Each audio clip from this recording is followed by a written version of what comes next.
Book 3. The Parliament assembled on the 3rd day of November in the year 1640.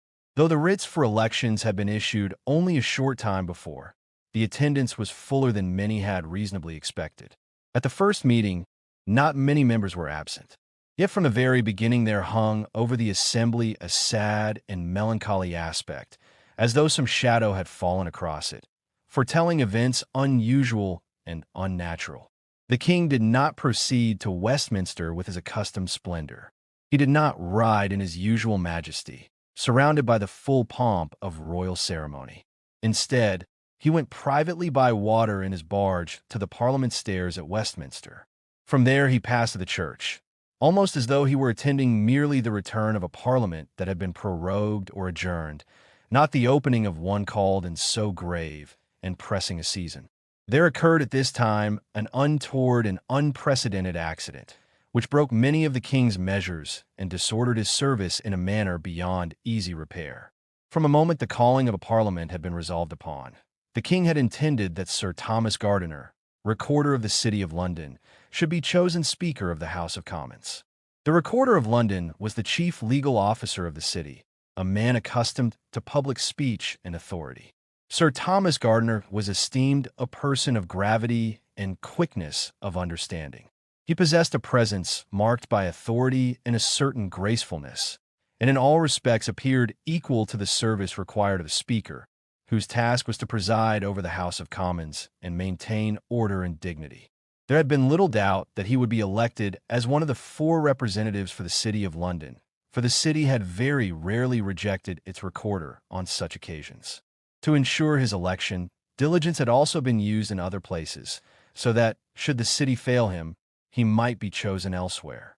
Yet the opposition proved greater than had been foreseen. A strong faction worked with great industry to prevent his election. In the City of London, 4 other men were chosen, and Sir Thomas Gardiner's name was scarcely mentioned. Nor was the opposition less active in other constituencies. In one place, clerks were corrupted so that the writ was not properly made out. In another, methods were contrived to delay the execution of the writ so that no return could be made before the day appointed for the meeting of Parliament. So great was the fear that a man entirely devoted to the king, and prudent enough to manage that devotion wisely, might be placed in the Speaker's chair. On the very morning that Parliament was to meet, when the king was preparing to go to Westminster, he was informed that Sir Thomas Gardiner had not been returned as a member of the House of Commons, and therefore could not be chosen Speaker. The king delayed his going to the House until the afternoon, so that he might consider another choice.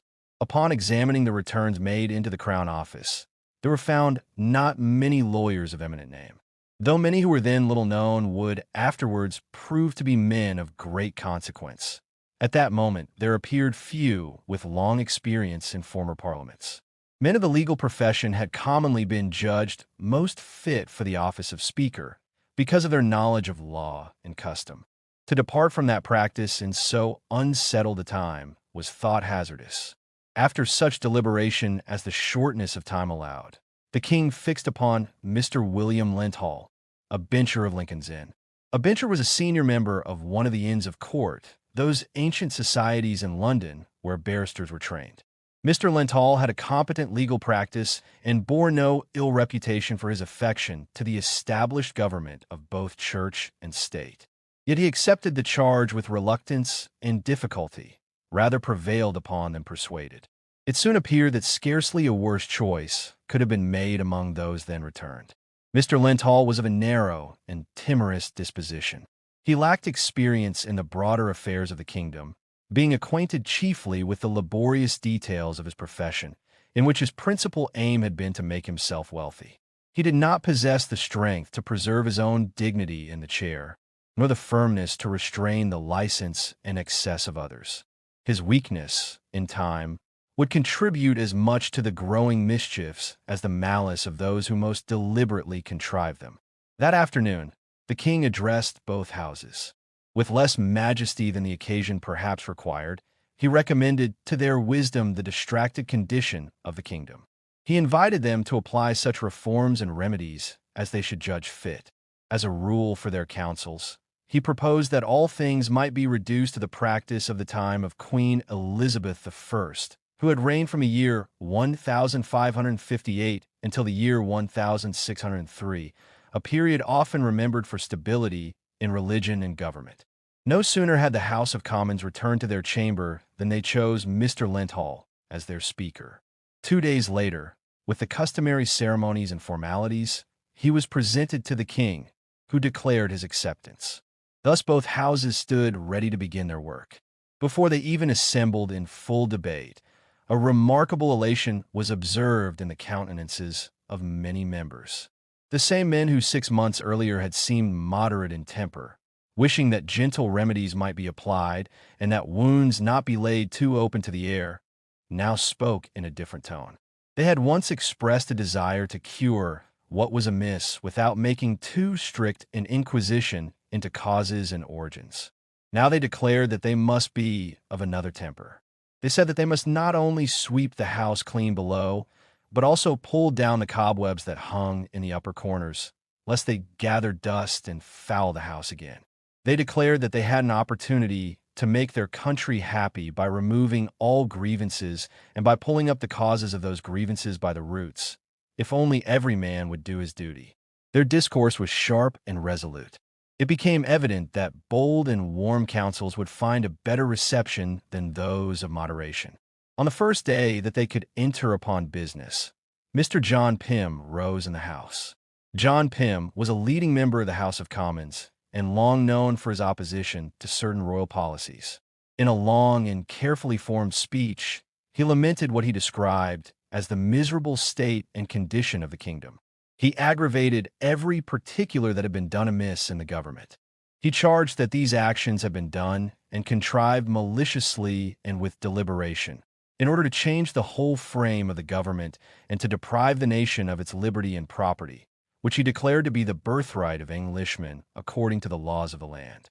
He asserted that the laws were no longer regarded, but had been subjected to the arbitrary power of the Privy Council, the body of advisers who assisted the king in governing the realm. According to him, the kingdom was governed not by law, but by the will and pleasure of that council.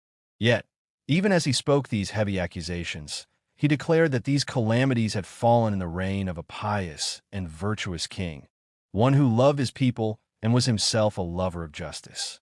He enlarged upon the king's goodness and nature, speaking in commendation, and by doing so sought to wound him with less suspicion. Then he declared that they must inquire from what fountain these bitter waters flowed. They must discover what persons had insinuated themselves so far into the royal affections as to pervert the king's excellent judgment, to abuse his name, and wickedly to apply his authority to countenance and support their own corrupt designs. Although he believed that there were many men of this class who had joined their efforts to bring so much misery upon the nation, he declared that there was one man more signal and more dangerous than all the rest.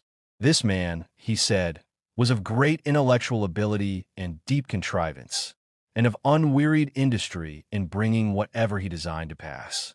He reminded the House that, within the memory of many then present, this same man had once sat in that assembly as an earnest defender of the laws, and as one of the most zealous champions of the liberties of the people. Yet, he continued, it had been long since that man had turned apostate from those good affections, and, according to the custom and nature of apostates, had become the greatest enemy to the liberties of his country, and the most vigorous promoter of tyranny that any age had produced. He then openly named Thomas Wentworth, Earl of Strafford, describing him as Lord Lieutenant of Ireland, and also Lord President of the Council of the North, an institution established at York to govern the northern parts of the kingdom in the king's name. In both of these places, and in every other province where his service had been employed by the king, he said Strafford had raised clear and lasting monuments of his tyrannical nature. He professed his belief that if the House would take only a short survey of Strafford's actions and behavior, they would find him to be the principal author and promoter of those counsels that had exposed the kingdom to such imminent ruin. He proceeded to recount some of Strafford's high and imperious actions, committed both in England and in Ireland, together with proud and overconfident expressions he had used in discourse, and the passionate advice he had delivered in the most secret councils of state. To these were added lighter passages touching upon his vanity and personal amours, so that even those who were not inflamed with anger and detestation at his acts of power might nevertheless lose all esteem and reverence for his prudence and discretion. He concluded by urging the House to consider carefully how to provide a remedy proportionate to so dangerous a disease, and how to prevent the further mischiefs they must expect from the continuance of this great man's power and credit with the king, and his influence upon royal councils. From the moment the Earl of Strafford was named, most men believed that a committee would be appointed to receive information concerning his miscarriages, and that, upon report, the House would then deliberate what course to take in examining and prosecuting them. But in truth, the matter had already been prepared and brought to a far riper stage. No sooner had John Pym finished his speech than Sir John Clotworthy rose to speak. Sir John Clotworthy was a gentleman from Ireland, utterly unknown in England until he had been returned, by careful contrivance and the recommendation of powerful persons, to serve as a member of Parliament for a borough in Devonshire. This had been done expressly so that he might be enabled to act this part against the Lord Lieutenant. He delivered a long and confused relation of Strafford's tyrannical carriage in Ireland. He described the army Strafford had raised there in the year 1640, ostensibly for service against Scotland, and recounted how Strafford had threatened the Parliament that, if they did not grant the supplies he demanded, he would find other means to compel obedience. He spoke of an oath which Strafford had devised, to be administered to the Scottish people living in Ireland, and of the severe proceedings taken against men of quality who refused to swear it. He added that Strafford had publicly declared, with great pride and passion, upon his departure from Ireland, that if ever he returned with authority and with the sword, he would not leave a single Scot to inhabit that kingdom. Along with these declarations, he recounted many lofty expressions and high-handed actions in Strafford's government, in which the lives and fortunes of men had been disposed of far outside the ordinary course of justice. By all this, Strafford was represented as a man terrible to behold, under whose authority no one would willingly place himself. Several other members rose, eager to continue the accusation, but the morning was spent, and according to the established custom of parliamentary hours, the time had come for the House to rise. At that moment, an extraordinary order was suddenly made that the doors of the House should be shut, and that no member should be permitted to leave. This was a measure very rarely practiced. Care had first been taken to notify certain members of the House of Lords, so that that body might also be prevented from rising, for otherwise the whole design would have been much hindered. Then Sir John Hotham, together with several other gentlemen from Yorkshire who had received personal offense from the Earl in that country, continued the invective. They recounted many particulars of his imperious behavior, and repeated that he had declared openly, in the face of the country, while executing an illegal commission, that the little finger of the king's prerogative should be heavier upon them than the loins of the law.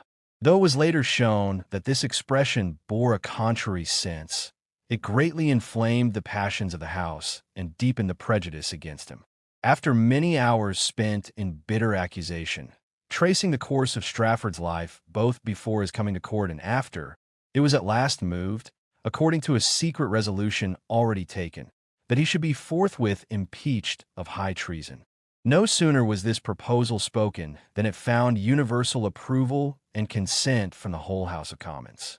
Throughout the entire debate, no single person rose to stem the torrent with any favorable testimony concerning Strafford's conduct, except Lucius Carey, Lord Falkland. Though well known to bear no personal affection toward Strafford, Lord Falkland modestly urged the House to consider whether it might better suit the gravity of their proceedings to digest the many accusations first by a committee before sending up an accusation of high treason. He declared himself fully satisfied that there was enough matter to charge him. This proposal was answered plainly and resolutely by Mr. Pym. He warned that such a delay might destroy all their hopes and put it out of their power to proceed further than they already had. Strafford's power and credit with the king, and with those who held the greatest influence with both king and queen, he said, were so great that once Strafford knew how much of his conduct had been discovered, his own conscience would tell him what to expect. He would therefore undoubtedly procure the dissolution of Parliament rather than submit to justice, or else attempt some desperate course to preserve himself, even at the hazard of the kingdom's ruin. But if the House immediately sent up to impeach him of high treason before the House of Lords, in the name of all the Commons of England whom they represented, the Lords would be bound in justice to commit him to safe custody, to sequester him from council, and to deny him access to the king.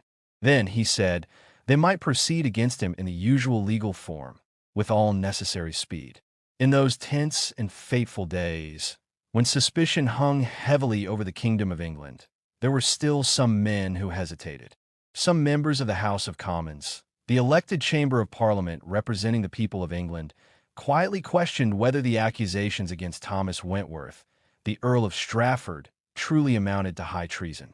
High treason was the greatest crime under English law. It meant betrayal of the king himself, and it was punishable by death.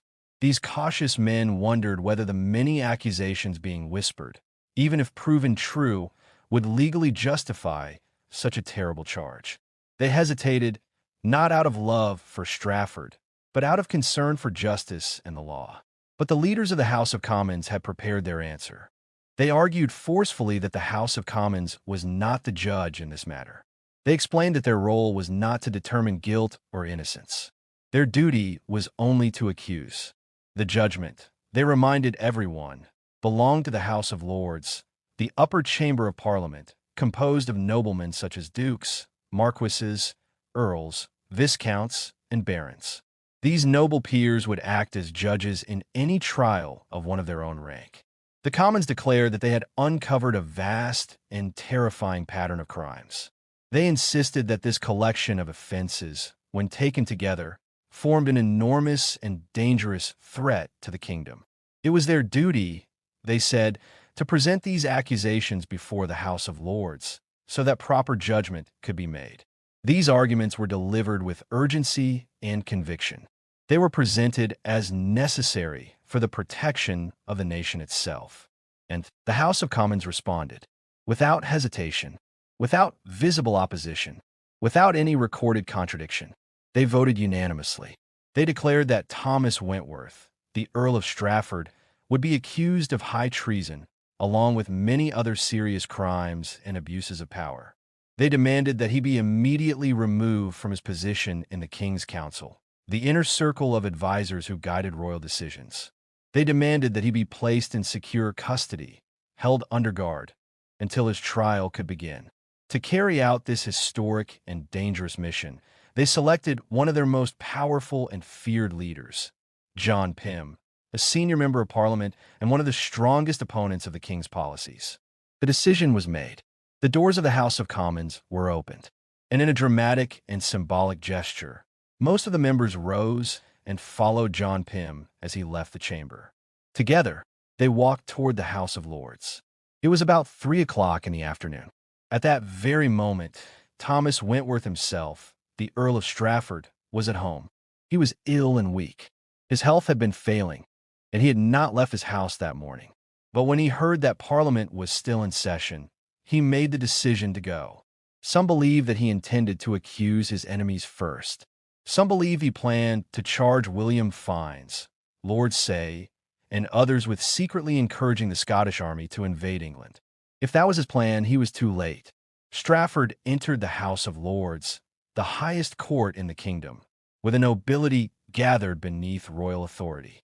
And almost immediately, the message from the House of Commons was announced. John Pym was summoned to the bar of the House of Lords. The bar was the physical boundary where representatives of the Commons stood to address the Lords. There, in full view of England's greatest nobleman, John Pym spoke. He declared that, in the name of all the Commons of England, he formally accused Thomas Wentworth, Earl of Strafford, of high treason. He added that Strafford was also accused of many other grave crimes and acts of misconduct. He promised that the Commons would soon present detailed evidence to prove these charges. But for now, he demanded immediate action. He demanded that Strafford be removed from all positions of power. He demanded that Strafford be imprisoned. Then John Pym withdrew. The House of Lords turned their attention to Strafford. There was noise in the chamber, loud voices, urgency, emotion. The atmosphere was heavy with tension. Strafford was ordered to withdraw. He requested permission to speak first in his own defense. This right, as a noble peer of England, could not be denied. He stood before them. He spoke with dignity. He expressed deep sorrow that such terrible accusations had been made against him. He declared his complete innocence. He insisted that he had always served faithfully with honesty and integrity. He said he had no doubt that he could prove his innocence when the time came. He asked for fairness. He asked that he not be imprisoned before any specific crime had even been presented. He warned the Lords of the dangerous precedent they were about to create. If a noble peer could be imprisoned based on general accusations alone, without specific proof, then none of them were safe. Their rights, their privileges, their birthrights could all be threatened in the future. His words carried truth, but they carried no rescue. He withdrew. The House of Lords debated briefly. Then they made their decision. Strafford would be committed to custody. He would be placed under the guard of the gentleman usher of the Black Rod, a senior royal officer responsible for maintaining order and enforcing the commands of the House of Lords. This officer symbolized royal authority and parliamentary power. Strafford was brought back into the chamber. He was ordered to kneel. There, on his knees, before the Lord Keeper of the Great Seal of England, the senior legal officer responsible for safeguarding the king's official seal, Strafford heard his fate. He was under arrest. He was taken away immediately under guard. John Pym was informed of the decision. It was now 4 o'clock in the afternoon. Both houses of Parliament adjourned until the next day. The first and greatest blow had been struck. But the leaders of this movement were not yet satisfied. They knew that power within Parliament itself must be secured. They feared that, as emotions cooled, some members might hesitate. Some might oppose the extreme actions now unfolding. And so they acted quickly. They turned their attention to the Committee of Elections, a parliamentary body responsible for determining whether members of Parliament had been properly elected. Using this committee, they began removing members they did not trust. They claimed these men had not been properly elected. They claimed their elections were invalid. But justice was not their true concern. Their true concern was loyalty. They replaced these men with others more obedient, others more willing to support their cause. They declared that any man who had supported royal financial projects or served in government commissions considered illegal by Parliament could not remain a member. Many honorable gentlemen, men of wealth, reputation, and experience, were forced out. And in their place came new men, men more willing to act, men more willing to destroy. The balance of power within Parliament was changing, and the fate of Thomas Wentworth, the Earl of Strafford, was now tied to that change. Upon this occasion, King Charles I, in one of his public declarations addressed to the kingdom, charged his opponents with a pointed reproach. He declared that when, under the name and accusation of projectors, meaning men accused of inventing unlawful or burdensome schemes for raising money, they had expelled many from favor and office, they had nevertheless never questioned Sir Henry Mildmay, nor Mr. Lawrence Whitaker. These two men, he affirmed, had been deeply and scandalously engaged in those very financial pressures laid upon the people in former years, and yet they were spared. Worse still, he declared, they had since been even more scandalously engaged in enterprises against his royal authority. To this accusation, no answer or reply was ever made. The next stratagem employed by the leaders in the House of Commons was to render the severity and rigor of that House as formidable as possible. They sought to make as many men as they could believe themselves vulnerable and exposed to parliamentary punishment, especially those who had held any office of trust or employment within the kingdom during the previous years. Thus, they passed many general votes concerning ship money. Ship money had been a tax levied by King Charles I without the consent of Parliament, originally justified for the defense of the realm, particularly the navy, but extended into inland counties during times of peace. In these votes, all who had served as high sheriffs, the chief officers of each county responsible for collecting such revenues, found themselves deeply concerned and endangered. They had collected the tax under royal authority, and now they stood exposed to censure. Likewise, sharp and severe conclusions were made against all Lords Lieutenant and their deputies. The Lord Lieutenant was the king's principal representative in each county, responsible for military organization and local governance.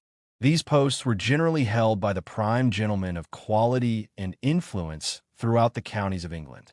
By these resolutions, many of the most eminent men of the realm were placed under suspicion.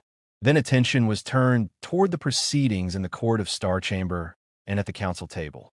The Court of Star Chamber was a powerful royal court that had dealt with political offenses and matters of state, often without a jury.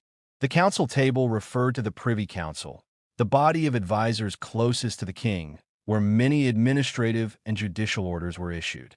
Upon examination of certain judgments and orders given in those forums, it was declared that all who had concurred in such sentences and all who had consented to such orders were criminal and were to be proceeded against. In a moment, therefore, all the lords of the council, all who had served as deputy lieutenants, and all who had been high sheriffs during the late years, discovered themselves at the mercy of what might justly be called grand inquisitors. They began to hear new and alarming terms of art, arguments that a complication of several misdemeanors might grow up into treason itself. Such language was terrifying. It was little wonder that men sought by every possible means to secure the favor and protection of those who now wielded such authority. When they had sufficiently startled and shaken the confidence of many by these proceedings, the leaders of the House of Commons acted with startling speed. Upon no more than half an hour's debate, they sent up an accusation of high treason against William Laud, the Archbishop of Canterbury, the most senior bishop of the Church of England and a chief architect of the king's religious policies. By this act, they removed him from the king's council and sent a shock throughout the kingdom. Having established these general rules, votes, and orders, they did not immediately press forward with trials or final judgments. Instead, they chose to keep matters suspended. They prefer to hold men in fear and uncertainty, enjoying the advantage of their anxiety. For once a man sees the worst that can befall him, he may grow desperate. But while he remains uncertain, he may seek accommodation. For this reason, they used their utmost skill to delay any full debate of ship money. They allowed that whole business to hang like a meteor over the heads of those involved in it. Every man who had played any part in its assessment or collection lived beneath that threatening light. It was observable that when, despite all efforts to divert it, the question of ship money was finally brought into debate, and the name of John Finch, Lord Finch of Fordwich, was openly mentioned as an avowed factor and procurer of the odious judgment that had upheld ship money in the courts, they proceeded with great caution. Lord Finch had been Lord Keeper of the Great Seal of England and had presided in the court when judgment was given in favor of the king's right to levy that tax. If their own rule were true, then an endeavor to alter the government by law and to introduce arbitrary power was treason. Then he was among the most conspicuously and inexcusable offenders. Yet before they would permit an accusation of high treason to be mentioned against him, they appointed a committee with great deliberation and solemnity to prepare a formal charge. This had not been done in the cases of the Archbishop of Canterbury or of the Earl of Strafford. They gave Lord Finch a day to be heard at the bar of the House of Commons.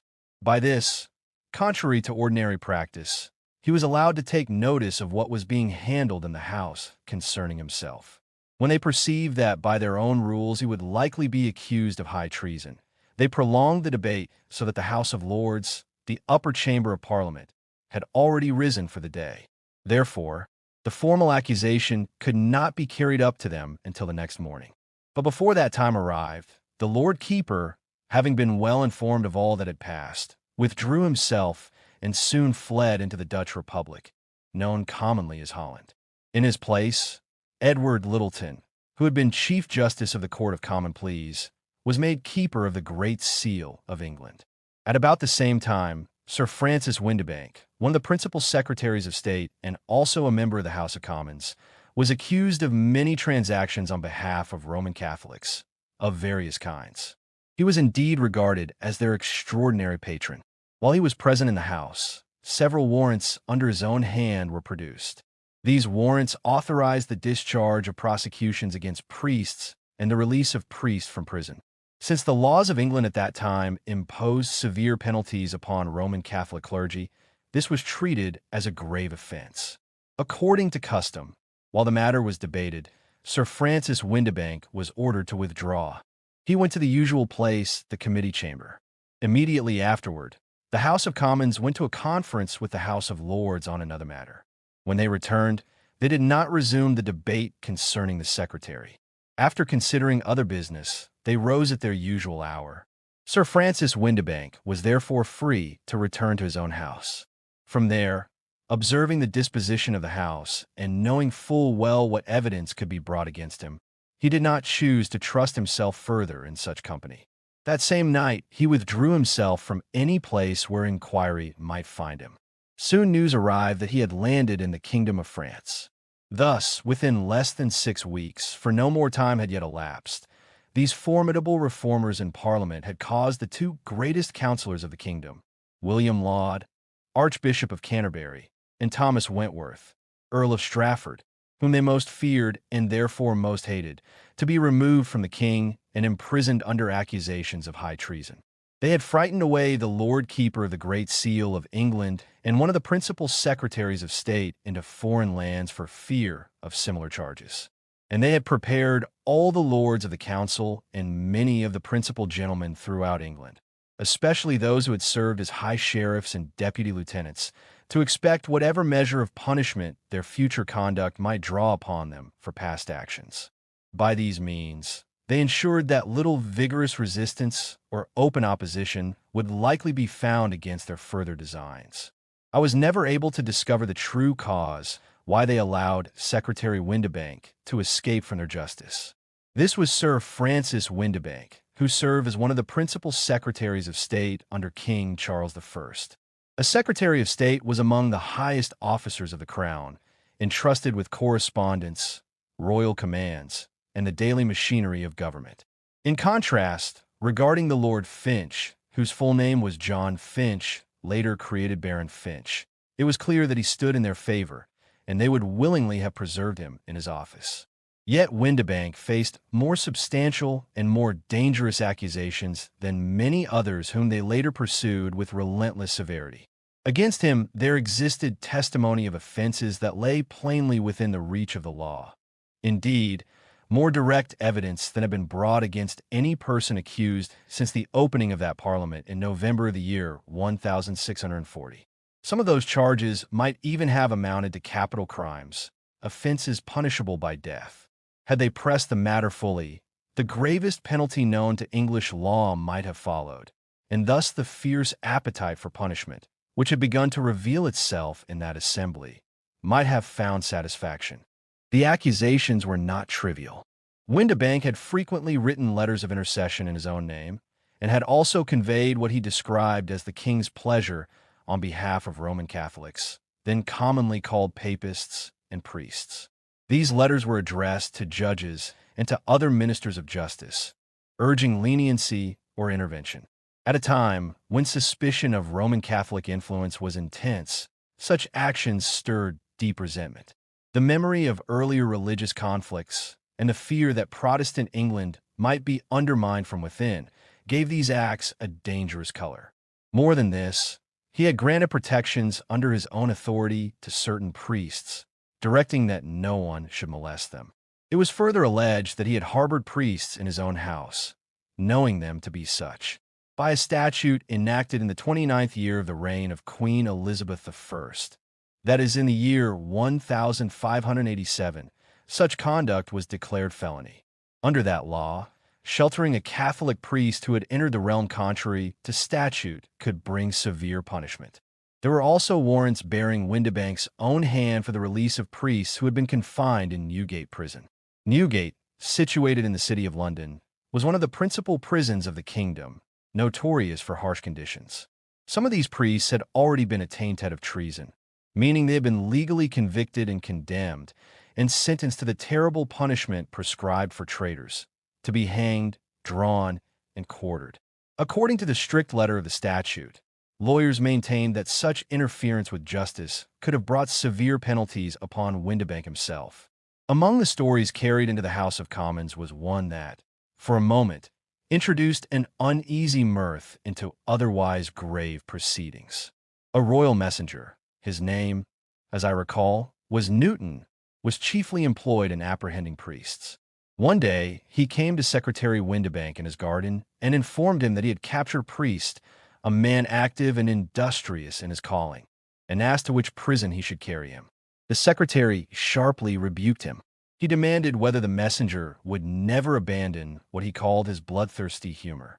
In great anger, he called him knave, seized the warrant by which the priest had been apprehended, and departed without giving any direction. The messenger, astonished and alarmed, concluded that the priest must be a person of influence or favor. The priest, he said, was dangerous and must not escape in such fashion. The messenger, whether from zeal for his office or from fear of the threat pronounced against him, left no means untried. At last he learned that the priest was confined in prison for debt. He went there, demanded the man as one who had formerly been his prisoner and had escaped from him, and by virtue of his original warrant retook him into custody. The priest was immediately carried again before Secretary Windibank. Yet within a few days, he was once more discharged and set at liberty. The jailer who had held him for debt was arrested by the aggrieved creditors for surrendering their prisoner. The jailer, seeking redress, sued the messenger. The messenger, in turn, appealed to the House of Commons for justice against the secretary. This case had already been presented to a parliamentary committee and was prepared to be reported, along with the other warrants signed by Windibank, at the very time when he himself was still sitting in the House. In addition to these matters, he was charged by the House of Lords, either by formal message or in conference, with breach of parliamentary privilege at the dissolution of the previous parliament. He had signed warrants authorizing the searching of the studies and papers of certain members. According to the doctrine then held, such actions might have justified his commitment into the custody of the Sergeant at Arms of the House of Commons, an officer responsible for maintaining order and executing its commands. Yet this occasion was not pressed. To have pursued, it would inevitably have entangled his fellow Secretary of State, Sir Henry Vane the Elder, who faced the same accusation. Indeed, the charge had been chiefly aimed at Sir Henry Vane. It seems they preferred to let Windibank escape from trial altogether, either because his flight would more quickly vacate his office than a formal prosecution, which would require time and ceremony, or because they feared that under examination he might implicate Sir Henry Vane, whom they intended to protect. Thus they were content that he should withdraw. In time, he retired into France, removing himself from the reach of Parliament. Having begun their work with such vigor, they continued day by day with increasing fervor. The member who spoke with the greatest heat against the court and against the existing government was received with the greatest favor. Elaborate speeches were delivered against the acts of state performed over many preceding years. To hasten their principal design, the prosecution of Thomas Wentworth, Earl of Strafford, they formed a close committee within the House of Commons.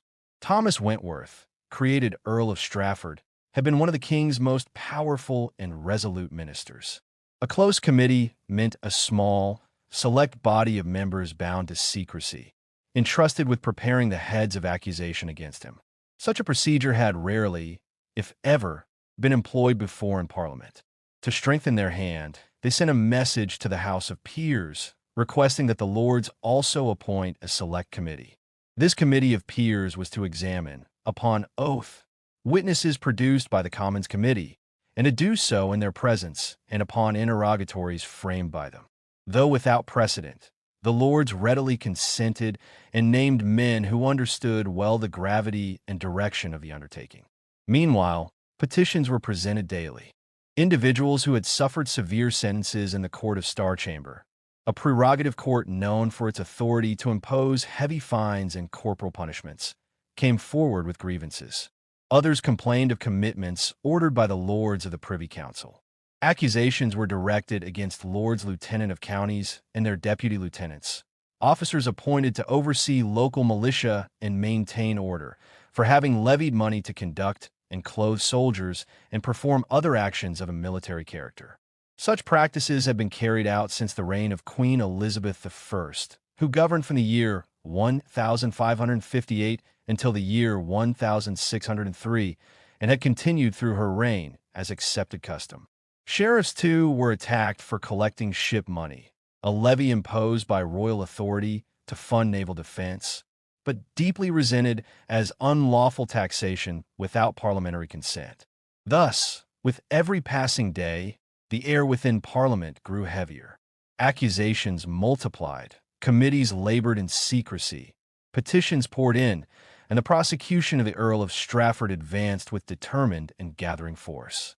Upon all these petitions, the matters being continually pressed and aggravated in detail by members of note and authority, all the acts complained of, however formal and judicial they had been, were voted in the year 1640 to be illegal and contrary to the liberty and property of the subject.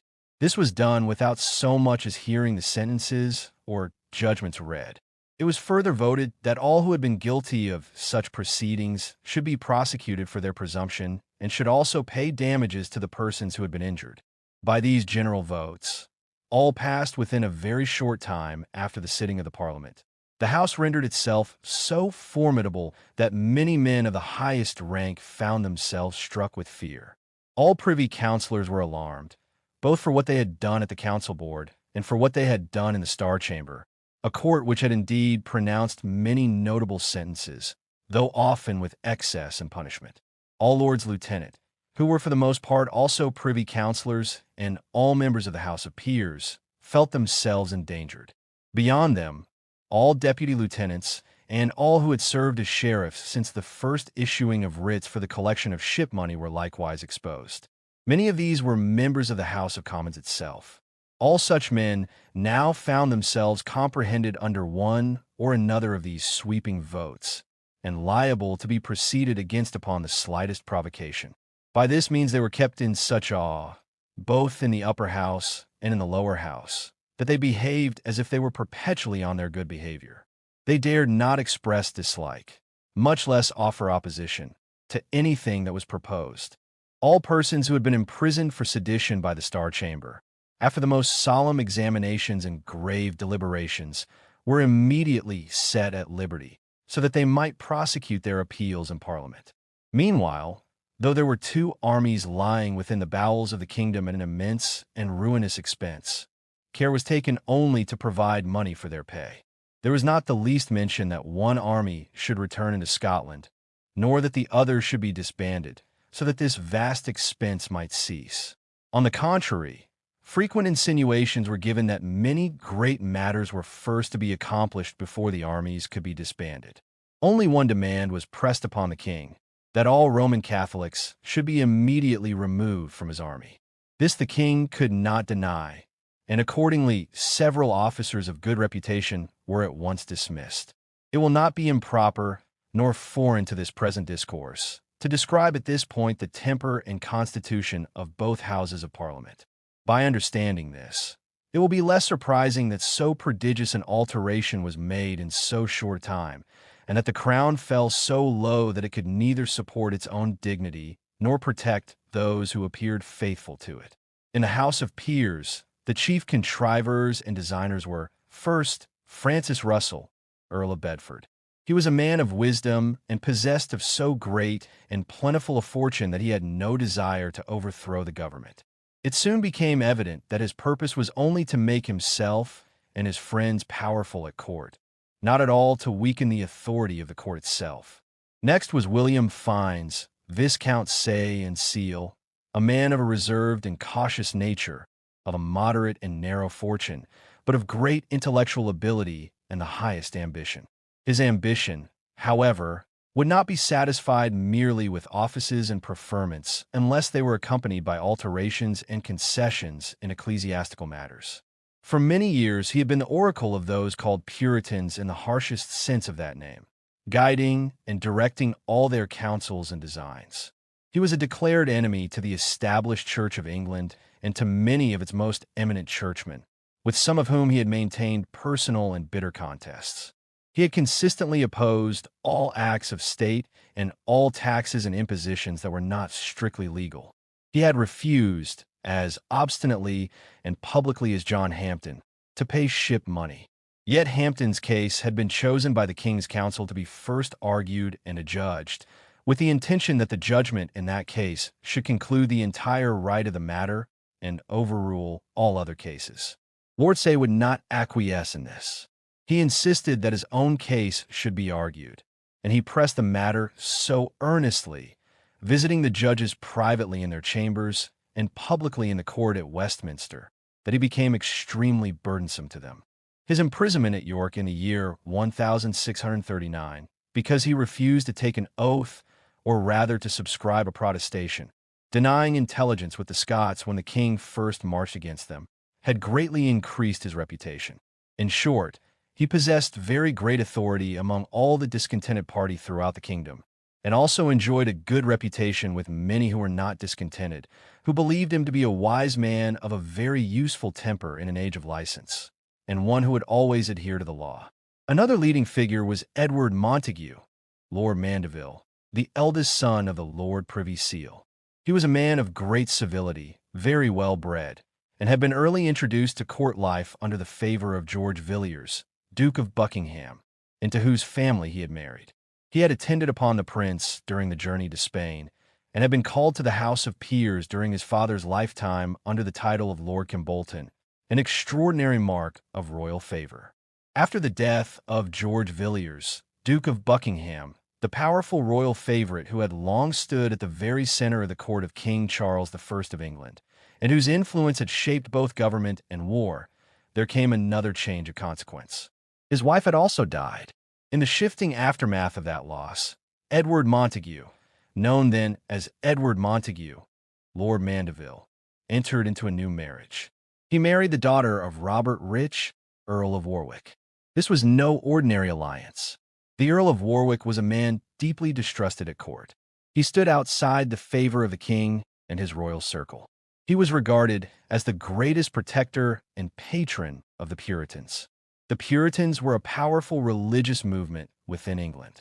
They believed that the Church of England had not gone far enough in reforming itself from Roman Catholic traditions.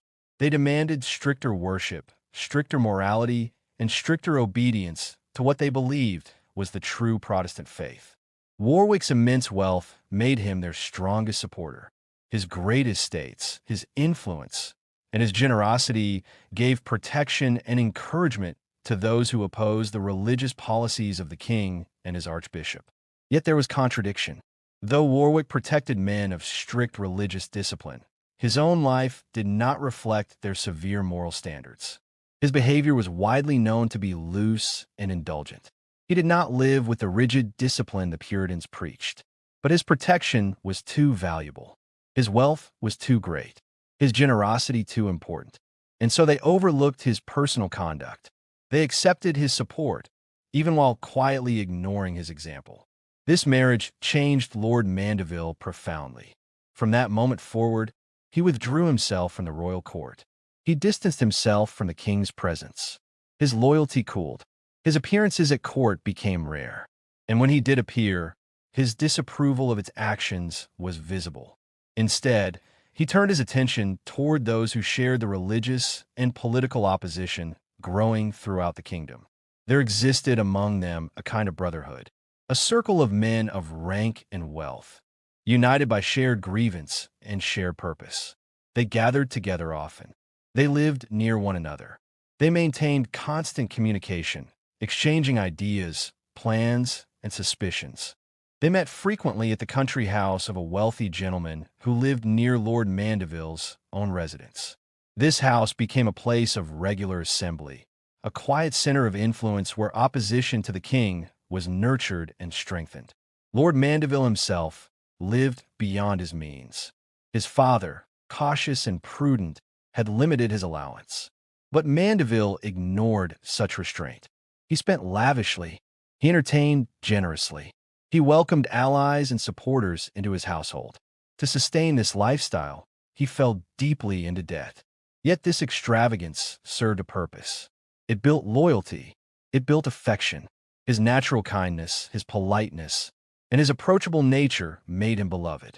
Men trusted him. They confided in him. He became one of the central figures among those dissatisfied with the king's government. Secrets flowed toward him. Plans were shared with him. He became one of the most trusted leaders among those who opposed the royal authority. Because of this, three noblemen emerged as the principal agents of opposition within the House of Lords, the Chamber of Parliament composed of England's hereditary nobility. Though many nobles possessed greater wealth, greater titles, and greater estates, these three men held the true confidence of the opposition. They worked closely with their allies in the House of Commons, the elected chamber representing the people. Their task was clear. They were to stir emotion. They were to raise anger. They were to influence the lords and turn them against the king's closest advisors. Among those they successfully influenced was Robert Devereux, Earl of Essex. This Earl of Essex was a man of immense importance. His name carried great honor. His family history was filled with both glory and tragedy. He possessed a strong reputation among the people. He had suffered disappointments and humiliations at court. His pride had been wounded. His sense of injustice had grown. The opposition understood him well. They appealed to his vanity. They reminded him of his popularity. They magnified his importance. They sharpened his memory of every insult he had suffered. And they won him. Though he was not a powerful public speaker, he possessed something even more valuable. He understood Parliament deeply. He had spent many years within it. He knew its procedures. He knew its traditions. And when he spoke, others listened with respect.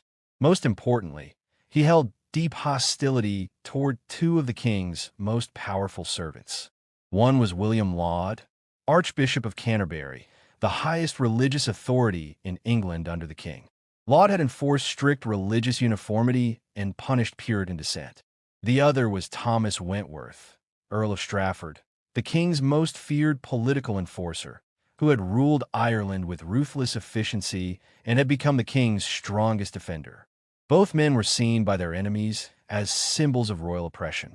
Even the Scottish leaders, who had recently risen in rebellion against the king, had formally demanded justice against these two men. They blamed them for the conflict between England and Scotland. Within Parliament, the alliance grew stronger. Other nobles followed their lead. They spoke when directed. They supported motions when instructed.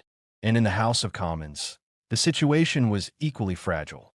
Many members were honorable men. Many were wealthy landowners. Many respected the king. Many wished only peace and stability. They did not seek revolution. They did not seek destruction. But they were vulnerable. They were approached quietly. They were warned of danger. They were told that their liberties were under threat. They were told that their property could be seized. They were told that the law itself was in danger of being overpowered by arbitrary royal authority. They were told that the Protestant religion itself was at risk and that Roman Catholic influence was secretly growing. Fear spread. Some were frightened into cooperation. Others were tempted with promises of power, promotion, and royal offices. Bit by bit, the opposition strengthened its hold. Bit by bit, the balance of the kingdom shifted.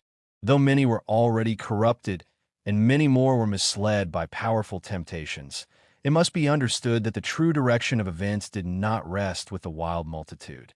There were indeed men driven by the fierceness and barbarity of their own tempers, and others who required no temptation beyond their deep resentment against the established Church of England and against the royal court of King Charles I. Yet the number of those who truly governed the rest, those in whom real authority was vested, was surprisingly small. There were not many who possessed the absolute power to lead, even though there was a great crowd ready and eager to follow. At the center of this movement stood Mr. John Pym, a man widely regarded as the most experienced member of the English Parliament. Parliament, the great council of the kingdom, composed of the House of Commons and the House of Lords, had long been the arena where the tensions between crown and country played out. John Pym had served there for many years. He was known as a diligent man of business, careful in affairs, and well acquainted with the machinery of government. He held an office in the Court of Exchequer, the department responsible for managing the royal revenues and finances, which gave him both practical knowledge and steady influence. In reputation, he was generally respected, though it was well known that he leaned toward what was called the Puritan faction. The Puritans were Protestants who believed that the Church of England retained too many ceremonies and practices inherited from Roman Catholicism. They sought further reformation and simplification of worship, discipline, and church government. Yet John Pym was not counted among those of the most furious and extreme resolutions against the church. He was closely devoted to Robert Russell, the Earl of Bedford, a nobleman who himself did not possess the same fiery spirit as some of the other leaders. If Pym was experienced and steady, Mr. John Hampden was of another kind entirely. Hampden was widely believed to be a man of far greater cunning, perhaps the most discerning mind of that age, and certainly one of the most skillful in persuasion. He possessed an extraordinary talent for guiding events toward the outcome he desired. He laid his designs deeply and with patience. John Hampden came from good family lineage and held a fair estate in Buckinghamshire, a county northwest of London. In his younger years, he had lived freely, indulging in pleasure and license. But suddenly, and in a manner that impressed many observers, he withdrew from that life and adopted one of remarkable sobriety and strictness. Yet he did not become severe or sour in manner. He retained a natural cheerfulness and affability, which, combined with his reputation for wisdom and justice, made him immensely respected. His fame rose particularly high after his bold opposition to the tax known as ship money. Ship money was a levy imposed by King Charles I without the consent of Parliament, traditionally raised only in times of naval emergency. When Hampden refused to pay this tax and challenged it in court, the case became a national symbol of resistance to royal prerogative. Though the judges narrowly ruled against him, his courage in standing against what many believed to be unlawful taxation made him a hero not only in Buckinghamshire, where he lived, but throughout the entire Kingdom of England. Hampden was not a man of many words. He rarely began a discussion or made the first move in any debate. Instead, he listened carefully. He observed how the House of Commons inclined, how opinions shifted, how passions rose or cooled. Then, when the debate had run its course, he would rise. He spoke briefly, but with great weight. Calmly, clearly, and craftily, he would restate the argument, arranging it so that it naturally pointed toward the conclusion he sought. If he saw that he could not achieve his desired result at that moment, he had the skill to delay the matter, to divert the debate to another time, and to prevent any final decision that might hinder future advantage. He displayed remarkable civility, modesty, and humility. He often professed distrust in his own judgment, praising instead the wisdom of those around him. He gave the impression that he formed no opinion except what he had gathered from the discussions of others. Yet in truth, he governed those very men. He led them gently into his own principles and inclinations, all while they believed he relied entirely upon their counsel. No man had greater command over himself. No man was less what he seemed. In time, as events grew more turbulent, he would care less to keep the mask upon his face.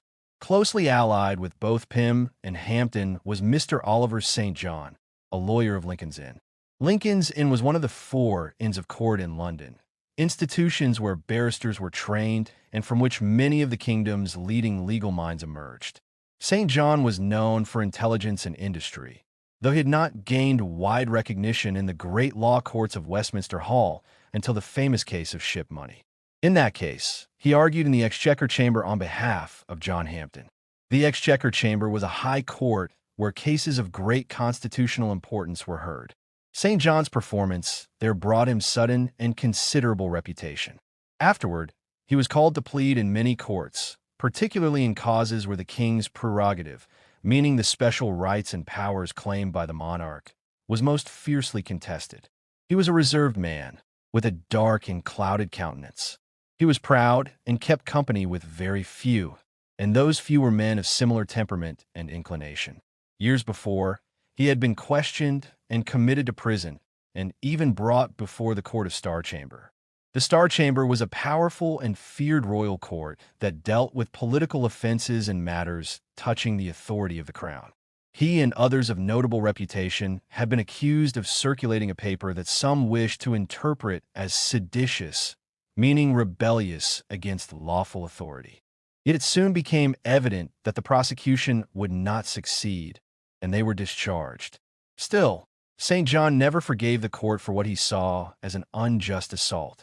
From that time forward, he harbored an implacable resentment against the royal court, and through his close associations, he contracted a deep displeasure against the church as well.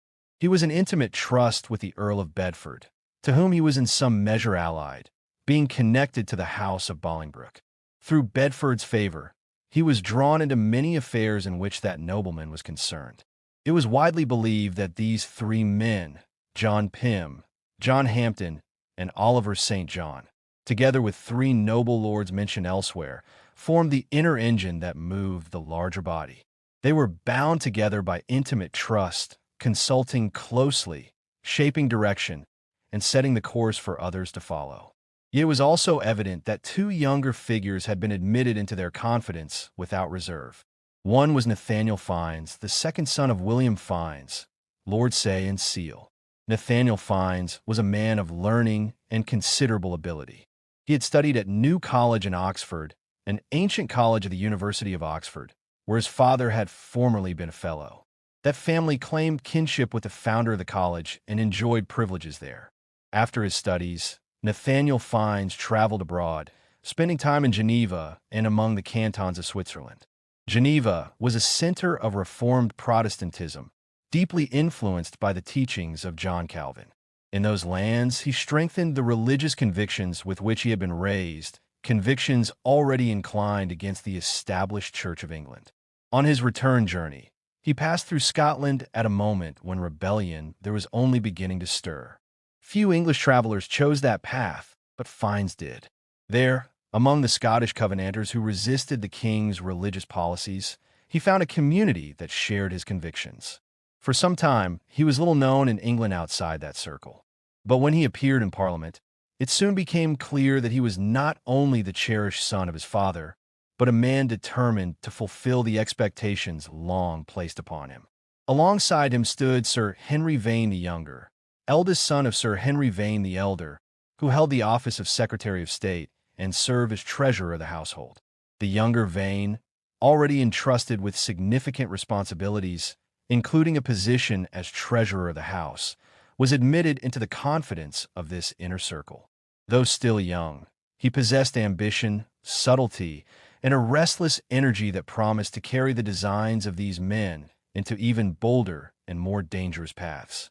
Sir Henry Vane the Younger, a man whose natural talents were remarkable, possessed a depth of cunning and dissimulation that made him a figure both feared and admired. His quickness of understanding, combined with an extraordinary facility for sharp and weighty expression, marked him as one of the most formidable intellects of his time. His appearance alone was striking, unusual enough that contemporaries remarked upon it, attributing something extraordinary in his presence to the qualities inherited from his father, Sir Henry Vane the Elder, a privy councillor, and his mother, neither of whom were considered handsome. His life, in every particular, confirmed the extraordinary expectations his person inspired. After completing his studies at Magdalen College in the University of Oxford, where he was placed under the guidance of a tutor of high character, young Henry did not live with strict exactitude. He spent a brief period in France, but spent more time in Geneva, Switzerland, a city long known for its religious and intellectual rigor, especially as a center of the Reformed or Calvinist Church. Upon returning to England, he carried with him a deep-seated prejudice against the Church of England, objecting both to its form of government and to its liturgy, the set order of public worship, which was then held in high esteem, even among those who did not support the hierarchical or political structure of the Church. This radical disposition displeased his father, who continued to maintain strict conformity to the Church of England and its practices. Yet Henry, impatient and sharply critical, could not be restrained. In pursuit of both adventure and ideological experiment, he transported himself to New England, a distant colony in North America that had been established a few years earlier by settlers from various religious backgrounds. This mixture of faiths in the colony predisposed the inhabitants to question and sometimes resist the ecclesiastical authority of the Church of England. By the royal charter granted to them by King Charles I, these settlers were permitted to elect their own government and governors, provided that each man took the oaths of allegiance to the king and supremacy over spiritual matters in England. All early planters had complied without hesitation. Upon his arrival, Henry Vane's talents and his distinguished lineage, the son of a privy councillor, quickly gained him notice. When the time came for the election of magistrates, he was chosen as governor of the colony. Yet his tenure proved disastrous.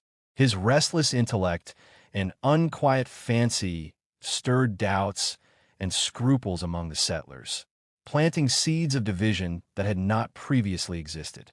The colony became riven with factions, dissent, and mutual persecution, a condition that persisted and caused great harm.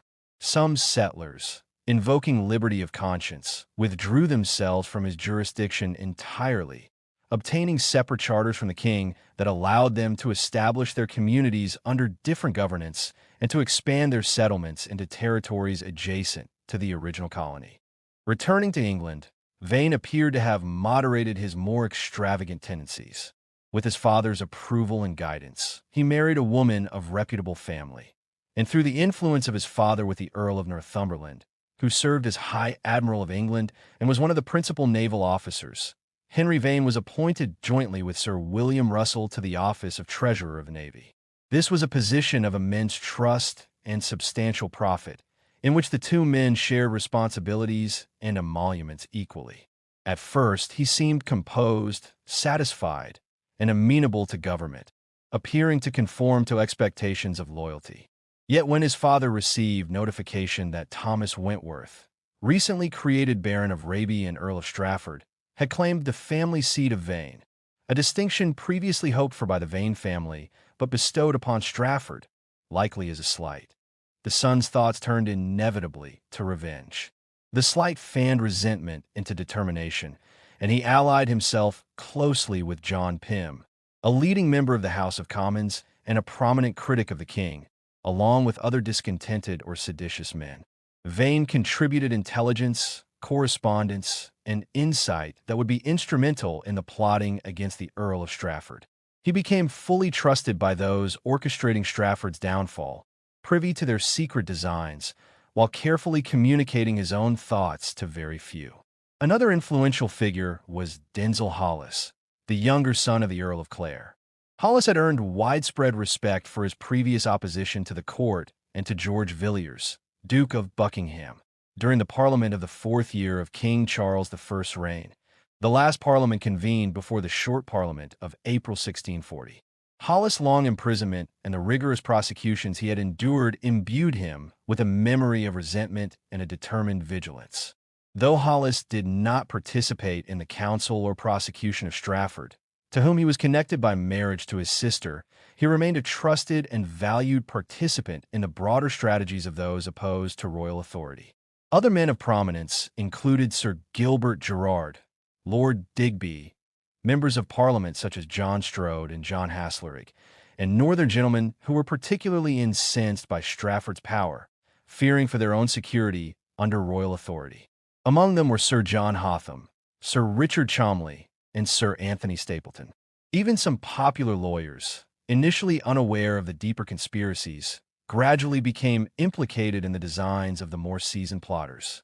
Each man acted according to the role assigned to him, executing emergent decisions with care and precision.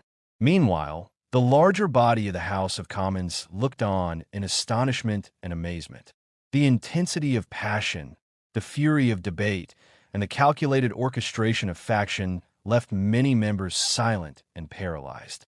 No one dared interpose to calm the tide of zeal and anger that carried forward the Assembly's most fervent and determined leaders. In this atmosphere of intrigue, secrecy, and strategic manipulation, the stage was set for the extraordinary political and personal confrontations that would soon unfold. Upon their first assembling, Both houses of Parliament displayed a temperament and constitution charged with vigilance and suspicion. As the historian Tacitus once remarked of the Jewish people, that they exercised the highest offices of kindness and friendship towards each other, et adversus omnes hostilodium. So these members, while outwardly cooperative among themselves, watched all others they knew to hold different opinions, or who were likely to, with relentless jealousy. Any election that could be brought into question was promptly challenged, and the member was sure to be voted out of the House. Ingenious devices were then employed to replace them with more devoted and sanctified members. Week by week, their party swelled in numbers through both new elections and the conversion of former members, their influence growing as the machinery of Parliament tightened. Yet they cloaked their ambitions beneath the guise of public service, pretending that their sole concern was the reform of disapproved and odious enormities. They dissimulated any designs to undermine foundations, which, though present in the hearts of some, they did not dare yet to reveal. Meanwhile, the English and Scottish armies remained quietly stationed in their respective quarters in the north. The cessation of hostilities, continually extended from month to month, gave the people the impression that a full and lasting peace would soon be concluded. During the king's sojourn at York, a treaty had been held at Ripon, now adjourned to London. The Scottish commissioners, of whom John Leslie, Earl of Rothes, and Patrick Ruthven, Lord Loudoun were the principal figures, arrived in London with great state. They were received by King Charles I with a courtesy he could not withhold. The commissioners were lodged in the very heart of the city, near London Stone, in a house formerly inhabited by the Lord Mayor or one of the sheriffs. This residence was situated so close to the church of St. Anthelon's Church, later infamous for its seditious lectures, that a private passage led from the house into a gallery of the church. This arrangement, as all anticipated, allowed them convenient access for their devotions. The church became a place of intense activity. One of their own chaplains, Alexander Henderson, preached there, participating in the treaty in all matters concerning religion. No sooner had they arrived than a special committee, composed of members from both houses agreeable to the Scottish commissioners, was appointed to continue the treaty initiated at Ripon. The commissioners also issued and published a declaration against the Archbishop of Canterbury, William Laud, Archbishop of Canterbury, and the Lord Lieutenant of Ireland, Thomas Wentworth, Earl of Strafford. In this declaration, they stated that while they reserved judgment upon their own countrymen who had acted as incendiaries between England and Scotland, they deferred all other justice against these two individuals to the wisdom of Parliament. Observers familiar with the subtleties of these maneuvers quickly discerned that the Marquis of Hamilton, James Hamilton, Marquis of Hamilton, seemed untouched by this declaration. At the start of the rebellion, all their ire had been directed against him, and he was believed to have the least support or goodwill among the three kingdoms of any man serving the king. Yet through his friendship with Lord Loudoun, whom he had helped secure liberty while imprisoned in the Tower of London for notorious treason, and by his skillful conduct during the council at York, he secured assurances of indemnity from both the English and Scottish factions. His careful diplomacy ensured that while others were investigated, no evidence or complaint against him was entertained, effectively shielding his influence and authority from scrutiny. In the year 1640, in the ancient and crowded city of Westminster, where the government of the Kingdom of England carried out its most serious business, the struggle for power had grown so intense that even casual conversations had become matters of danger. The men who led the opposition within Parliament, and those who supported the commissioners from the Kingdom of Scotland, had become extraordinarily cautious. They watched every movement. They listened to every word. They feared that any careless conversation might weaken their cause. These Scottish commissioners were representatives sent from the Kingdom of Scotland to the English Parliament. Their purpose was not merely diplomatic. They had come as political accusers. They had come to demand justice and to demand punishment. They accused powerful English leaders of causing the recent wars and conflicts between England and Scotland. Their presence in London was part of a larger crisis that threatened to tear apart the authority of the king. Among these Scottish commissioners was a nobleman known as John Leslie, Earl of Rothis, a respected aristocrat and one of Scotland's official representatives. One day, this Earl of Rothis was walking through Westminster Hall with a man named Edward Hyde, Earl of Clarendon. Edward Hyde was at that time a member of the House of Commons, the elected body of Parliament that represented the people of England. Hyde was known for his intelligence, his political experience, and his loyalty to the king. Westminster Hall itself was an immense and ancient stone building. For centuries, it had served as the center of English legal and political life. Judges, lawyers, noblemen, and members of Parliament passed constantly through its vast interior. Conversations there could shape the fate of kingdoms. The Earl of Rothis and Edward Hyde were walking together in friendly conversation. Their familiarity was natural. They shared mutual friendships with other noblemen. They trusted one another, at least personally. They walked slowly toward the great entrance, intending to leave together in a horse-drawn carriage, called a coach, in order to pay a social visit elsewhere in the city. But suddenly, without warning, something strange happened. The Earl of Rothis paused. He turned to Hyde and asked him to continue ahead alone toward the coach. He said he would follow shortly. His tone was calm, but his manner was urgent. Edward Hyde obeyed. He continued toward the coach and waited. But the Earl did not come. He waited. Minutes passed. Still no sign of the Earl. Hyde began to suspect that the Earl might have changed his mind or had been delayed by some unexpected business. Concerned, Hyde returned into Westminster Hall. There he found the Earl of Rothis again. They resumed their original plan and entered the coach together. Only then did the Earl explain what had happened. As they rode through the streets of London, the Earl spoke calmly, almost casually, but his words revealed something deeply unsettling. He told Hyde that while they had been walking together in Westminster Hall, a gentleman had approached him quietly and touched his cloak. This small gesture was a signal. It was a warning.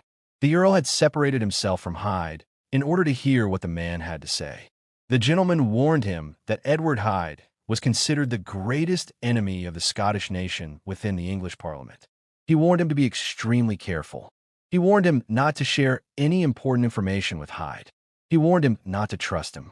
This was not the warning of one man alone. The Earl continued his story.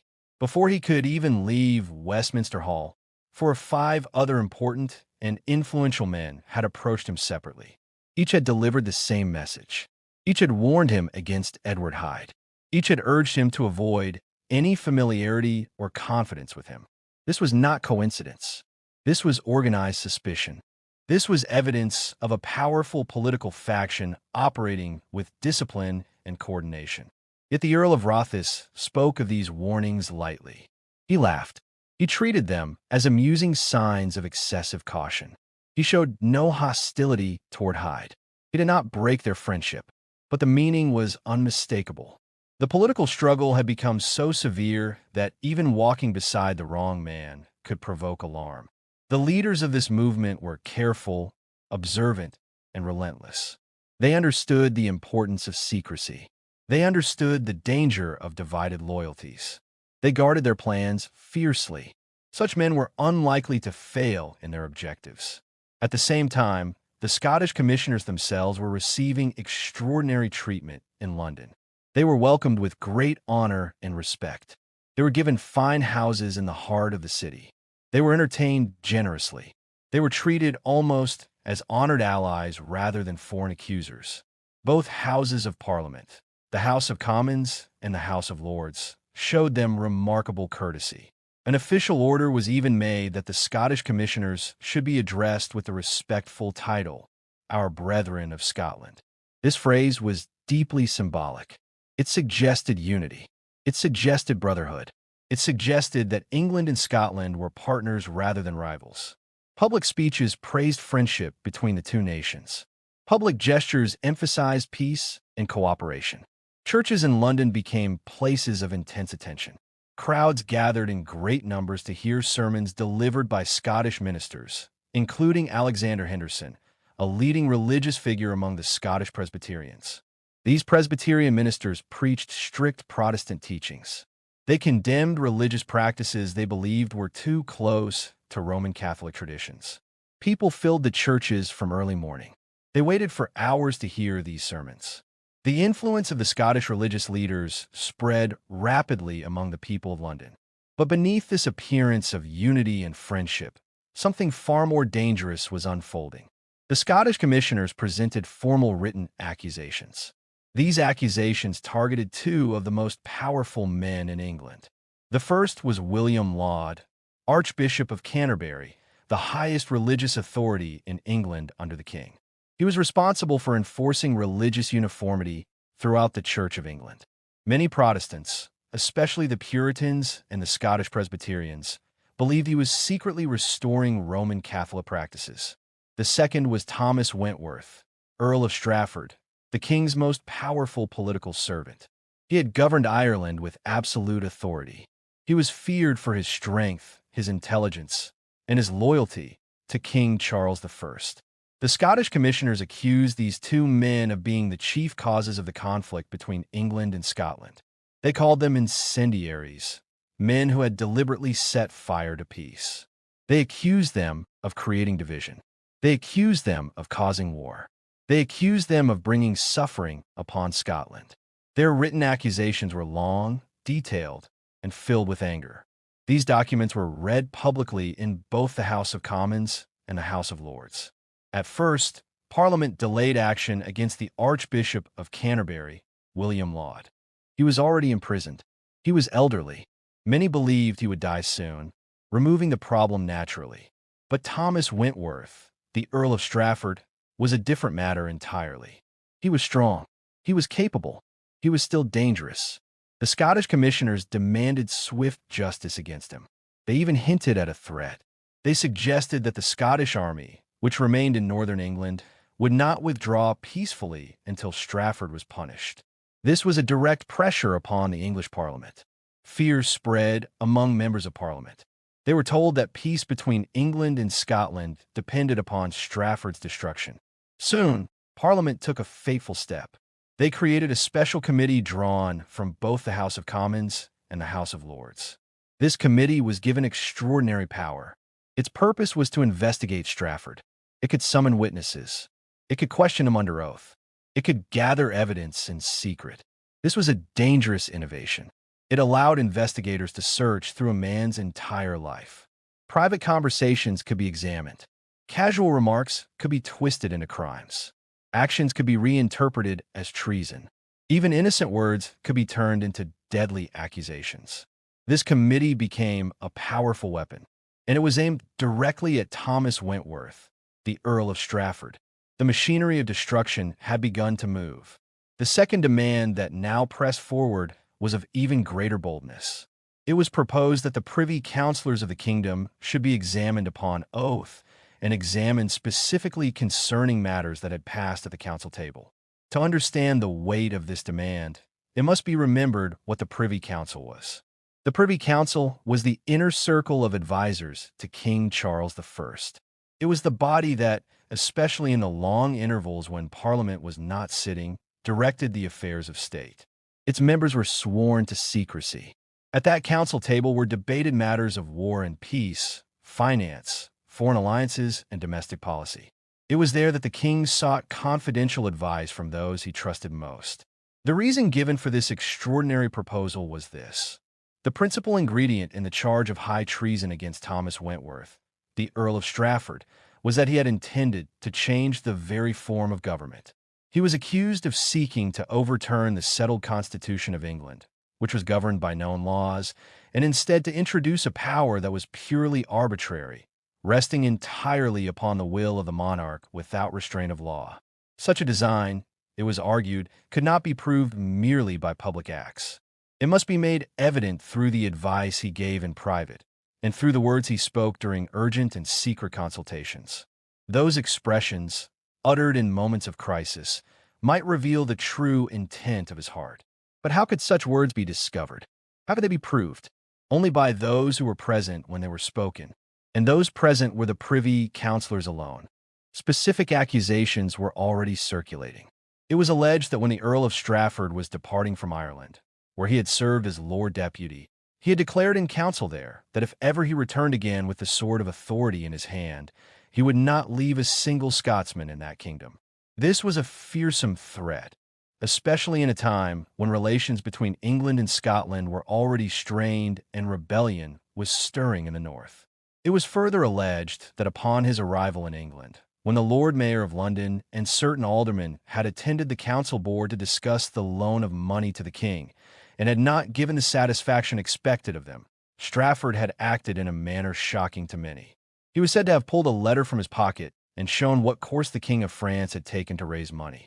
This referred to the methods of absolute monarchy employed by Louis XIII of France, where taxation could be imposed without parliamentary consent. Strafford was further accused of telling King Charles I that it would never be well in England until he hanged a Lord Mayor of London within the city, in order to terrify the rest into obedience. Such words, if truly spoken, carried a terrible implication. They suggested not only harshness, but contempt for the traditional liberties of England and its ancient municipal institutions. There was little difficulty in persuading the House of Commons that examining the Privy Councillors upon oath was reasonable. If the truth was to be uncovered, how else could it be done? Yet achieving this was far from simple. Even if the House of Lords joined in the demand, and that was not without hope, the Privy Councillors themselves would insist upon the oath they had taken. That oath bound them to keep secret all matters treated of at the council table. They would claim that without the king's consent, they could not reveal anything that had passed there. Thus, the greatest difficulty lay in obtaining the consent of King Charles I himself. He would be asked, in effect, to permit his own councillors to disclose private deliberations that might implicate not only the Earl of Strafford, but perhaps even himself. Yet the advocates of the measure pressed forward with fervent rhetoric.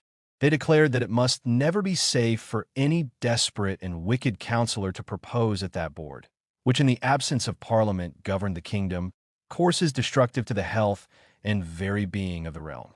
Parliament, they said, was the sovereign physician of the nation, the only body possessing the skill to cure contagious and epidemic diseases of state.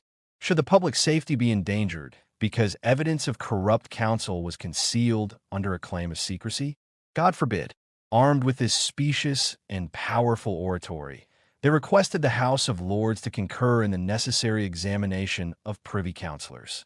The Lords, without much debate, consented. The persons concerned knew well that their actions were already visible enough in effect, and they did not weigh too carefully what precise words might have passed. They appointed some among them to attend the king and request his consent. King Charles I did not fully consider the consequences. In his public council, he was unanimously advised to consent. He was told that refusal would cast suspicion upon his council, as though something had been debated there that could not endure the light. It would appear as a tacit confession of guilt. Under this pressure, he yielded. He granted that the privy councillors might be examined upon oath. The examination was carried out swiftly by a committee of both Houses of Parliament appointed for that purpose. The damage that this single act inflicted upon the crown was beyond expression. The ruin it brought upon the king's authority was irreparable, for it accomplished more than merely providing the testimony needed against the Earl of Strafford. Sir Henry Vane the Younger, the son of the Secretary of State, who had been present at the council table, now recalled with remarkable precision the very words attributed to Strafford. These words would later be used with devastating effect at the Earl's trial. But beyond that immediate consequence, a deeper wound had been inflicted. The councillors of the king were horrified. They realized that every rash expression, every heated word, every imperious remark uttered in confidential debate might now be brought against them in a public tribunal. The sacred privacy of counsel had been broken. From that moment forward, freedom of speech at the council board was banished. Those upon whom the king most relied in his greatest straits would no longer feel safe to deliver their opinions openly. They persuaded themselves that they were no longer obliged to speak freely in one place, when they might be impeached in another for doing so. Indeed, the establishing of this doctrine, that councillors could be prosecuted for words spoken in private deliberation, was perhaps more the design of the great managers of the Commons than any hope of discovering new information. They likely already knew all that was necessary. The greater aim was to weaken forever the independence of the king's inner circle. Some have argued that the noble lords who, after the king's consent, allowed themselves to be examined, did not sufficiently consider the oath they had taken when admitted to that body. That oath required them to keep secret all matters committed and revealed to them, or treated of secretly in council. Could even the king dispense with that obligation? There was indeed a clause permitting revelation with the king's consent, but only in cases that touched another counselor, and even then under strict limitation. Yet the moment had come not merely to pull down, but to rebuild. The chief purpose in accusing the Earl of Strafford and William Laud, the Archbishop of Canterbury, of high treason had been to remove them from the king's presence and councils. Those who led the Commons believed that so long as these two men remained near the king, their own influence would be nothing. Now that Strafford was imprisoned and Laud likewise under accusation, the next step was to shape the king's council itself. Through James Hamilton, the Marquis of Hamilton, who had been permitted earlier to secure his own safety and who now maintained close intimacy with the governing and undertaking party in Parliament, a suggestion was carefully conveyed to the king. His Majesty had publicly declared that he intended a real reformation of the excesses that necessity, occasion, or mistake had introduced into the government of church and state. What more visible and gracious proof of that intention could he give than to call into his council those persons whom the people believed most inclined toward reform? By doing so, he would demonstrate sincerity. Moreover, it would preserve the dignity and just power of the Privy Council itself, which, after recent violations and public scrutiny, might otherwise become vulnerable to further assaults in the future. On a single day, a number of new Privy Councillors were sworn into office, to the great delight of the public. Among them were the Earl of Hertford, who would later be elevated by King Charles I to the rank of Marquis, the Earl of Bedford, the Earl of Essex, the Earl of Bristol, the Lord Say, the Lord Seville, and the Lord Kimbolton. Within 2 or 3 days afterward, the Earl of Warwick was also admitted. These men, at that time, enjoyed a reputation very pleasing to the people, and in many cases they were favored by the Scottish nobility, whose election and discernment carried significant weight in the eyes of the public. Many of these privy councillors had previously fallen into some measure of disfavor at court, yet they were now restored to visible grace. King Charles I undertook this admission with cheerfulness, heartily inclined towards some of the men as his reason and judgment warranted. He did not anticipate any inconvenience from others, believing that the exercise of his grace might either reform their dispositions or, at the very least, restrain them from mischief. The work of selecting and admitting men to the Privy Council, however, was never an indifferent matter. The reputation of the state, and in many respects its very government, depended upon it. While there may have been excessive curiosity in the past to ascertain the particular opinions and dispositions of candidates before granting them this honor, it was understood that some differences in judgment and temperament were to be desired rather than avoided. Certain fundamental principles, however, were indispensable. Any man who was not firmly committed to monarchical principles, the preservation and upholding of which was the chief purpose of such a council, or who did not believe in the essential dignity, freedom, and jurisdiction of the crown, was considered unfit for acceptance. Princes could not be too careful in this regard, for the safety, honor, and reputation of the monarchy itself depended upon the prudence of this election. Many calamities that had later befallen the kingdom were traced directly to oversights or errors in the composition of the Privy Council. 2 reasons were frequently cited by princes for such oversights or deliberate breaches in these appointments. The first was the mistaken belief that a man of mean or ordinary parts could do no harm. History proved the contrary. Even the weakest could wreak great mischief when motivated by malice, pride, industry, or folly. The second reason was the desire to confer honor on men of ordinary talent as a general testimony of royal favor, a practice that served as a kind of reserved preferment for those who were otherwise unqualified for greater offices. This practice, like the Jesuit rule of assigning the less capable to the study of cases of conscience, inevitably increased the number of counselors, but also bred inconvenience. Fewer, more capable men were far more suited to deliberate and execute measures of the greatest importance than a larger number, however honest or well-meaning. Consequently, committees of skilled men were often appointed from the larger council to carry out the business of government. Yet men, once exalted with the honor of being made privy councillors, frequently discovered that not all members were equally trusted.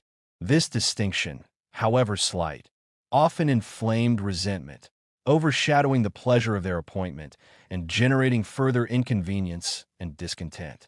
The king and those entrusted with secret responsibilities endured the consequences of these resentments.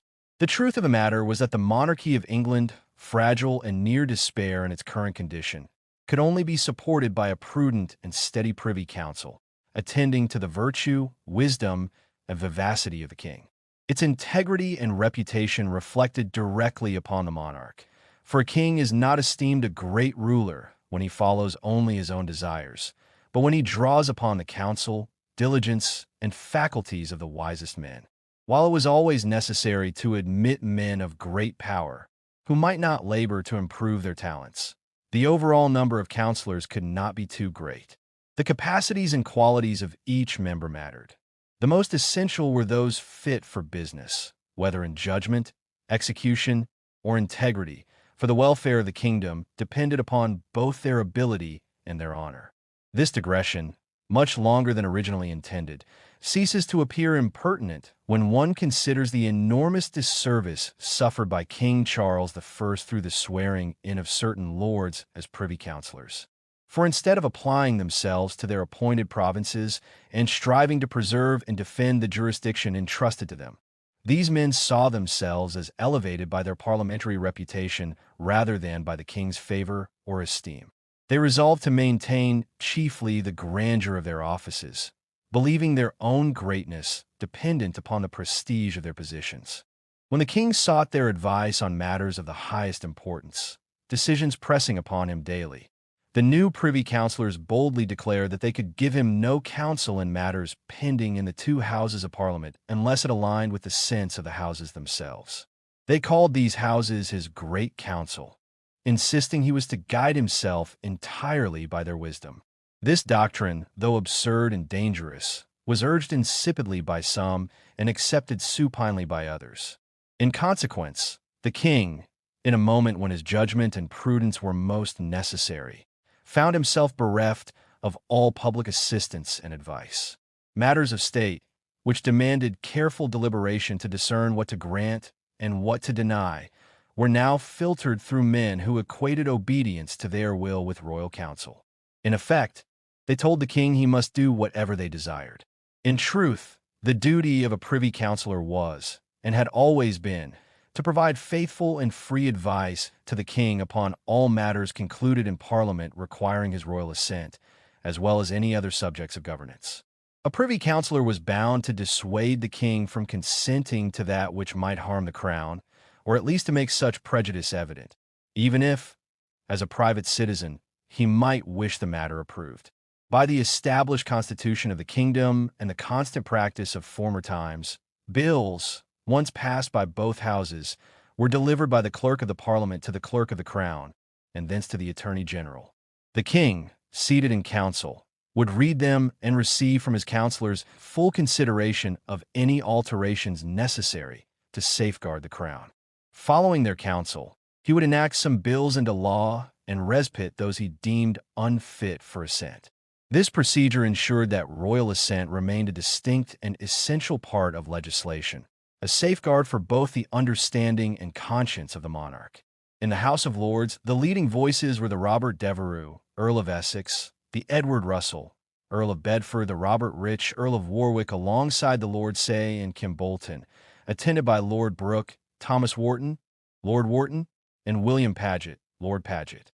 In the House of Commons, Mr. John Pym, John Hampden, Mr. Oliver St. John, Mr. Denzil Hollis, and Mr. William Fiennes governed with resolute authority.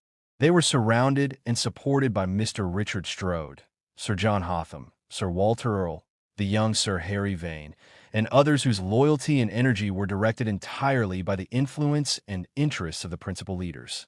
By the force of this new doctrine and temper, the king found that all design, whether to alter policy or pursue reformation, was rendered effectively subordinate to the will of the houses. Even at the beginning of the Parliament, the king's actions and choices were communicated only among those selected few. The Earl of Bedford, the Lords Say and Kimbolton, Mr. John Pym, Mr. John Hampden, Mr. William Fiennes, and Mr. Oliver St. John, whose guidance alone determined the motion of the lesser wheels, the rest of Parliament revolving entirely by their virtue, industry, and impulsion. The fate of the kingdom, its laws, its revenues, and the king's own authority hung precariously in this delicate and dangerous balance, manipulated by the crafts and ambitions of a small but powerful faction. The year was 1640, and the city of London had become a storm of political and religious fervor, its streets crowded with people who carried their passions openly, and its pulpits and printing presses filled with the voices of those who sought to inflame them further. Within this turbulence, the wheels of influence and power turned quietly, invisibly, orchestrated by men whose names were whispered with respect and fear. The Lords Say and Kimbolton, Edward Pym, John Hampden, Nathaniel Fiennes, and Oliver St. John.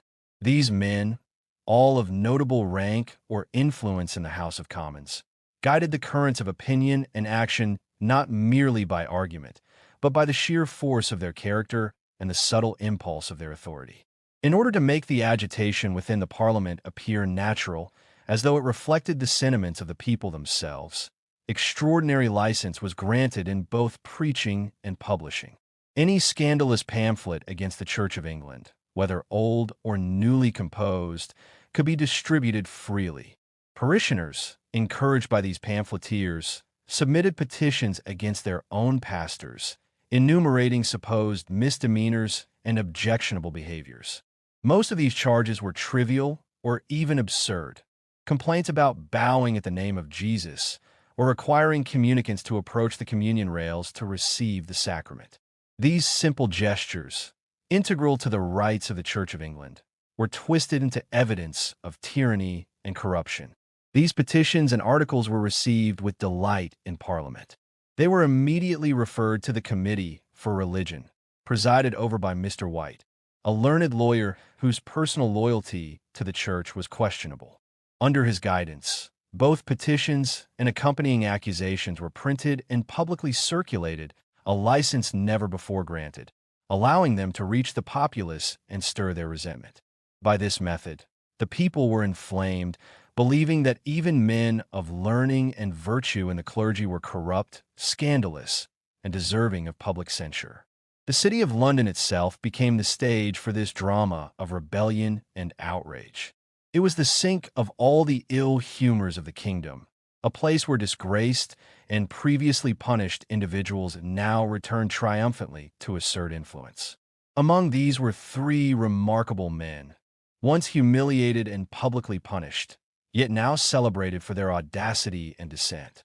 The first of these was William Prynne, a barrister of Lincoln's Inn, learned in law, but also deeply engrossed in divinity, though his interpretations were colored by the company of zealous and factious divines.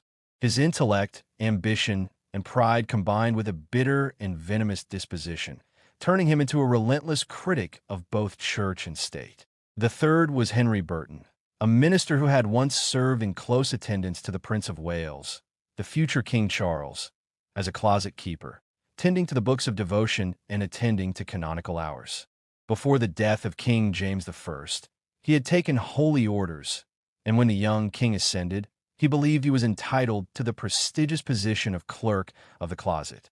That office, however, had been given to Dr. Richard Neile, Bishop of Durham, who had faithfully served King James. Feeling dispossessed and dishonored, Burton harbored deep resentment. He turned from private disappointment to public antagonism, becoming a lecturer and preacher of bold and malicious sermons aimed against the bishop and the entire ecclesiastical hierarchy. These three men, each embittered in his own way, symbolized the unruly mutinous spirit of the city and the kingdom. Their triumphal reentries into London, once unimaginable for men who had been publicly pilloried, serve as a stark example of how passion and grievance had become tools for influencing both the public and Parliament. They wielded words and printed papers as weapons, inflaming ordinary citizens against clergy, magnates, and even the established government itself. The city had become a theater where scandal, ambition, and resentment combined to threaten the order of church and state, setting the stage for greater conflicts that would soon engulf the kingdom. These three men, having already provoked the authorities through repeated follies and scurrilous publications, had first been gently reprimanded, but for their incorrigible behavior, they were later severely censured and committed to prison. Yet, even behind bars, they discovered means of correspondence, previously unknown, by which they conspired to produce an even more pestilent and seditious libel than any they had ever published before. In this new work, the honor of the king, the queen, the councillors, and the bishops was attacked without restraint, and their libelous pamphlets were eagerly circulated by their followers throughout the city of London. The authors were quickly identified, and their ingenuity left them unable to deny their actions. They were summoned to appear before the Star Chamber, the court of the king which dealt with cases of public disorder, sedition, and libel. At the Star Chamber bar, they behaved with astonishing insolence, boldly demanding that the bishops who sat in the court, the Archbishop of Canterbury, William Laud, and the Bishop of London, should not be present, for they were their declared enemies, and, therefore, biased parties, though scandalous and ridiculous to some at the time. This reasoning would later be echoed in Scotland, where bishops were banished both from the council table and the assemblies of the church. After a patient and solemn hearing, in the fullest court that could be assembled, and without any dissenting voice, all three men, Henry Prynne, a Puritan pamphleteer, William Burton, a clergyman and writer, and John Bastwick, a physician and controversialist, were censured as scandalous, seditious, and infamous. They were sentenced to lose their ears in the pillory and to be imprisoned in several jails at the pleasure of the king, a punishment executed with rigor and severity.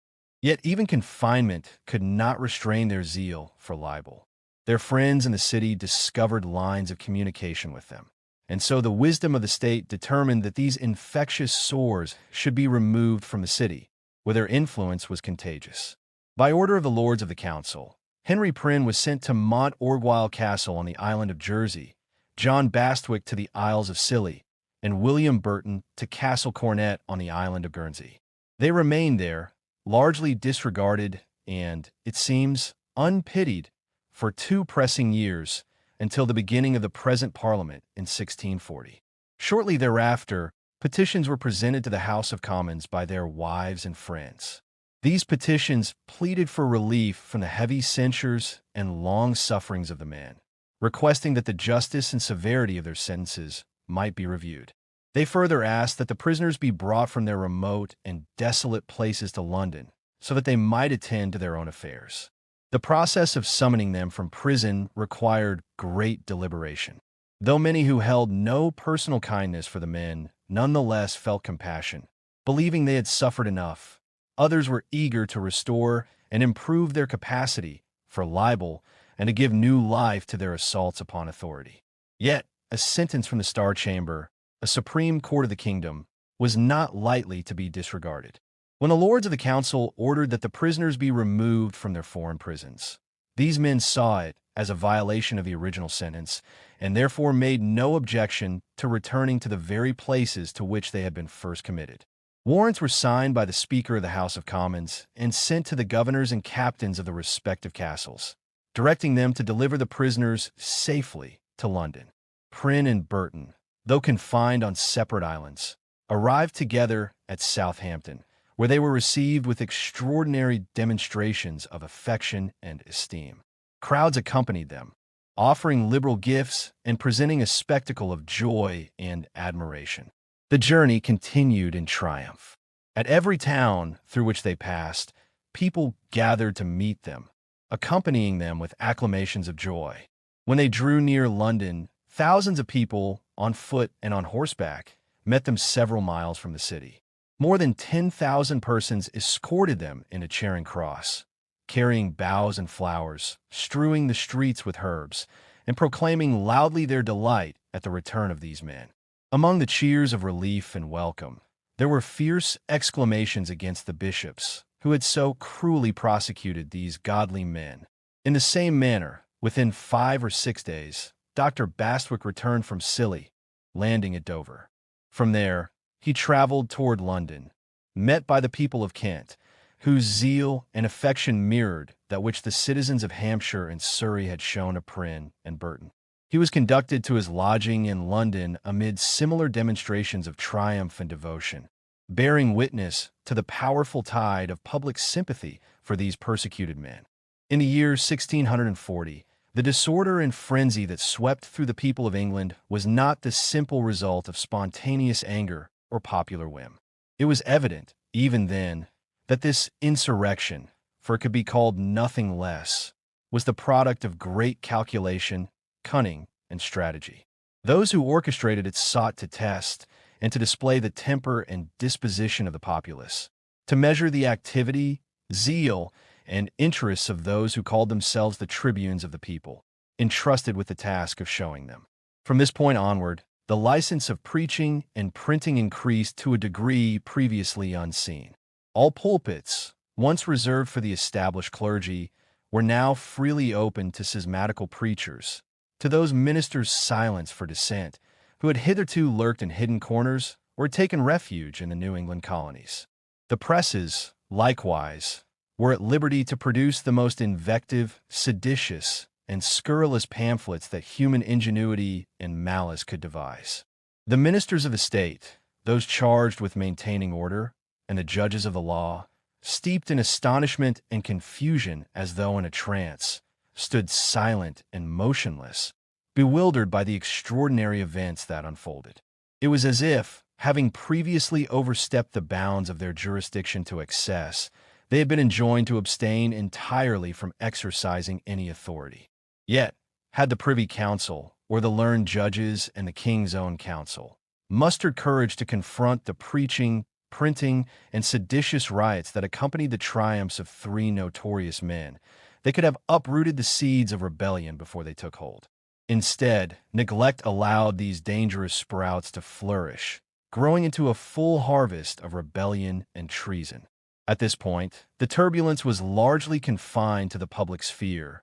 Within the walls of the Parliament, all seemed outwardly chaste and orderly. The first malignity apparent within the Parliament itself arose against the Church of England. It began in their Committee for Religion, a body assumed since the latter days of King James I, though seldom before heard of in parliamentary proceedings. Under the pretense of receiving petitions against clergymen, they debated points well beyond the limits of their understanding. Then, the Parliament received a declaration, many sheets of paper purporting to represent the grievances of the whole governance of the Church. This declaration was presented by 10 or a dozen ministers at the bar of the House of Commons and was alleged to bear the signatures of several hundreds of ministers from London and its surrounding counties. A petition presented by Alderman Pennington claimed to be subscribed by 20,000 men, citizens and inhabitants of London, demanding, in explicit terms, the total extirpation of episcopacy, the governance of the Church by bishops. Yet the House of Commons, not yet fully possessed by such radical sentiment, did not reject the petition outright. After a long debate, the most that could be achieved was that the petition should remain in the hands of the Clerk of the House, with strict instructions that no copy be distributed. As for the minister's declaration, only one part was read aloud, concerning the exercise of ecclesiastical jurisdiction and the excesses of church courts. The remaining parts were ordered sealed and inaccessible, as if to be preserved from scrutiny by the general public. All apparent animosity toward the Church within the Parliament seemed concentrated upon a single desire, to frame a bill that might remove bishops from their votes in the House of Lords and from any secular office. This, it was claimed, was the utmost extent of the parliamentarians' ambition at that stage, and a bill in furtherance of this goal was soon prepared for introduction. Yet the methods by which these petitions were procured revealed a strange and ingenious disingenuity. First, a modest and dutiful petition was prepared, its content not unreasonable, and publicly presented in a meeting where careful attention ensured it would be favorably received. The initial petition was signed by only a few hands, and to give the appearance of greater support, additional blank sheets were attached to accommodate more signatures. Once a multitude of hands had signed, the original modest petition was discarded, and a new petition, aligning fully with the intended design, was annexed to the list of previously collected signatures. By this method, ministers found their names appended to petitions and declarations whose content they had never seen or approved.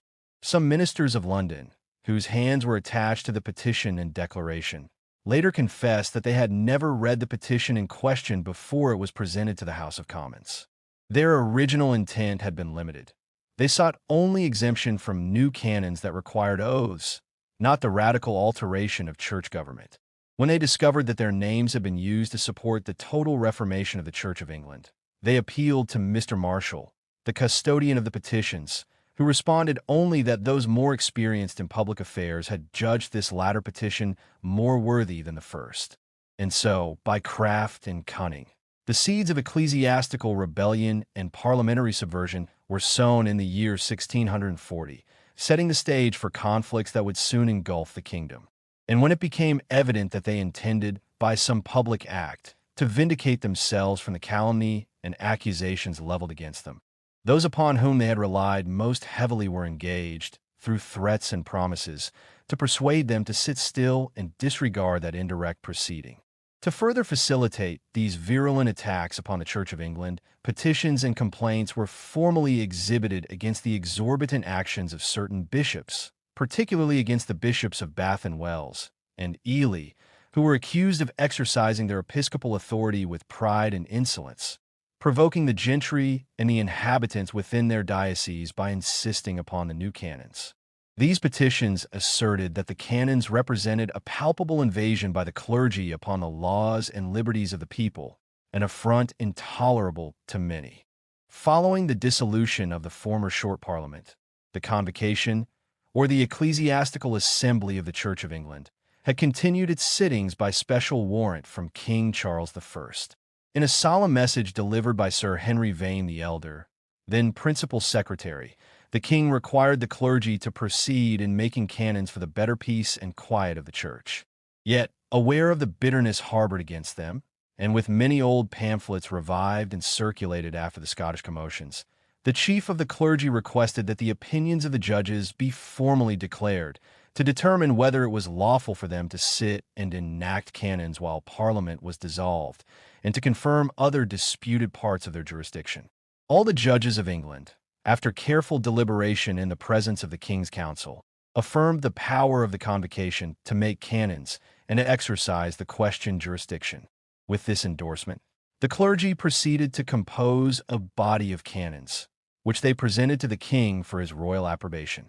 The canons were again debated at the council table, where objections were raised concerning the diminution of the power and authority of chancellors and commissioners by the new regulations. Sir Henry Martin, a councillor well versed in the law, objected for several days with great skill. In the end, however, the canons were confirmed by the king under the Great Seal of England, enjoined to be observed by all. In truth, the judges and the lords of the council were as culpable in framing and executing these canons as the bishops themselves, yet the full weight of condemnation fell upon the church. The canons and the manner of their creation were presented as evidence of malignancy within the very functions of the episcopacy. The timing of the convocation's proceedings was unfortunate, for it followed the dissolution of a parliament and coincided with an almost imminent invasion from Scotland. Nothing popular or conciliatory could have been achieved in such a period. Sharp canons directed against sectaries and additional regulations regarding ceremonial practices, though not strictly enforceable, provoked great agitation among the people and the clergy alike. The taking of oaths, perceived as incongruous, enjoined upon many laypersons and clergy, and the granting of subsidies, further inflamed passions. The House of Commons, in the heat of this crisis, boldly declared that the Convocation had no authority to make canons, despite the long-standing law and uninterrupted practice that had always recognized their power. They pronounced that these canons contained matters of sedition, reproach to royal authority, and were prejudicial to the liberty and property of the subject, as well as to the privileges of Parliament. By this declaration, almost the entire clergy were implicated under charges of arbitrary action, much as the nobility and gentry had been previously enmeshed under parliamentary votes against lords lieutenant, deputy lieutenants, privy councillors, and sheriffs. Meanwhile, the two armies, stationed in various northern quarters, required continuous provisioning, lest the populations in those regions be oppressed by demands for free quarter. Money had to be supplied to maintain them, for otherwise the armies would have needed to be disbanded, a course for which neither the Houses of Parliament nor the King's government were prepared. The regular parliamentary process of raising funds required time, and immediate measures were necessary to avoid disorder and unrest. In the year 1640, the Parliament of England, in a time of great tension between king and subjects, undertook measures that were as cunning as they were audacious. The question of money, always at the heart of politics, became a tool for control and influence. The manner of raising funds for the kingdom's armies and the public service had not been properly considered. It was recognized that even after an Act of Parliament should be passed, the collection of such sums would take considerable time. In the meantime, it was thought fit to make use of the credit of the City of London, whose merchants and citizens were the wealthiest in the kingdom and whose favor could be leveraged for immediate gain. A formal embassy, composed of carefully selected lords and members of the House of Commons, was sent to the city.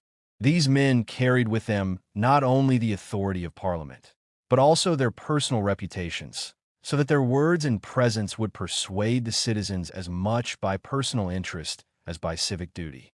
In their speeches to the people of London, they undertook to ensure that any money lent to the Parliament would be repaid with interest.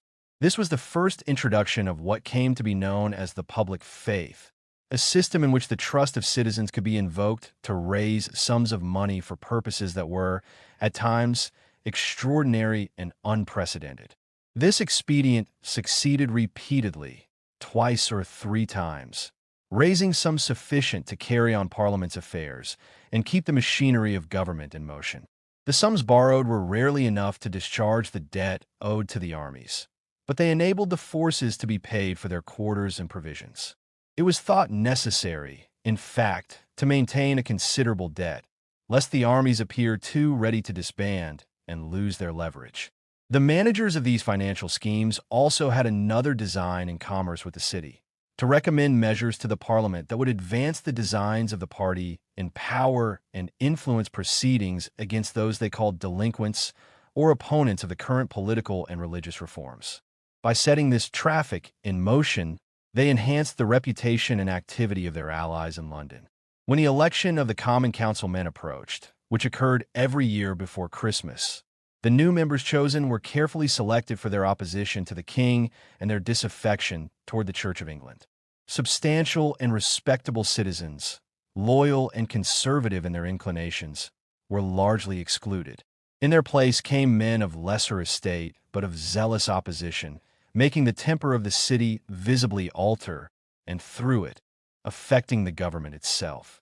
Other expedients were then devised to raise money, particularly as the Scottish commissioners pressed urgently for funds every month to maintain their army, under the terms of the cessation of hostilities. This required a parallel provision for the English forces, lest the armies enter into bloodshed from lack of pay. To meet this, Parliament proposed that the eminent members, according to their abilities, lend money, or, if unable to do so, become bound for it, ensuring sufficient funds to meet the exigency. This proposal met with immediate consent from all the leading figures, both for the sake of public peace and to maintain their stock of credit. Some did this out of personal interest, as there was little risk and full expectation of repayment with interest, and they hoped this would facilitate the disbanding of the armies, which all sober hearts desired. With their credit now established and their influence strengthened, Parliament turned to the raising of money through formal legislation. It was argued that, given the obligations already undertaken by members to the city and the large sums for which they were liable personally, it was reasonable that funds raised should be entrusted to particular members rather than being immediately paid into the royal exchequer. These members were responsible for ensuring the repayment of all debts and the management of the sums raised. The first bill passed under this system was for only 2 subsidies, insufficient to discharge any substantial debt, but it inserted the names of commissioners who were authorized to receive and dispose of the money. The king, considering the consequence of this arrangement, did not object, and none about him had the courage to represent it otherwise. From that time forward, no bill for raising money was passed without the same system, ensuring that none of it could be directly applied to the king's use or by his direction. Furthermore, Parliament took note that from the time of King Charles's accession to the throne, he had assumed customs duties and impositions upon merchandise as his own right, without any act of Parliament, a practice unprecedented among English kings. They insinuated that they intended to investigate those ministers who had enabled this presumption, implying a broader scrutiny into the conduct of the king's administration. It was understood that the Parliament intended to reform the Book of Rates in Use, which contained many excesses and irregularities, and to do so with all possible diligence, thereby extending their influence over commerce, taxation, and royal prerogative. The management of money, the city's compliance, and the careful orchestration of law and custom had thus become instruments of political power, shaping the kingdom in ways both subtle and profound. The continuance of the collection of duties in the manner it was being conducted, without any lawful title and during the very sitting of Parliament, was recognized as a precedent of very ill consequence. It risked undermining the perceived legitimacy of these payments and made the right of giving them more questionable, or at least less valued. Therefore, it was considered proper that either the present collection should be absolutely discontinued, which was within the power of the merchants themselves to enforce by refusing to pay any duties for which there was no legal obligation, or that a short act of Parliament should be immediately passed to continue these payments for a limited time. This short-term act would serve as a temporary measure, while preparations were made for a permanent act granting the payments for life, accompanied by the official book of rates detailing all duties. Several inconveniences had been discovered in simply discontinuing the collection of duties. Once payments stopped, the system could not easily be revived and brought back in a proper order. On the other hand, the temporary act would vindicate the rights of the subjects while simultaneously securing the king's profit. With expressions of duty and affection to King Charles I, the members of Parliament presented a grant of these duties for a few months. The preamble of the Act condemned all that had been done regarding these payments since His Majesty first ascended the throne and asserted that his entire right to receive them depended solely upon the gift of his subjects. The Act concluded with severe penalties for anyone who, in the future, should presume to collect or receive these payments except as granted by an Act of Parliament, a provision that had never before been declared in any previous law. King Charles I passed this act, placing all the revenue he required to live and to provide for his household into the hands of those who controlled the Parliament, along with other concessions. This was revenue which had previously been expected to continue under his control, but now was managed by others, to be taken at their discretion whenever it suited their purposes.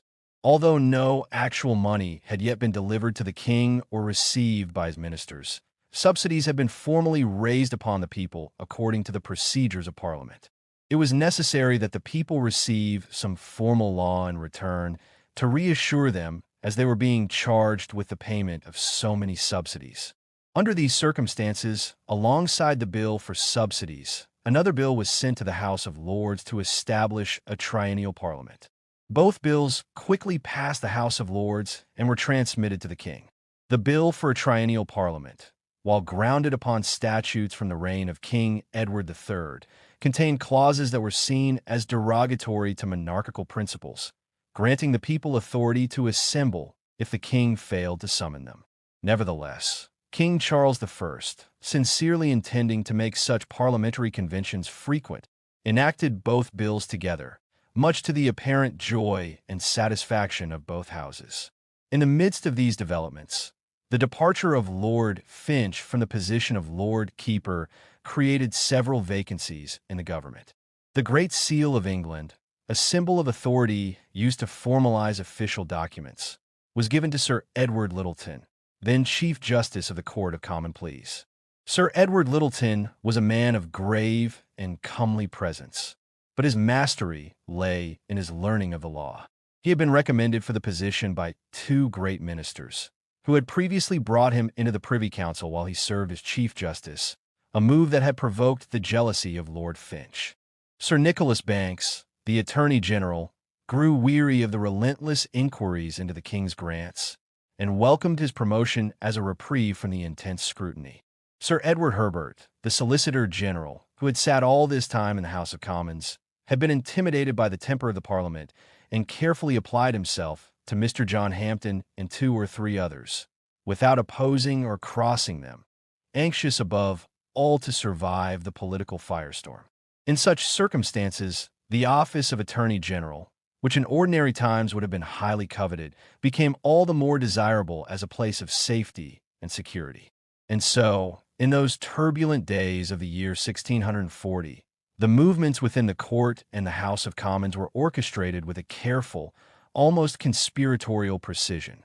Herbert, now called the most influential of his colleagues, was removed from the usual attendance in the House of Commons, for it was not customary in those times for the Attorney General, the chief legal officer of the Crown, to sit among its members. Instead, he was called by formal writ to attend the House of Peers, where he took his place upon the woolsack, the elevated seat at the back of the judge's bench in the House of Lords, where the Attorney General could offer counsel in legal matters. From a moment, there was no longer fear of William Laud, the Archbishop of Canterbury, nor of Thomas Wentworth, the Earl of Strafford, who served as the Lord Lieutenant of Ireland, nor of any particular men likely to succeed them in royal favor. Those who had been active in the king's court or serve his interests were left dispirited, their influence waning, and many inclined toward schemes against the king himself.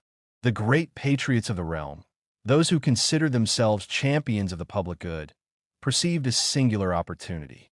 They reasoned that by securing positions and offices at court for themselves, they could shape the kingdom's policies and prevent the evil counsels that had often sprung from the royal household from taking root once more. To aid in this, they had a loyal and capable ally within the royal circle, James Hamilton, the Marquis of Hamilton, a man skilled in courtly diplomacy and manipulation. Hamilton could introduce sensitive matters with the least disturbance, preparing both King Charles I and Queen Henrietta Maria to accept proposals with willing ears. In remarkably short order, arrangements were made to accommodate the ambitions of these parliamentarians. The Earl of Bedford was to be appointed Treasurer of England, taking over the management of the royal finances, a position of immense trust and authority. The Bishop of London, who at the time managed certain ceremonial aspects of royal office, had already signaled the king to receive the staff into his hand and allow him to retire from active oversight, thus avoiding the storm of political machinations while enjoying the tranquility and honor of his position until his death. The Treasury itself was placed into commission, a formal arrangement by which multiple trusted men oversaw the collection and disbursement of the Crown's revenue. John Pym, the prominent member of the House of Commons and a leading figure in opposition to the King's Court, was to become Chancellor of the Exchequer, the chief financial officer responsible for ensuring that the Crown's revenue was properly collected and managed. The position was to be surrendered by Sir Richard Coddington, who had held it with diligence, but now consented to retire, assured of indemnity for any future accountability. Their task was to provide for the king's revenue, both liberally and honorably, to maintain the dignity of the monarchy while ensuring the flow of finances necessary for government and defense. For further support, the Earl of Bedford persuaded King Charles I to appoint Oliver St. John as Solicitor General, a senior legal officer whose office would serve as the Crown's counsel in the House of Commons. St. John, though of honorable extraction, possessed a deeply rooted animosity toward the government, and his appointment ensured that he would wield his office in favor of the parliamentarian cause rather than the royal service. He immediately assumed his duties with energy and cunning, maintaining the confidence of his faction while opposing every effort to advance the king's service, just as he had before his appointment. Meanwhile, Lord Say was appointed Master of the Wards, a position overseeing the care and legal guardianship of minors with estates, and Denzil Hollis, the younger son of the Earls of Clare, was appointed Secretary of State, succeeding Secretary Windibank. Thus, the intricate plan for preferments and offices, designed to bring the king's administration under subtle control, was largely fulfilled. It is a matter of historical note and regret that it was not fully executed, for the king might then have enjoyed the counsel of able and loyal men, had the appointments aligned with his service rather than his adversaries. The Earl of Bedford, however, was resolute. He would not enter upon the treasury until the crown's revenue was settled, ensuring that bills for tonnage and poundage, taxes on imports and exports, passed with all due formality and for life. Both he and John Pym labored with zeal to secure these measures, conceiving numerous expedients to raise the revenue of the crown. They took care not to advance their own positions prematurely, lest other leading figures, such as John Hampden, the member of Parliament known for his opposition to the king's fiscal policies, Robert Devereux, the Earl of Essex, commander of the Parliamentary Army, and Edward Montague, Lord Kimbolton, should feel slighted or neglected in their promotion. Designs were therefore drawn to ensure their satisfaction and advancement, though not yet fully concluded. Through these carefully orchestrated accommodations, the king sought to preserve the life of the Earl of Strafford, Thomas Wentworth, whose presence in council remained a point of contention, and to safeguard the Church of England from ruin. While few believed that Archbishop William Laud's life was in immediate danger, most who sought preferment for themselves were willing to satisfy the king in matters of ecclesiastical governance, confident that neither the House of Commons nor the House of Lords could be induced to act in opposition. In this delicate and charged atmosphere, the stage was set for the unfolding struggle between Crown, Parliament, and the forces of public opinion in the year 1640. And so the relentless and renewed attacks upon the prosecution of the Earl of Thomas Wentworth, first Earl of Strafford, left King Charles I in a state of cautious contentment.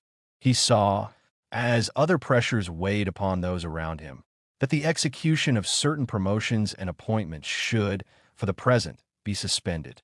There would be future opportunities, and the king waited patiently for such moments to act. At that time, the Scottish commissioners came to the city of London seeking additional funds to support the kingdom. The leading men, who had formerly been eager to devise ways to raise money, seemed to despair. The city, weary and disheartened, observed the slow progress of reform and justice, noting that no delinquents had yet been brought to account. Until some meaningful action toward these longed-for reforms had been taken, there could be no expectation of borrowing additional sums from the city's wealthy merchants. Then Edward Hyde, first Earl of Clarendon, spoke in the House of Commons, declaring that the difficulty of raising money was greatly exaggerated. He argued that no man lent money without expectation of gain, that there was in truth plenty of wealth available, and that a small committee of Parliament could, by consulting among themselves, successfully persuade those reputed to have money to lend what was required for the present emergency. The House of Commons agreed to this plan and appointed Mr. Arthur Capel, Baron Capel of Hadham, Sir John Strangeways, and 5 or 6 others to form a committee. These men proceeded into the city, determined to speak only with individuals of unquestionable reputation, sound judgment, and proven wealth. They first conferred with 4 or 5 eminent citizens, then divided to approach their acquaintances individually, all while maintaining discretion, as many preferred not to be publicly known as lenders. After reassembling, the committee found that borrowing the necessary funds was remarkably easy. Every man they approached was willing to lend money, or to find a friend who would, upon the security proposed by the committee. Many expressed privately that while funds were plentiful, the general unease stemmed from the continued maintenance of 2 vast armies within the kingdom at such great expense when the threat of war had passed. They agreed that, Once a day for disbanding the armies was appointed, there would be no shortage of money to cover the necessary expenses. On the following day, Edward Hyde, 1st Earl of Clarendon, reported the success of their efforts. He stated that the committee had spoken with the most substantial and respected citizens of London, who, individually and through their friends, promised to supply the required money. Approving the disbanding of the armies implied acceptance of the report and its favorable interpretation, something they most attested. After a long silence, John Hampden rose to commend the committee for their diligence, expressing confidence that their efforts would be used to good purpose. He proposed that the matter be acknowledged and that debate on it resume the next day, a motion that could not be refused. The following day, Alderman Pennington, a man of high confidence within the parliamentary party, reported that the committee's visit had yielded a fair account. He noted that he could not determine the identities of all those with whom the committee had conferred, yet he observed that no substantial citizens had opposed or troubled themselves over the Parliament's intentions. The alderman concluded that the money needed by the House of Commons, and even a larger sum if required, was ready to be paid to whomever the Parliament should appoint to receive it.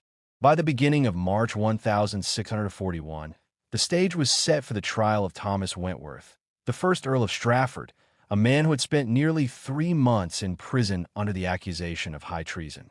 The Parliament, driven by a mixture of urgency and political strategy, had summoned a committee from Ireland, a body composed largely of papists, those loyal to the Roman Catholic Church, many of whom would later play principal roles in the rebellion that erupted there.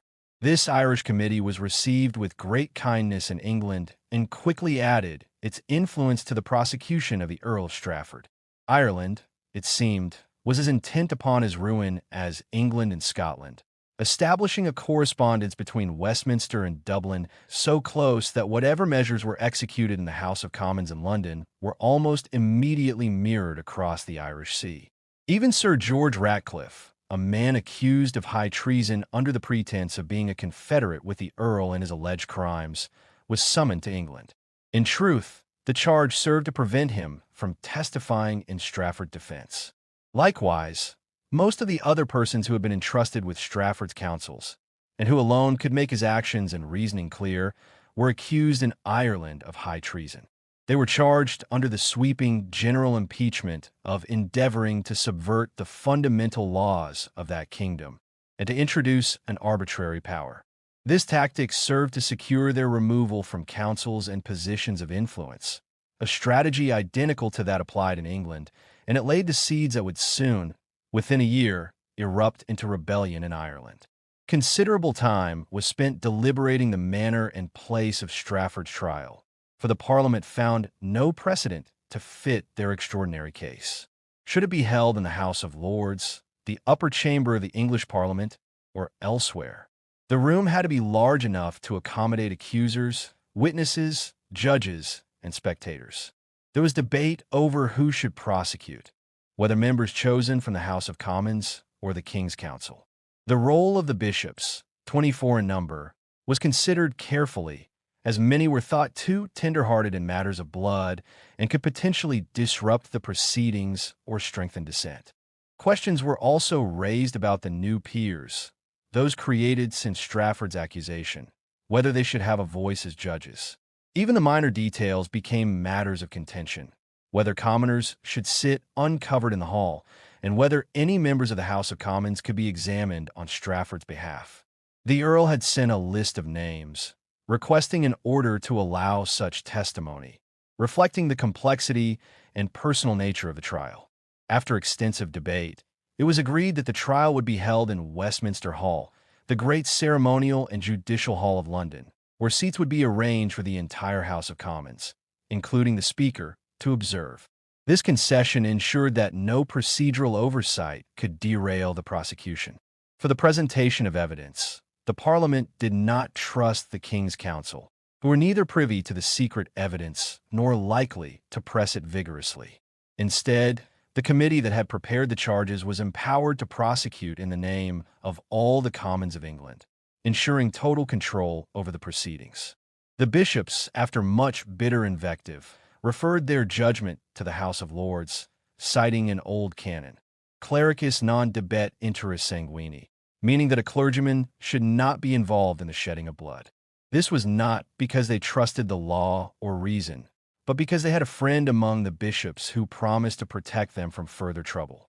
The Parliament, cautious of the inclinations of the peers and the influence of newly created barons, explicitly demanded that no peer created after the day of Strafford's impeachment should sit as a judge, as these new lords had been involved in the original accusation as commoners. Finally, the question of examining witnesses on Strafford's behalf was left to the discretion of the nominated persons themselves. This ensured that, while appearing fair, the control over testimony and evidence remained firmly in the hands of the Parliament.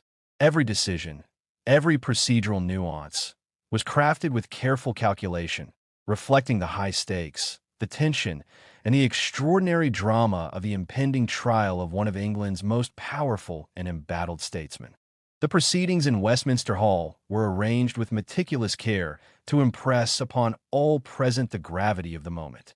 In the absence of the Lord Keeper, who was gravely ill, the Lord selected the Earl of Arundel to preside over the court. The Earl of Arundel was a man notoriously disaffected to Thomas Wentworth, the Earl of Strafford, whose trial was about to commence. The question of the bishops was briefly resolved without labor, as the Bishop of Lincoln rose to speak on behalf of himself and his brethren, requesting exemption from attendance. He argued that, being ecclesiastical persons, they should not have their hands in blood. This reasoning, though slight in weight, was accepted, sparing them from participation in the trial. The Bishop of Lincoln had previously been imprisoned in the Tower of London by several censures from a Star Chamber and remained confined until after the beginning of this Parliament. He was then released at the desire of the Lords, who recognized him as a mortal and irreconcilable enemy of William Laud, the Archbishop of Canterbury. Known for his Puritan sympathies, he had treated many learned churchmen with contempt and insolence. Yet he assured the king that he would serve faithfully in Parliament if allowed liberty. The next day, after the Lords had assembled in the House of Peers, Lord Say delivered a speech, later printed, responding to imputations from the Archbishop of Canterbury that he might be a sectary or adherent of a faction. Immediately following Lord Say, the Bishop of Lincoln rose, offering high praise for Lord Say, professing that he believed him to be as far from a sectary as himself. Sensing the great desire of the House of Commons to be relieved of the bishop's votes in the trial, he encouraged them to seek their own excusal, subtly using the threat of past censure for making the church canons to coerce compliance. This example influenced other lords, particularly those created since the accusation, to voluntarily abandon their right to judge. Among them was Sir Edward Littleton, now Lord Littleton, who had been made a baron at the urging of the Earl of Strafford because he professed that, if he were a peer, he would perform notable service. He was the first to relinquish his right, being a commoner when the accusation was first raised. Lords such as Lord Seymour, who insisted on their right to judge, were undisturbed and exercised full authority to the end, demonstrating that the bishops, had they chosen, could have exercised the same influence. The voluntary absence of the bishops, though arguably justifiable when trials were conducted solely before peers, might later have lessened the zeal of others to defend their own rights. All preparations completed, on Monday, the 22nd of March, the Earl of Strafford was brought to the bar in Westminster Hall. The Lord sat in the middle of the hall, robed in ceremonial attire, while commoners, some strangers of quality, the Scottish commissioners, and the Committee of Ireland occupied seats on either side. A close box, constructed at one end, accommodated King Charles I and Queen Henrietta Maria, who wished to observe the proceedings out of curiosity, a decision he would later regret when his presence was cited as justification for the passage of the Bill of Attainder. After the charges were read, John Pym, a prominent member of Parliament known for his leadership in parliamentary strategy, introduced the case, branding Strafford as the wicked Earl. Members of the House of Commons, many trained as lawyers, presented evidence with sharpness and freedom of speech. The Earl responded with equal liberty, defending his conduct while enduring bitter and reproachful language. His manner of composure, even in the face of such relentless accusation, impressed many, One of the managers, Mr. Palmer, lost credibility for maintaining decency and modesty toward Strafford, despite the persuasive weight of his arguments. The trial stretched for 18 days, in which every hasty or proud expression, every act of passion or authority exercised by the Earl since his admission to the Privy Council was scrutinized. His governance in Yorkshire, his projects in Ireland, including the establishment of flax production and the sale of tobacco, the billeting of soldiers, the exercise of martial law, and his proceedings against the Lord Mountnorris and Lord Chancellor Adam Loftus were all recounted. His assumption of judicial power at council tables, including the determination of private interests in matters of inheritance, his extrajudicial rulings on plantation cases, high discourses at the Irish Council, casual remarks at his own table, public meetings, and even words spoken in secret council after the dissolution of the last Parliament, were all pressed as evidence of his intent to overthrow the fundamental government and to introduce arbitrary power. Throughout the trial, the Earl conducted himself with remarkable humility and submission, yet with a courage that did not surrender any advantage. His defense was marked by skillful evasion and eloquent argumentation. Although he did not know beforehand which parts of the charge would be pursued or what evidence would be presented, he quickly composed himself at the bar and left nothing unsaid that could aid in his justification, demonstrating extraordinary presence of mind and mastery of argument in the face of overwhelming accusation. In the year 1640, the business of Ireland came under intense scrutiny, and the accusations against Thomas Wentworth, the Earl of Strafford and Lord Lieutenant of Ireland, were both numerous and severe. He complained bitterly that, by the order of the committee appointed to prepare charges against him in the House of Commons, all of his papers in that kingdom, documents crucial to mounting his defense, had been seized and taken from him. In addition, by the authority of the same order, all of his goods, household furnishings, silver plate, and stores of tobacco, which he claimed were worth £80,000 sterling, were likewise confiscated. He was left without resources to sustain himself even while in prison. Strafford further lamented that all the ministers of state in Ireland who were most privy to the acts for which he was being questioned, and who could have provided the most favorable evidence in his defense, were themselves imprisoned under charges of treason. Yet he insisted that he had acted strictly within the powers and authority granted to him by his royal commission and instructions, and in accordance with the rules and customs observed by previous deputies and lieutenants of Ireland.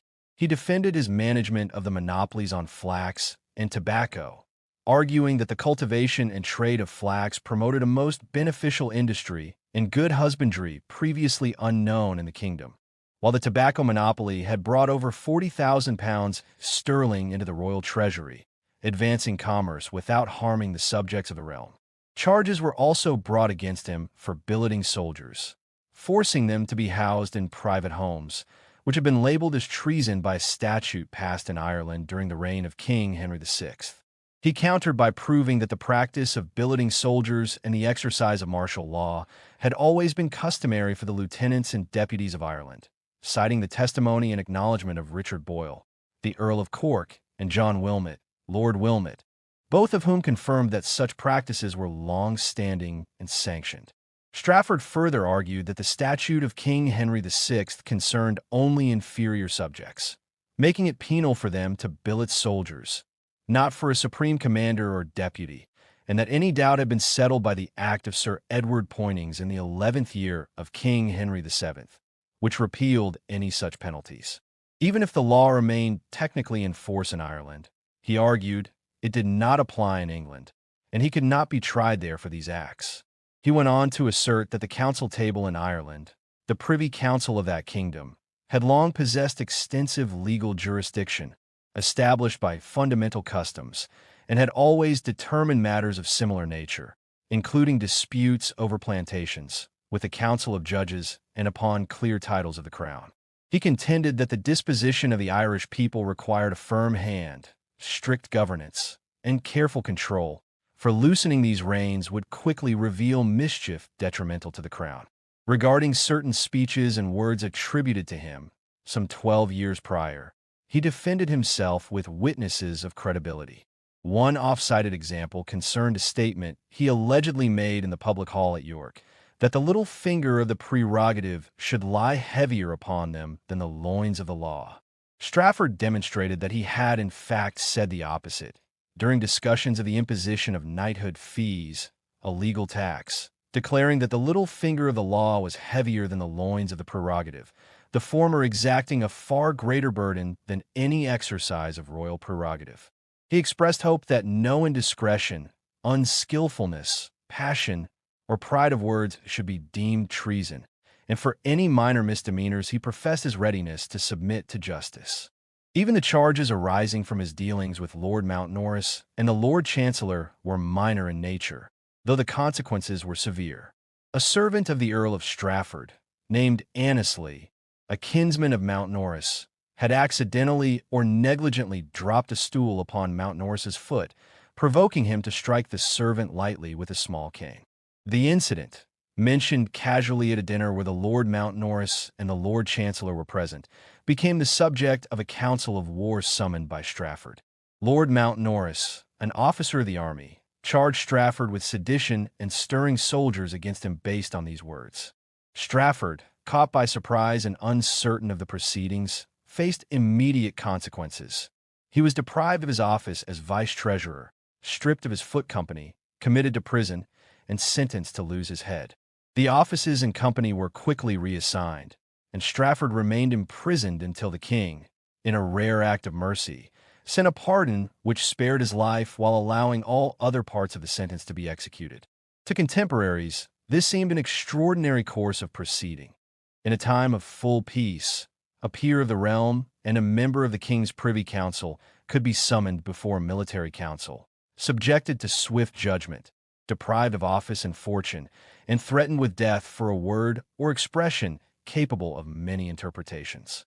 The perceived injustice was intensified by the fact that Lord Mountnorris had long stood in jealousy and disfavor with Strafford, suggesting that the proceedings were motivated more by personal revenge than by the impartial execution of justice. It was a stark warning to all who would place themselves in the territories under Strafford's command. Power, even when exercised with authority, could be both unpredictable and lethal. The Earl discharged himself entirely from the rigor and severity of the sentence, casting the responsibility upon the Council of War. He himself not only refrained from being present, but forbade his own brother, who held the rank of an officer in the army, from remaining there. He insisted that the court should proceed without any regard for favor or kindness toward him. As soon as he became aware of the judgment issued by the council, which had been unanimous, he publicly declared, as he had done previously, that not a hair of his head should suffer harm. Immediately thereafter, he composed a fervent letter to King Charles I, requesting the procurement of his pardon. By the king's own intervention, and at the Earl's recommendation and mediation, the pardon was granted. Consequently, Lord Mountnorris, Viscount Mountnorris, was released from confinement, though it is true that he was not permitted to return to England following his liberation. The Earl remarked that Lord Mountnorris, Viscount Mountnorris, was an arrogant and ambitious man, and that this course had been taken to humble him.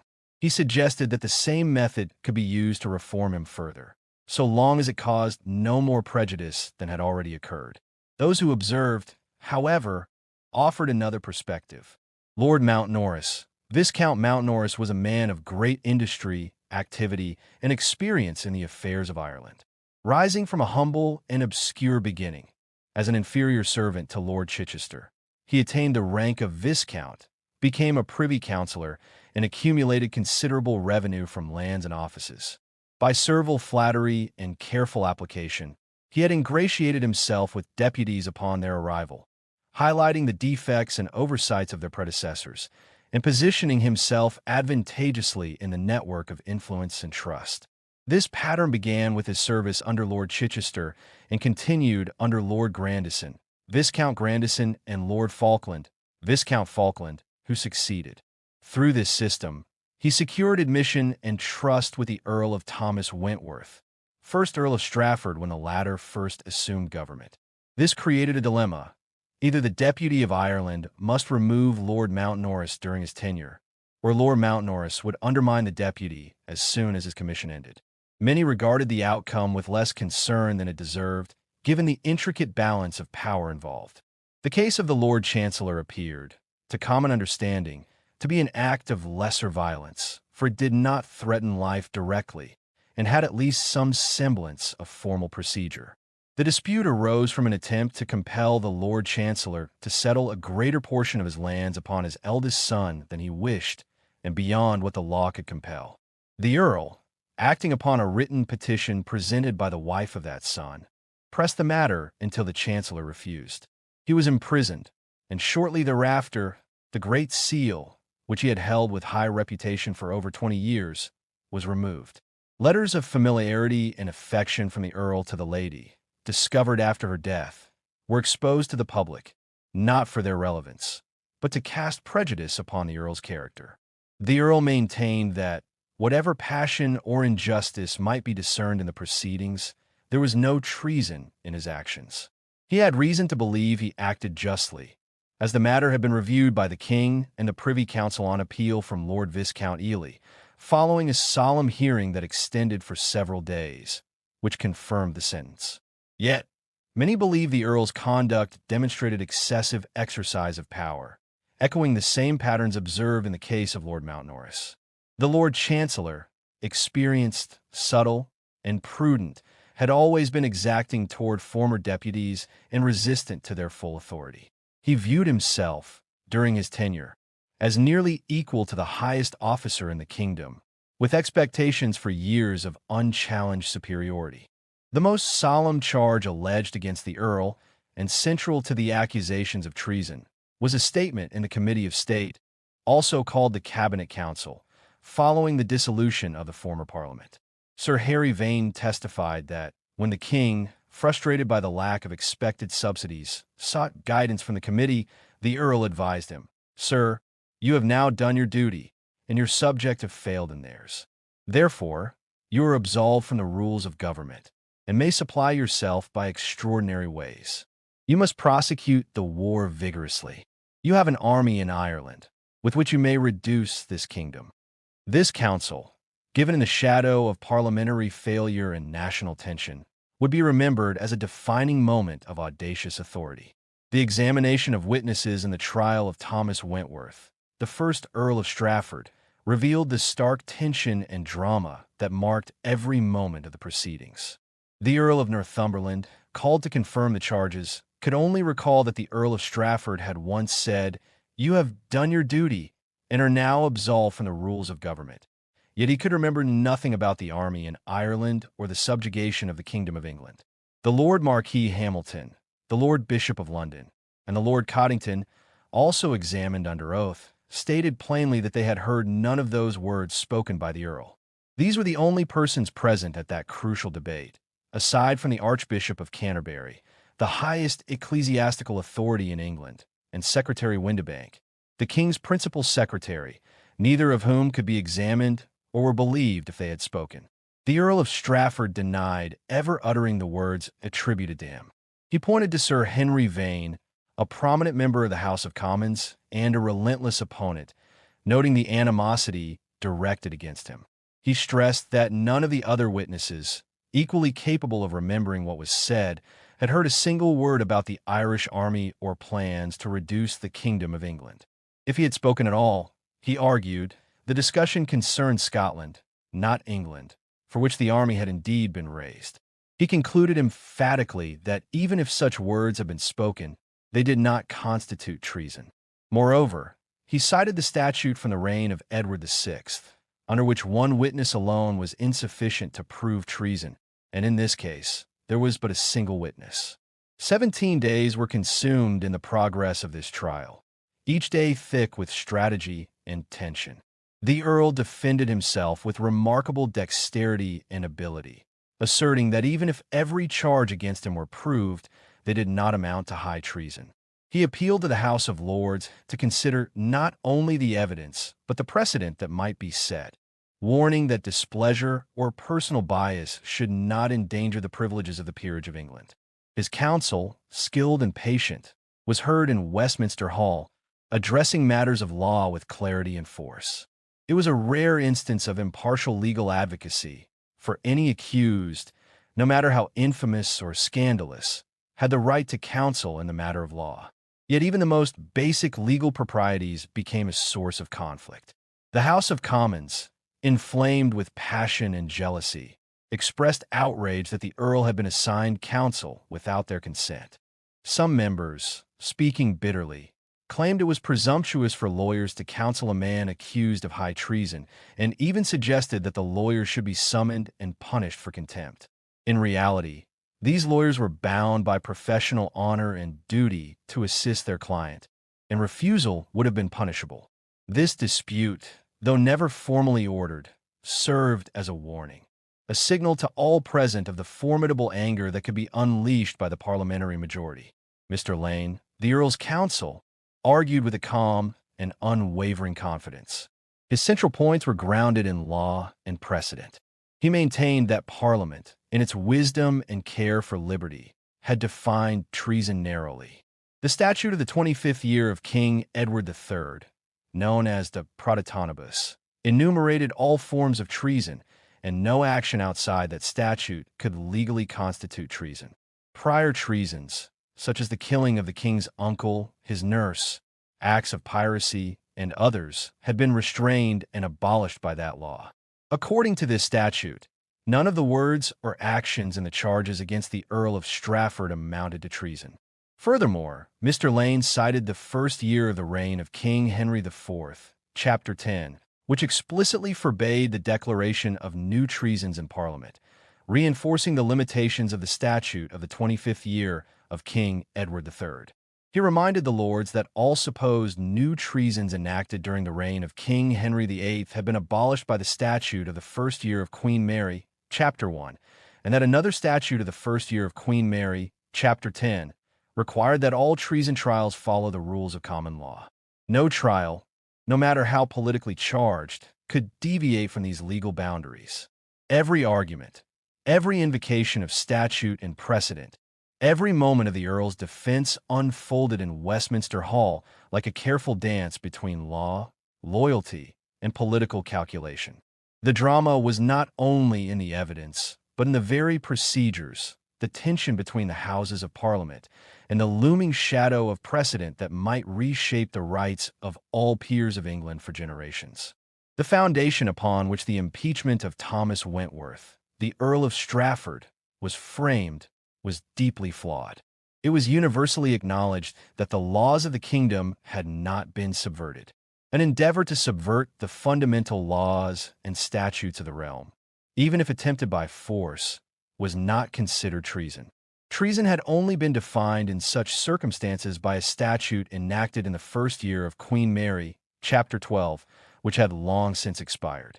Cardinal Thomas Wolsey, in the 33rd year of King Henry VIII's reign, had been indicted only of a praemunire, an offense relating to usurping papal authority, for his attempt to introduce the imperial laws of the Roman Empire into England. Similarly, an endeavor or intention to levy war had only been made treason by statute of the 13th year of Queen Elizabeth I, a period noted for inquisitiveness in matters of treason, which had likewise expired with her life. Furthermore, any allegations against the Earl that might have been penal to him were not sufficiently and legally proven. According to the statute of the first year of King Edward VI, Chapter 12, no man could be arraigned, indicted, or condemned for treason except by the testimony of two lawful and sufficient witnesses, produced in the presence of the accused, unless the accused confessed. For charges based on words, the statute required that they be proved within 3 months of being spoken if the accused was within the kingdom. In the case of the Earl of Strafford, there was only one witness, Sir Henry Vane, and the words were spoken 6 months before. With this legal foundation laid, the judgment of the Lords, in whom the sole power of judicature was conceived to reside, was widely anticipated. The House of Commons chose not to respond to Mr. Lane, a private lawyer who had argued the point of law, deeming it beneath their dignity to contend with a single private legal practitioner. Instead, they pursued a more forceful strategy.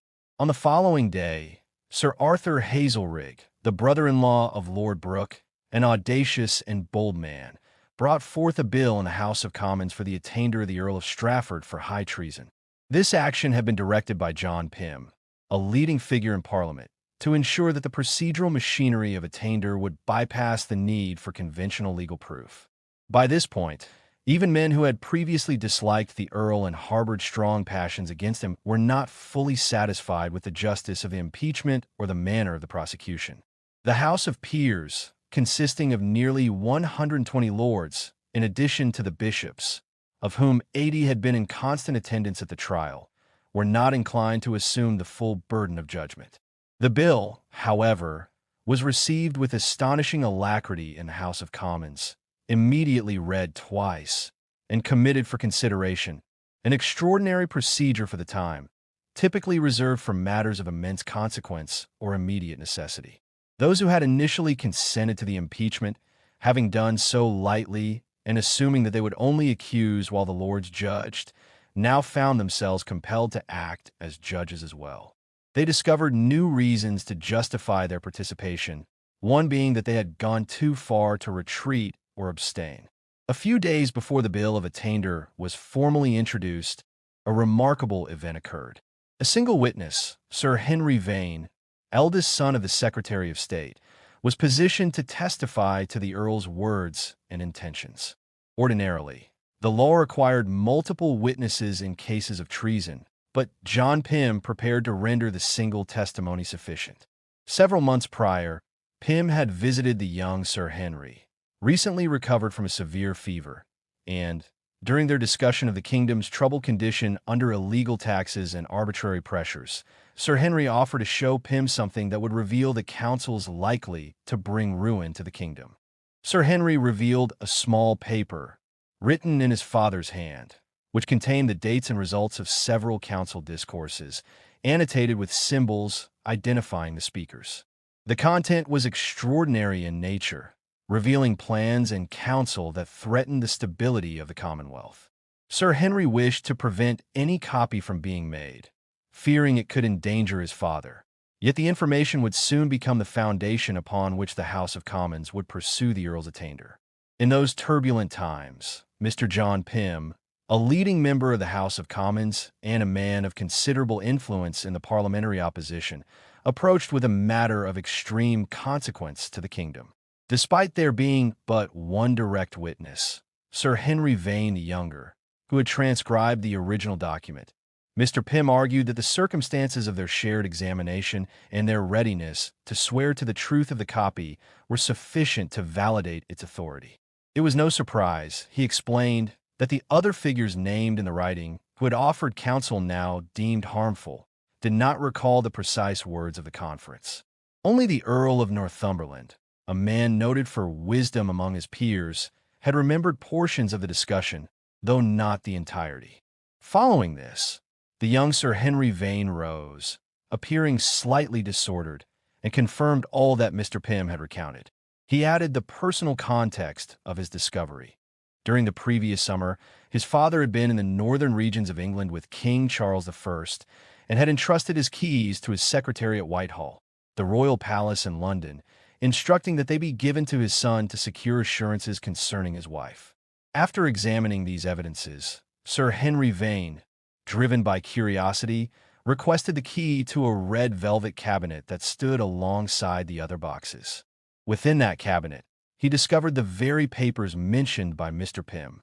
Convinced by the urgency of their contents, he felt bound in conscience to present the information to a person of greater judgment, capable of countering the threats contained therein.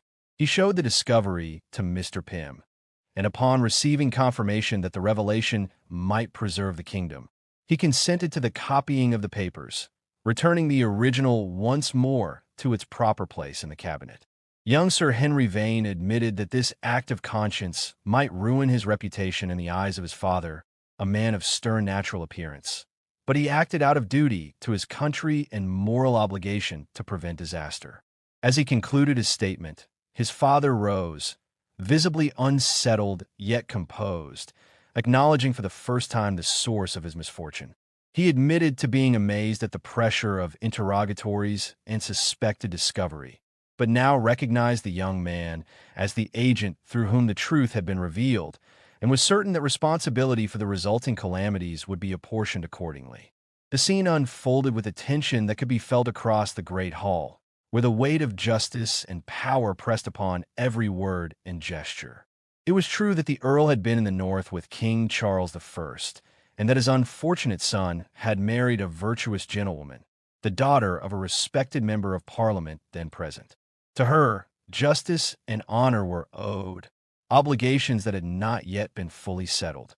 In his earnestness, the Earl had sent his keys to his secretary, uncertain of which box held the most important papers, and directed that his son be permitted to examine the evidence necessary for their affairs. It was during this examination that those very papers had been perused, igniting much of the turmoil that followed.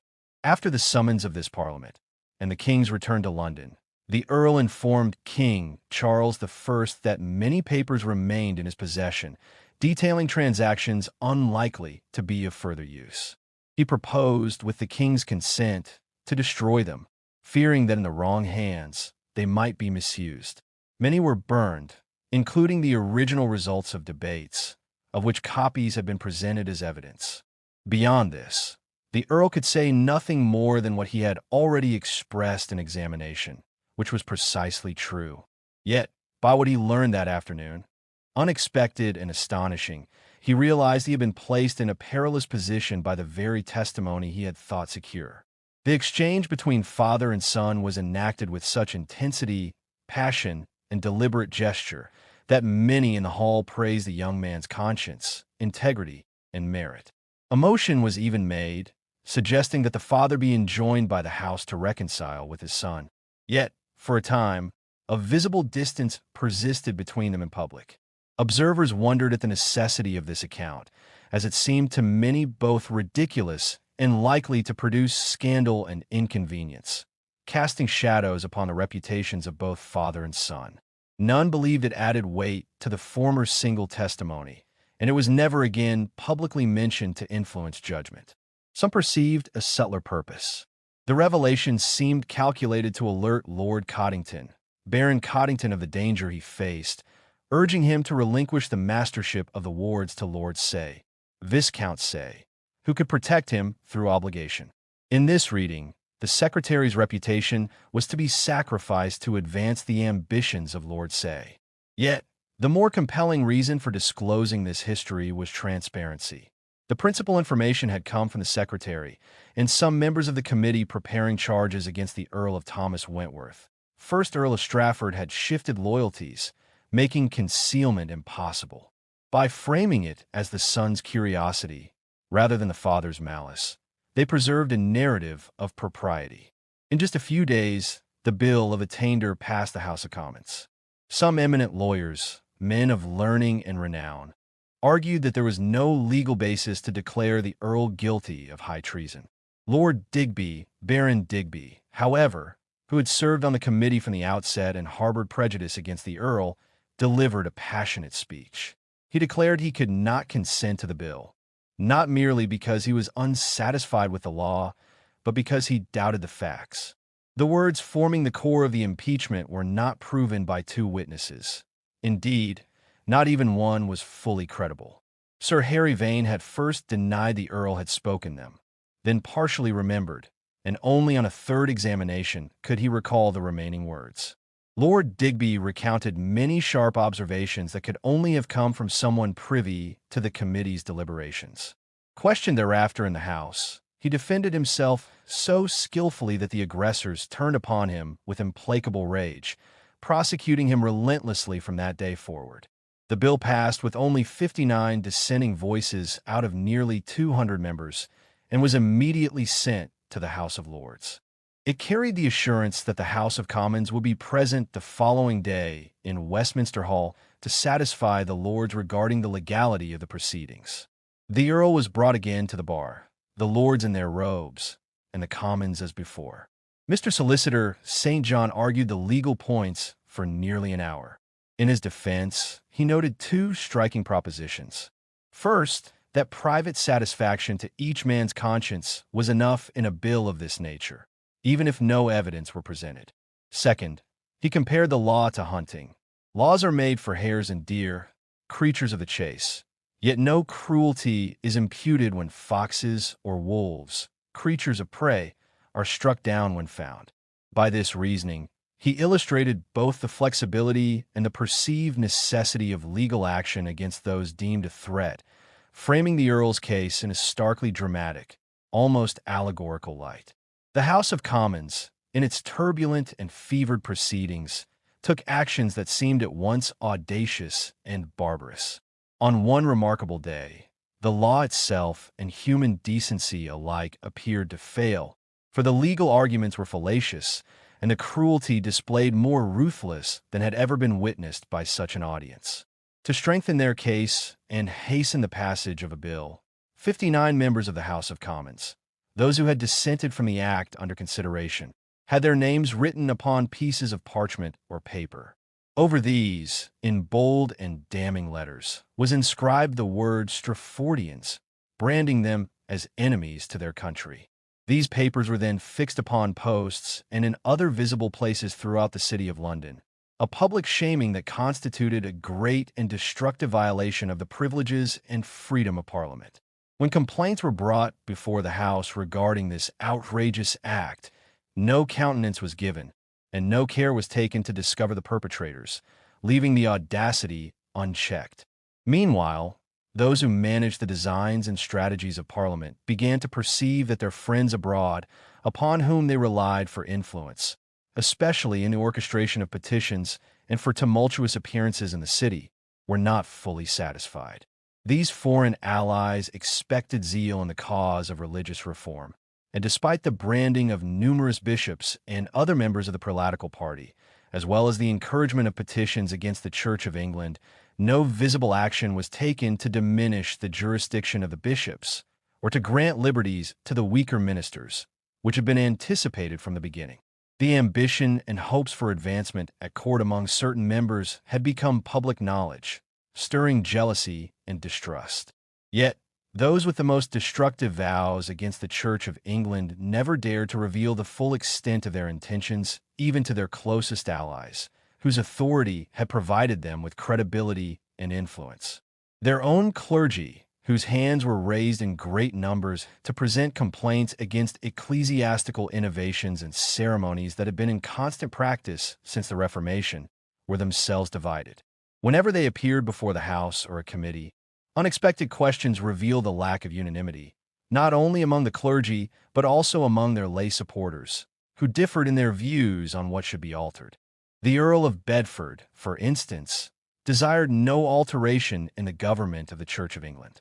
He had always lived toward William Laud, the Archbishop of Canterbury, with great respect and reverence, frequently visiting and dining with him, contributing generously to the repair of St. Paul's Cathedral, and supporting other pious undertakings. It was true that he did not oppose unconforming clergy openly, but his loyalty to the Church remained firm. The Earl of Essex, Thomas Capel, on the other hand, was less concerned with ecclesiastical structure than with particular persons, showing displeasure toward the Archbishop of Canterbury and a few other bishops, while expressing respect and kindness toward Bishop Moreton, Bishop Hall, and other prelates of a more moderate and popular disposition. Essex himself remained devoted to the Book of Common Prayer, ensuring that all his household, including servants, were constantly present for worship, guided by a conformable and learned household chaplain. Within the House of Lords, attention was drawn to only a few, most notably Lord Say and Lord Brooke, who were recognized as unequivocal enemies to the entire structure of the Church of England. Even the Earl of Warwick had not manifested any aversion to episcopacy and professed loyalty to its governance. In the House of Commons, however, divisions were sharper. Nathaniel Fiennes and the young Sir Henry Vane, and shortly thereafter John Hampden, who had not previously expressed it, were believed to support a root and branch reform aiming to remove episcopacy entirely. This belief grew gradually as the temperaments of different members became apparent. Yet, John Pym, William Hollis, and the northern members, as well as the lawyers who pressed matters most fiercely, remained defenders of the Church and its established order. The first measure proposed against the church was modest in appearance, but calculated with deliberation. A short bill to remove the bishops' votes in Parliament and exclude them from all commissions of the peace or other offices relating to temporal affairs. This carefully crafted scheme was designed to persuade men to consent. Many in the House of Lords, including the Earl of Essex and other popular lords, were inclined to approve. They observed that the bishops, acting almost unanimously against proposals opposing the king's interests, often thwarted their broader designs. They reasoned that reducing the bishop's influence could not harm the church, for fewer interventions would allow the bishops to focus on their spiritual duties, leaving the temporal matters of governance less obstructed. The tension between legal strategy, personal ambition, and the protection of religious authority created a drama that stretched across the city, the House of Commons, and the House of Lords, as every measure, every petition, and every debate became a battlefield where loyalty, power, and principle collided. In the House of Commons, the members used that single argument and several others to attempt to remove all prejudice from the proposed bill. Many were persuaded that passing it would cause no harm, and there was a widespread unwillingness that the bishops should hold offices as justices of the peace or in any other secular commissions, just as the lords were unwilling for the bishops to sit among them in judgment. This alliance of opinion prevailed over others, who earnestly desired that the honor and authority of the lords would not be diminished, persuading them that the concurrence of the nation was so great in favor of the bill that resistance would be futile. There was an extraordinary combination throughout England and Scotland against the established government of the Church of England and a firm determination to destroy it utterly. The Scots, particularly, were resolutely engaged, discoursing in every company that a firm peace could not be preserved between the kingdoms of England and Scotland if the bishops were not removed, and that the army would never march out of the kingdom until that objective was achieved. Yet, if the bill were once passed, it was believed that a majority in both houses would be satisfied, and the more violent party would be unable to pursue further designs against the church. This reasoning swayed many men of excellent judgment and unquestionable loyalty. In truth, they believed that passing the act was the only expedient to preserve the church. When the bill was introduced in the House of Commons, it was received with greater approval than expected. Some men who were thought likely to oppose it instead spoke in its favor, expressing their desire for its passage. During the debate, a striking difference of opinion emerged between two men who had previously never differed and whose friendship was so close that it was widely remarked upon. This unexpected divergence caused great delight among many in the chamber who held little affection for either man. When the bill was put to the question, Edward Hyde, later known as Lord Clarendon, who had been from the beginning opposed to it, spoke earnestly for its rejection. He argued that the bill would fundamentally alter the frame and constitution of the kingdom and of Parliament itself. Since the earliest parliaments, the bishops had always been a part of the House of Lords, representing the clergy as the third estate. Removing them would leave no one to represent the clergy, an injustice unknown in any other part of the kingdom, where all others were represented in Parliament and bound to submit to its decisions with their consent. After Mr. Hyde concluded, the young Lord Falkland, who always sat next to him and whose friendship with Hyde was universally recognized, suddenly declared himself of another opinion. He insisted that the act was absolutely necessary for the benefit of the church, which he believed was in grave danger. He maintained that the constitution of the kingdom would not be violated by passing the act, and noted that many clergymen themselves protested that they were not represented by the bishops. He concluded, with some lightness in tone, in favor of the bill. The House of Commons was visibly delighted to see the inseparable friends divided on such a crucial issue, rejoicing particularly because Edward Hyde appeared genuinely surprised by the contradiction, having never suspected such compliance from his friend. Many hoped to draw Lord Falkland further into support. However, 6 months later, when the same argument was debated again, Lord Falkland changed his position and opposed the bill with all the strength he could muster. He openly admitted to his friends that he had been misled, confessing that John Hampden, a prominent member of Parliament, had assured him that if the bill passed, Nothing further would be attempted against the church, a promise that Falkland had initially found plausible. The bill, designed to remove the bishops' votes from the House of Lords, revealed another complication. Its passage in the House of Commons had appeared smooth, but in the House of Lords, it received far less favorable reception than expected. Many of the greatest men in the upper house grew weary of the influence that the proponents of the bill had exercised over them. Some, who had initially supported it, observing that the proponents' designs were broader and more dangerous than they had been told, withdrew their support and openly opposed the measure. They sharply criticized the House of Commons for meddling in matters that so directly concerned the Lords, warning that if one whole bench, such as the bishops, could be removed, the Commons might next attempt to remove the barons or other members of the nobility. Despite appeals emphasizing the necessity of union between the two houses to preserve the kingdom and achieve thorough reform, the House of Lords remained steadfast. Even the repeated warnings that failing to act might prevent the necessary removal of obstacles to the kingdom's reformation had little effect. At the second reading of the bill, the Lords utterly rejected it, casting it out without hesitation, leaving the proponents stunned and discomfited. The sudden and wholly unexpected act cast a profound gloom over the spirits of the governing faction in both the House of Commons and the House of Lords. The discovery of the temper of the House of Lords, revealed through the meticulous efforts of Mr. John Pym and Sir Henry Vane, seemed to indicate mischiefs without bottom, a series of perils whose extent none could fully measure. Those who had believed that a particular bill would carry all before them were suddenly confronted with the frightening reality that the majority, which had rejected the measure, might cross them in any endeavor they attempted.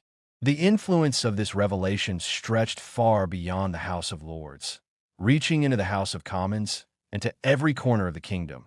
For the supporters of those pursuing the abolition of episcopacy, the hierarchical government of bishops in the Church of England had followed them with the belief that they would triumph in all undertakings. To prevent the perception of faltering courage, the leaders of this faction hastened to pursue all the angry and choleric measures before them. They pressed forward the trial of Thomas Wentworth, the Earl of Strafford, whose power and influence in Ireland and over the king's councils had grown formidable and feared. They impeached several bishops for alleged innovations in ecclesiastical governance, seeking to inflame the passions of the peers, while the House of Commons diligently worked to kindle fires of resentment that might warm the hearts of the Lords. To display to the bishops the limits of their success in obstructing legislation, a concise bill was prepared seeking the utter eradication of deans, chapters, chancellors, officials, and all officers and other persons associated with them. Sir Edward Deering, a man opposed to these radical designs but known for levity and susceptibility to flattery, was persuaded to present the bill from the gallery of the House of Commons. He invoked two lines from the Roman poet Ovid: "Cuncta prius tentanda, sed immedicable vulnus ins residendum est, in pars sincera trahator," which he interpreted to signify moderation. He suggested that the pruning of a few unnecessary branches from the ecclesiastical trunk might allow the tree itself to prosper. Yet he noted that prior gentle measures had proved ineffectual. The clergy had become more obstinate, necessitating action directly upon the root of the tree. Upon the reading of the bill's title, which was almost as lengthy as the bill itself, great warmth arose in debate. Many members moved that the bill should not be read, arguing it violated the custom and rule of the House of Commons, that no private individual should bring forward legislation abolishing long-established laws without prior leave or direction. The presumption of such an act, they insisted, threatened the entire frame of the kingdom's government and must therefore be rejected. The gentleman who brought the bill, acknowledging his ignorance of parliamentary custom and having never read more than the title, made excuses for his presumption. He was, however, encouraged by Sir Arthur Haslerigg, a neighbor and fellow member, to proceed, as otherwise someone else might have undertaken the task. Despite the earnest urgings for rejection by many, curiosity and the desire to assert authority led others to press for the reading. Among these voices, Oliver St. John, the king's solicitor and drafter of the bill, insisted that no judgment could be made solely by the title, which might misrepresent the contents. Perhaps, he suggested, it even contained measures to uphold the bishops and grant other immunities to the church, contrary to the fears of some. When the bill was read for the first time, it was immediately laid aside, with the understanding that it would not be called upon for some time. Many in the House of Commons believed that its introduction served merely to manifest neglect toward the House of Lords, rather than to advance substantive legislation. The northern gentlemen of the House, particularly those most active and influential, including Sir John Hotham, Sir Hugh Cholmondeley, and Sir William Stapleton, were eager to expedite the resolution concerning the bill's challenge to the jurisdiction of the Court of York. After prolonged debate and hearing all arguments, the committee voted that the commission exercise there was illegal and prejudicial to the liberty and property of His Majesty's subjects within the 4 northern counties where it operated. The House of Commons then called upon Mr. Edward Hyde, the chairman, to prepare the report and deliver the opinion of the House at a conference with the House of Lords, seeking their concurrence. They further resolved to petition His Majesty, King Charles I, that no such commissions be granted in the future, fearing that upon the resignation or imminent death of the Earl of Strafford, a new president might be appointed to oversee these jurisdictions, continuing the perilous influence they so earnestly sought to restrain. The atmosphere in the Painted Chamber was thick with the weight of precedent and the urgency of justice. Mr. Edward Hyde, 1st Earl of Clarendon, appointed by the House of Commons to manage the conference, addressed the Lords with grave concern. He spoke of the 4 northern counties of England, regions long accustomed to the impartial administration of justice, yet now left exposed to the arbitrary power of a president and council whose authority seemed ever-growing, daily providing new instruments to oppress the inhabitants. He reminded the Assembly that in the 31st year of King Henry VIII, justice had been administered equally in the north, west, and all other parts of the realm. During that time, an insurrection in the northern counties had caused widespread disorder and bloodshed, spreading to the very borders of Scotland. In response, the king had issued a commission to the Archbishop of York, leading gentlemen of the counties, and learned lawyers, authorizing them to examine the causes of the unrest and to punish the perpetrators according to the law of the land. Hyde read this first commission aloud. It was essentially a commission of oyer and terminer, a legal instrument granting authority to hear and determine criminal cases. This commission, he explained, had been effective, and for that reason, it was maintained longer than usual, renewed repeatedly, with little alteration, until the reign of Queen Elizabeth I. Under her rule, changes were made in the commission and its instructions addressing emergent state matters. Further enlargements occurred under King James I, particularly during the presidency of Lord Scrope, President of the North, and even more under Earl of Thomas Wentworth, 1st Earl of Strafford, who twice secured additional powers for the commission. Hyde read the successive instructions and pointed out the alterations, citing precedents where even the greatest men had been severely punished, sometimes with praemunire, a penalty forbidding them from exercising illegal authority, if they exceeded their power in executing such commissions. He concluded by urging the Lords to concur with the House of Commons, which had already expressed its clear sense regarding the commission and instructions. His speech carried weight and earned him widespread approbation. The Earl of Bath, charged with reporting the debate, personally sought a copy from Hyde to avoid misrepresentation, and after receiving it, he read it aloud in the House, and it was entered into the official journal, remaining there as a record. The House of Lords fully concurred, so that for many years no other commission was attempted or even mentioned. The northern men, deeply satisfied, wished to formally thank Hyde for his service, but principal leaders diverted them, arguing he already enjoyed ample credit. Nevertheless, these men remained kindly disposed, consistently opposing any factional moves against him.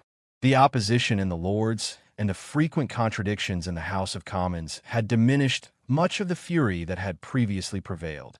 All eyes turned impatiently toward the hope of disbanding the armies, which they believed would ensure better conduct and less strain on the realm. Yet no progress could be made until the business concerning the Earl of Thomas Wentworth, first Earl of Strafford, was concluded. Those negotiating promotions at court were eager to resolve that matter first, as it would facilitate all other business, while the king remained steadfast, refusing action until the earl's life was secured. Earl of Bedford, William Russell, first Earl of Bedford, who wielded more influence with the militant faction than anyone else, labored tirelessly to bring the matter to fruition.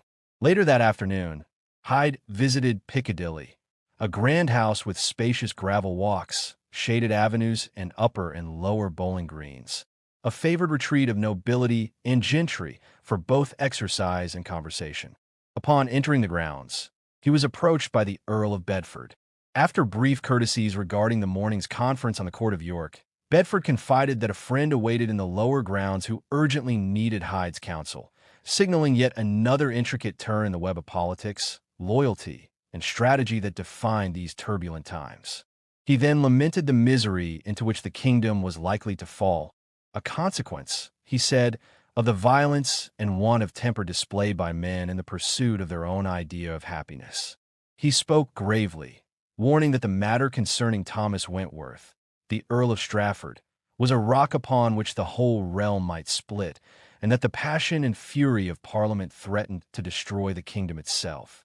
He declared that King Charles I, sovereign of England, Scotland, and Ireland, was ready to grant every reasonable request, provided only that the life of the Earl of Strafford could be spared. The king, he observed, acknowledged that he had sometimes acted with excessive passion in public matters, which had, in effect, rendered him of little service to the realm, and he was content that the earl might be made incapable of holding any office or employment in the future. Imprisonment or banishment for life could suffice, should Parliament choose. But if Parliament sought to bring the earl's death by their own legislation, King Charles would not interpose any act of conscience to prevent it. Yet, since Parliament had chosen to proceed through an act of legislation rather than through their own judicatory, the king found that it could not align with his conscience to give royal assent. He had, the speaker continued, attended the entire trial in Westminster Hall, seated in a box prepared for him, discreet yet sufficiently conspicuous, and had heard all testimony. Upon listening, he found nothing proven that could establish the earl as a traitor, either in deed or in intention. Therefore, he most earnestly entreated the two Houses of Parliament not to present a bill that in conscience he could not and would not approve. The Earl of Strafford himself, however, remained confident in his own innocence. He acknowledged that if the matter depended solely upon the House of Lords, he could in conscience give his vote.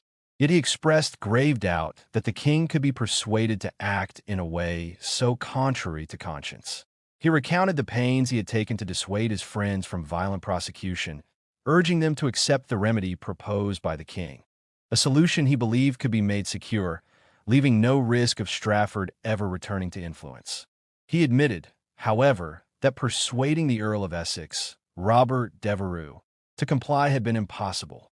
He had left his brother, the newly made Marquis of Hertford, walking in the lower ground with the Earl of Essex to persuade him, and requested Edward Hyde, the future Earl of Clarendon and trusted advisor to the king, to join them in the effort. When Edward Hyde arrived, he found the Marquis and the Earl walking together, no other persons present. The Marquis of Hertford greeted him briefly and departed, leaving Hyde alone with the Earl of Essex. The Earl of Essex began merrily, recounting how that very morning he had performed a service of which he had not intended, by reviving public indignation against the Earl of Strafford through remarks about the court of York. He hoped that this revival would impel Parliament to proceed vigorously with the bill against Strafford, whereas previously they had delayed, dormant upon it. Mr. Hyde admitted that he had no intention to provoke such an effect, though he hoped his words might influence the approach to Strafford's crimes. He understood that the delay had been caused by disagreement among members regarding the point of treason, and that prolonged thought only compounded the difficulties. Yet, he believed that if Parliament set aside the question of treason, it would be universally agreed that the Earl's misdemeanors and abuses of power were sufficiently established to remove all dangerous influence he might still hold over the kingdom or over any particular individual to whom he was opposed. The Earl of Essex shook his head, responding with a proverb, "Stone dead hath no fellow."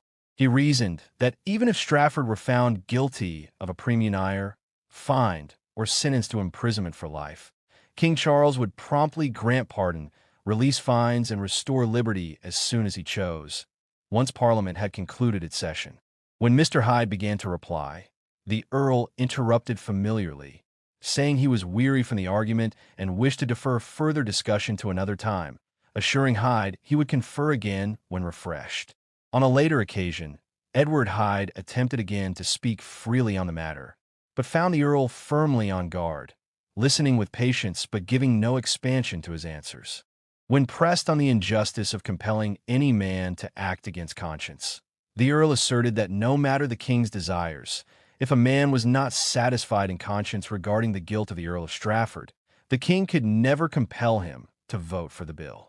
He expressed astonishment that anyone could urge the king to act in a way so contrary to conscience, which he declared he could never and would never sanction. At length, speaking with earnest motion, as though possessed by the gravity of the principle itself, he declared that King Charles was bound in conscience to conform his own judgment and understanding to the advice and conscience of Parliament, a doctrine newly resolved by contemporary divines, and one of immense utility to Parliament for guiding their future counsel. Notwithstanding all this, the bill did not receive the warm reception in the House of Lords that its proponents had expected. After the first reading, it rested for many days, and when it was read the second time, it lingered long in committee.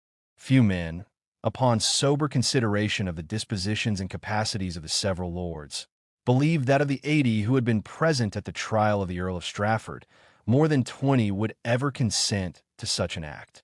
Moreover, now that the formal trial and established way of judicature had been set aside, it was not thought that the bishops themselves would so foolishly exclude themselves from voting in a matter that was to become an act of Parliament. At about that time, however, two incidents occurred which, though they were not then, nor perhaps for a long while afterward, considered of great consequence or directly related to the business of the bill, contributed in a remarkable way to its fate and to the destiny of the Earl of Strafford himself. The first was the discovery of certain meetings and discourses between persons closely connected to His Majesty's service and certain officers of the English army. These conversations concerned the high proceedings of Parliament and contemplated expedients to bring Parliament to a more compliant temper. When these intimations reached some of the principal managers of the bill, the information was immediately shaped into what was portrayed as a formidable and bloody design against Parliament. The second incident was the sudden death of the Earl of Bedford. Both events, seemingly trivial, demonstrated how small accidents, by the art and industry of ambitious men, could have consequences of extraordinary magnitude, setting in motion confusions and disorders that would be felt throughout the kingdom. Some principal officers of the English army, who were also members of the House of Commons, had been treated with favor both before and after the beginning of Parliament by the most popular agents of both houses. In truth, these officers had contributed more to the designs of Parliament than to the duty and trust they owed the king. Yet they now found themselves less considered by the very party they had served, and their influence, especially in the army, lessened. There was visibly more care taken for the supply of the Scottish army than for that of the king's forces. Money assigned and paid for the use of the king's army was often redirected to the Scots. Parliament, however, depended heavily upon these officers to influence the affections of the army. To redeem their standing and ingratiate themselves with His Majesty, these officers contrived how to dispose, or at least pretend to dispose, the army to demonstrations of loyalty and duty toward the king, so as to forestall any hope that the army might be used against him. They held conferences with servants of immediate trust in relation to both His Majesty and Her Majesty the Queen, through whom they might convey their intentions and receive royal direction on how to conduct themselves. From all that could be observed or reported within the House of Commons, there was never any intention to manipulate the army beyond preserving it from being misused to impose unjust or unreasonable demands upon the king. All that His Majesty consented to was that the officers of the army, as well as the factious and seditious persons of several counties in England who had been induced to frame and subscribe petitions to Parliament against the established government of the Church, should themselves subscribe a petition. This petition, prepared and engrossed for His Majesty's approbation before it was recommended for wider subscription, began with reverent address. To the King's most excellent Majesty, the Lords spiritual and temporal, the knights, citizens, and burgesses now assembled in the High Court of Parliament.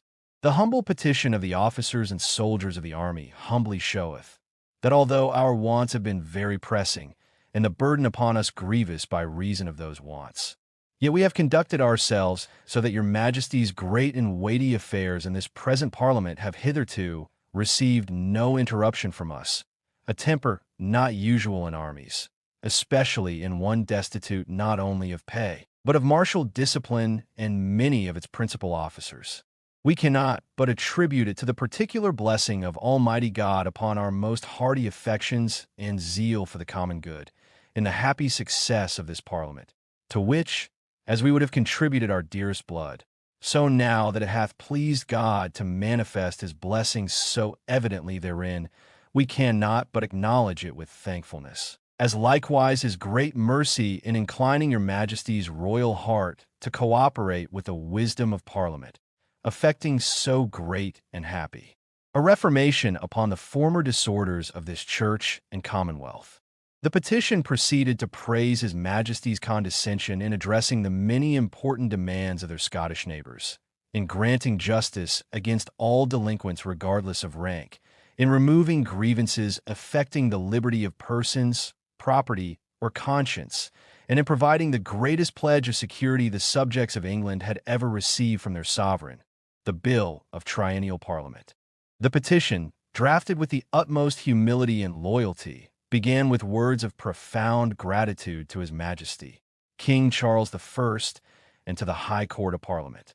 It acknowledged, with reverent awe, the magnanimity of the King, who had granted favors and protections without bargain or compensation, exceeding the expectations or hopes of any subject. The petitioners expressed their humble joy that the kingdom might be settled in peace and quietness, allowing every loyal subject to enjoy the blessings of justice and wisdom within their own homes. Yet even as they spoke with the utmost deference, their hearts carried a heavy burden, for they had learned that certain individuals, restless and pragmatical in spirit, pragmatical meaning meddlesome and incorrigibly persistent, remained unsatisfied, discontented, and mutinous. These turbulent individuals, the petitioners explained, sought to impose new and unreasonable demands, even as the rest of the kingdom sought to serve the king and uphold the common good. While men of reason, loyalty, and moderation contemplated ways to honor the king and provide for his plentiful household, these disaffected spirits labored to diminish the just regalities of His Majesty, the very rights and powers that were inseparable from the dignity of monarchy, and as dear to honest men as their own freedoms. They were described as so ungovernable that nothing less than the subversion of the entire frame of government would satisfy them. The petitioners, however, did not doubt the prudence or justice of the Parliament. Their concern rested upon the fact that these ill-affected men were backed by the multitude, a powerful and unruly mass capable of raising tumults. Thousands were said to flock at their call, surrounding the Parliament and even Whitehall, the royal palace and administrative heart of the kingdom, threatening not only the freedom necessary for great councils and judicatories, but potentially the personal safety of His Majesty and the lords of the realm. In the petition, the signers offered themselves humbly, prepared to wait upon the king, to serve him, the Parliament, the established religion, and the laws of the kingdom, hoping to defend them against all who would audaciously violate them. They prayed that the king and Parliament would punish the ringleaders of these tumults, removing the danger and securing the kingdom from such insolencies. King Charles, upon reading the petition, recognized the importance of the army's authority for the maintenance of order. He perceived that a subscription of the petition by officers of the army could lend weight to its cause, countering what in truth had been mutinous and seditious claims. With measured deliberation, His Majesty assented that the officers might subscribe it if they so desired. When informed that few officers had yet seen the petition, he understood the need for visible approval to encourage them, lest they hesitate for fear of offending the king. Taking up a pen, he wrote at the bottom of the petition C, are an abbreviation of Carolus Rex, as a token that he had read and allowed it. Thus marked, the petition was carried to the counties where the army was stationed and signed by some officers. Yet this measure, though prepared with careful attention, was soon quashed, disappearing from public notice until the later revelation of the so-called plot, which would stir new events. Meanwhile, the king's servants continued meetings with select officers of the army. These men were introduced into councils by special direction, sworn to secrecy, that they might execute the agreements formed without the risk of leaks. At the first of these gatherings, one officer, observing the calm propositions of the others, that their design was to uphold and defend the laws, ensuring that neither the arguments of the Scottish commissioners nor the reputation of their army might compel the king to consent to alterations of church government, nor remove bishops from the House of Lords, which would significantly shift the balance of power, warned that such measured resolutions would achieve little. He boldly declared that there was but one sure method to render notable service to His Majesty, to bring the army immediately to London. The presence of soldiers in the capital, he asserted, would awe the Parliament so completely that they would comply with whatever the king commanded, a declaration charged with both audacity and the dangerous promise of coercion. The meeting, fraught with tension and uncertainty, ended without action. Every man present, as reliable accounts indicate, professed abhorrence, or at least the appearance of abhorrence, for the odious proposition that had been suggested. Yet none of them moved to confront it openly.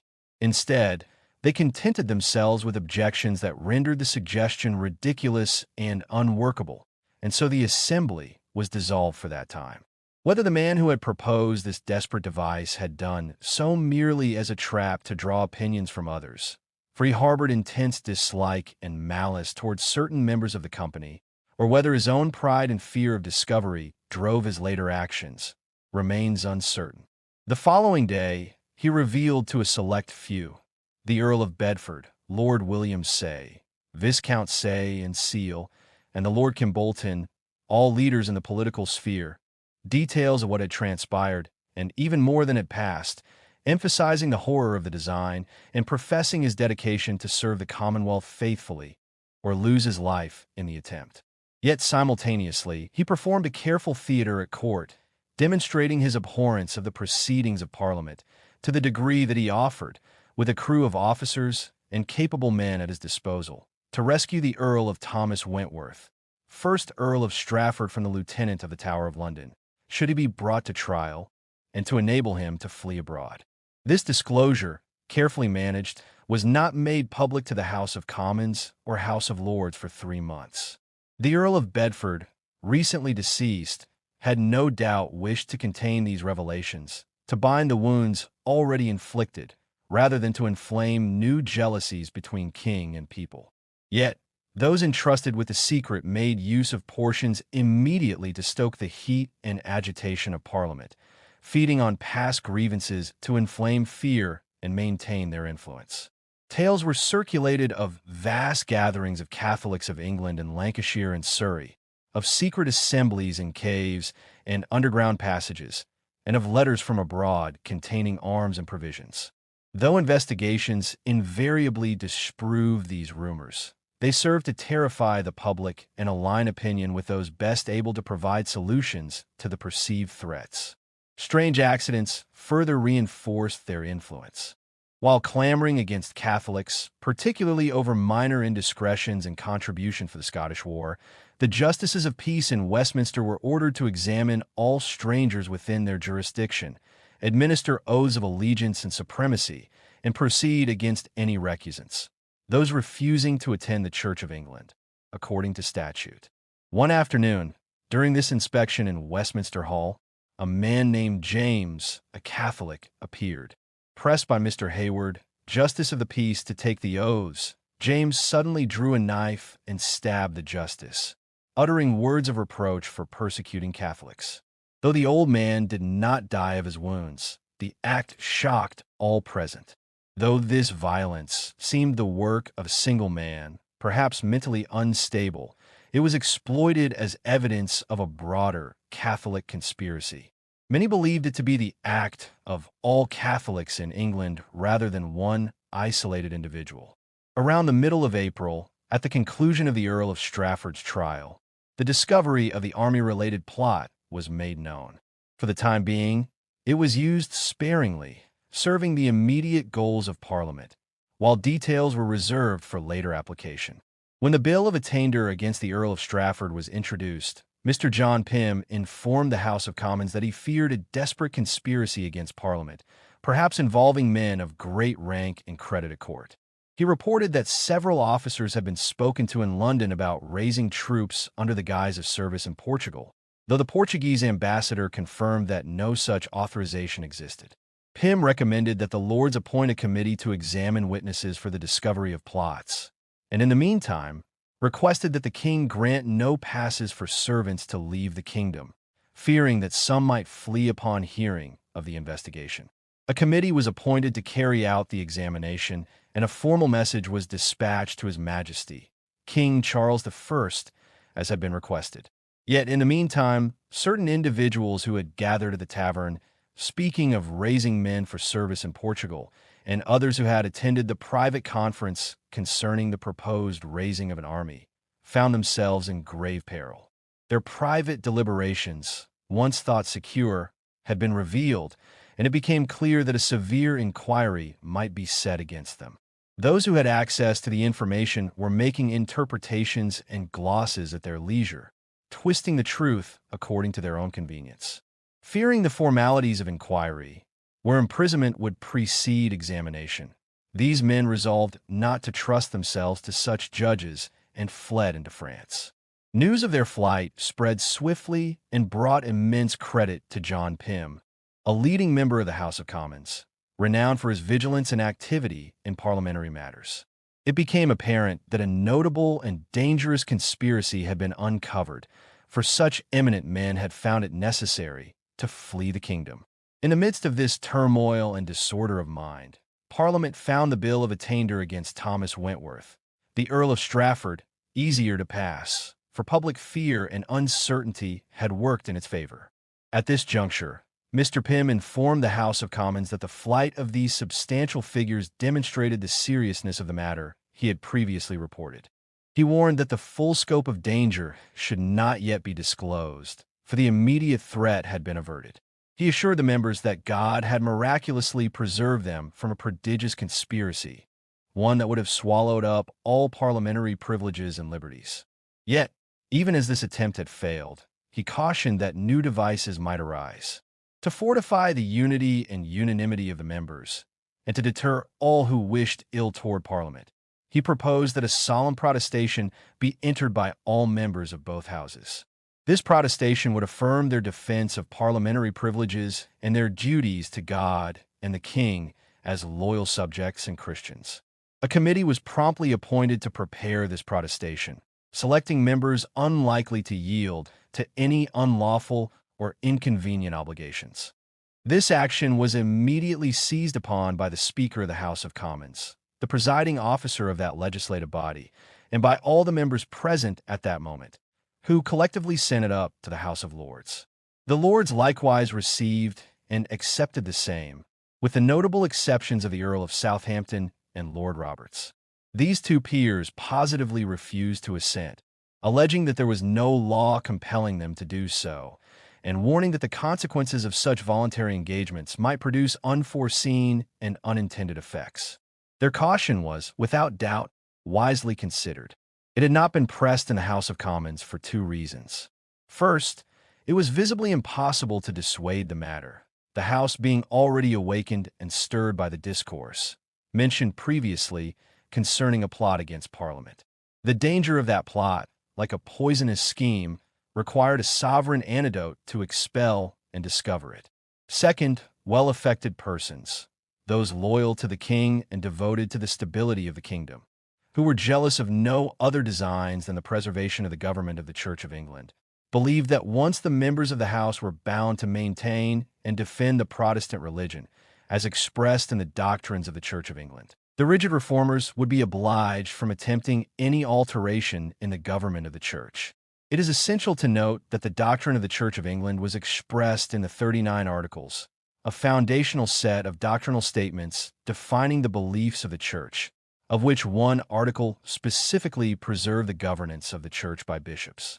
In contrast, the other party, who were eager for reform and more radical measures, were gratified with having an oath of their own making. This oath was designed to entangle the people in a covenant-like engagement, similar to covenants that had achieved remarkable effects in neighboring kingdoms and could be interpreted flexibly to suit their purposes.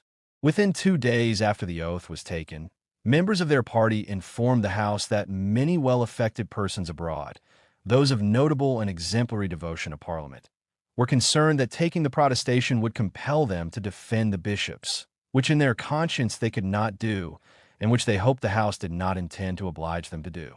Without significant opposition, for the House was thinly attended, and those of another opinion believed this maneuver would appear ridiculous to any sober observer, the following order was issued. The House declared, whereas some doubts have been raised by several persons of this House concerning the meaning of the words contained in the protestation lately made by the members of this House, which affirmed the true Reformed Protestant religion, expressed in the doctrine of the Church of England, against all popery and popish innovations within this realm, contrary to the same doctrine. This House doth declare that by those words was and is meant only the public doctrine professed in the said Church, so far as it is opposed to popery and popish innovations, and that the said words are not to be extended to the maintaining of any form of worship, discipline, or government, nor of any rites or ceremonies of the said Church of England. This explanation was procured solely in the House of Commons, without consulting the House of Lords, who had likewise taken the same protestation. In truth, it was contrary to the intentions of most who had originally taken it. The Commons then ordered that the protestation, together with this explanation, should be printed and published. They further decreed that the knights and burgesses, members of the House representing counties and boroughs, should send copies to the counties and boroughs they represented. They were instructed to communicate to the people the willingness with which all members of that House had taken the protestation and to signify that, as they justified taking it themselves, they could approve it in all who should take it thereafter. Upon this declaration, emissaries of their clergy set about ensuring that the same would reach the people faithfully. In London and the surrounding counties, an order was soon to be enforced commanding the clergy, the ministers and religious officers of the Church of England, to be observed and taken within very few days after the publishing of the mandate. To ensure their compliance, and to give them some encouragement, though it was believed that their zeal alone might have sufficed without formalities, a bill was prepared and passed by the House of Commons, the elected assembly representing the people of England. This bill was then sent up to the House of Lords, the assembly of noble peers who held hereditary and appointed authority in the kingdom. Its purpose was to compel all subjects of the realm to take the protestation, a solemn oath of loyalty and defense of the true religion and the king's authority. The effect of this bill and the consequences of the protestation, which at that time seemed a harmless formality, would later have important repercussions, particularly regarding the fate of Thomas Wentworth, the Earl of Strafford, a man of towering influence and the king's chief minister in Ireland. Yet another event, unforeseen and momentous, occurred during the period when the Earl of Strafford's business was in agitation, which inflicted great prejudice upon his position: the death of the Earl of Bedford. The Earl of Bedford was the most prominent figure in the popular party, possessing both the largest estate and the most discerning understanding of all those aligned in opposition to the king. His authority and guidance were considered capable of steering the rest of the faction, and he was noted not only for his wisdom, but for his civility and good nature, exceeding that of his peers. King Charles I, intending to secure his business with this faction, had resolved to employ the Earl of Bedford by granting him the office of Lord High Treasurer of England, replacing the Bishop of London, who was willing to resign.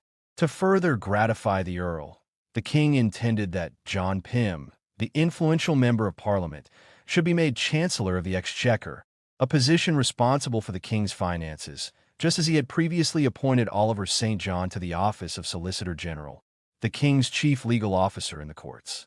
In addition, Denzil Hollis was to be Secretary of State. William Say, the Lord Say, was to be Master of the Wards, and the Lord Kimbolton would assume the office of Lord Privy Seal upon his father's death, while other offices were reserved for trusted men to be placed about the prince, the heir to the throne, as they became available.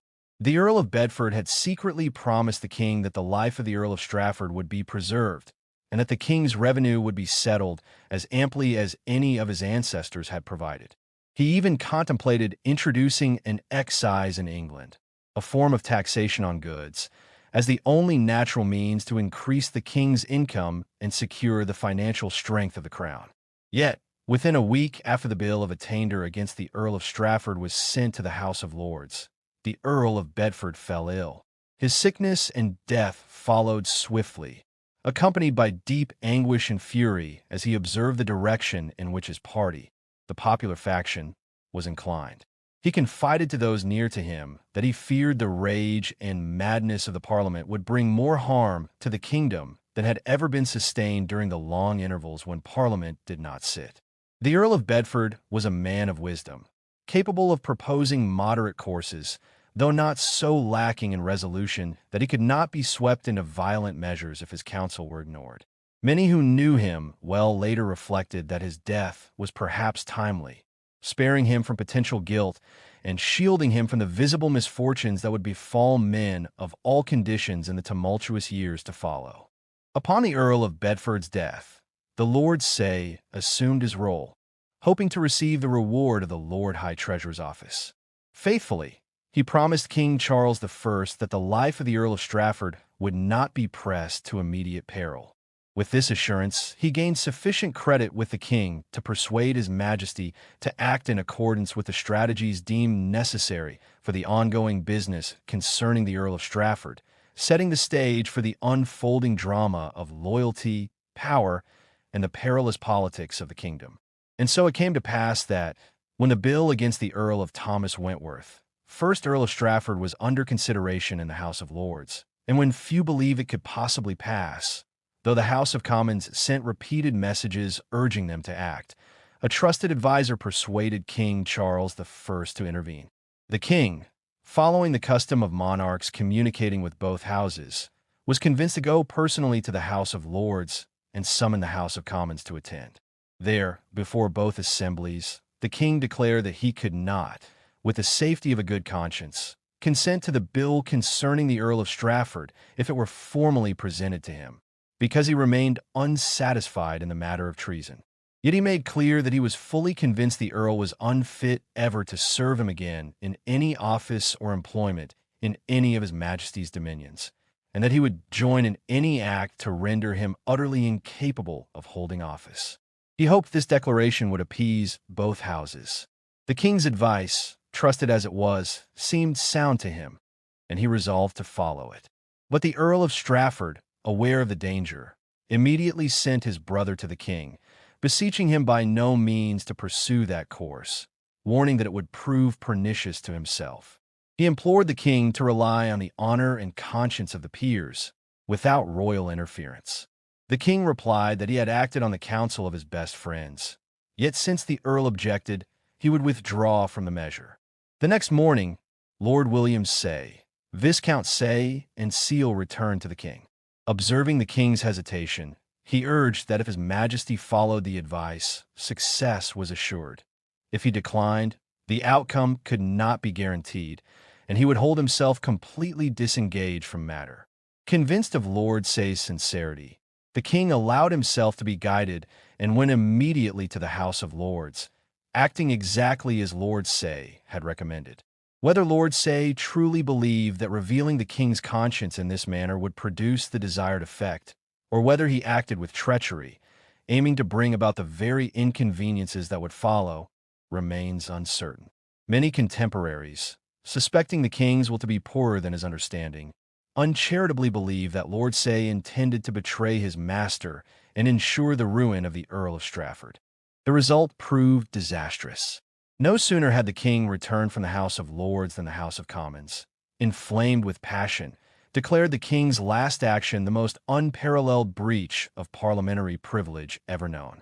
They argued that if His Majesty could take notice of bills in either house and declare his opinion, it would preempt their counsel and prevent them from supplying the Commonwealth with just and necessary laws suited to the crises it faced. They condemned the act as the greatest imaginable obstruction of justice, asserting that all who had taken the recent protestation were bound to defend the privileges of Parliament, which had now been flagrantly violated, and they delivered many sharp and vehement speeches to this effect. The next day, tumultuous crowds descended upon Westminster, pressing around the House of Lords with clamorous cries for justice. They publicly read aloud the names of those who had dissented from the bill in the House of Commons, labeling them as enemies of the country. As any lord passed, the people shouted, "Justice! Justice!" and with aggressive and insolent behavior pressed upon the peers they suspected would oppose the bill, loudly declaring their intention to follow the guidance of the Honorable House of Commons and to defend its privileges as proclaimed in the recent protestation. The unheard of acts of insolence and sedition continued for so many days that fear and apprehension spread through the House of Lords. Many lords, genuinely afraid that their heads might be struck from their shoulders by the fury of the Commons or the rage of the people outside, absented themselves from the House. Others, realizing the extreme lengths to which the House of Commons intended to go to accomplish its purpose, reconsidered their positions. On one fateful afternoon, of the 80 lords who had initially attended the trial, only 46 remained in the chamber. Outside, the people, described as good people by observers, crowded the streets and doors, crying out for justice, their voices a continuous echo demanding action. 11 lords alone dissented, and the bill of attainder against Thomas Wentworth, the Earl of Strafford, passed that house and was ready to be submitted for the royal assent of King Charles I. Yet the king remained resolute. He refused, with unwavering constancy, to give his consent. The very orators who had swayed the Commons to pass the bill now pressed themselves upon him at Whitehall, the royal palace in London. Outside, a rabble of many thousands besieged the palace, their cries of "Justice! Justice!" mingled with insolent threats of what they would do if their demands were not granted immediately. The Privy Council, the king's advisory body responsible for state affairs and administration, was convened to advise on how to suppress these riots. But rather than defend their sovereign's honor or shield his conscience from this disgraceful coercion, many councillors pressed him to pass the bill of attainder. They argued that there was no alternative to preserve himself and his posterity, that he must place the safety of the kingdom above the innocence of any one person. Not one councillor dared interpose an opinion in favor of the king's magnanimity or his commitment to justice. Those few who might have thought otherwise either suppressed their advice out of fear, following the new doctrine established by the councillors that no man ought to presume to advise anything contrary to the sense of both houses, or believe that the violence threatening the king would absolve him, in the eyes of God and man, of any action he might take.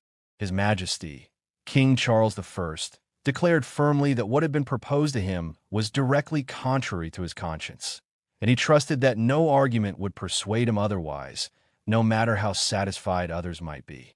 The councillors urged him to consult with his bishops, confident that they would better inform his conscience.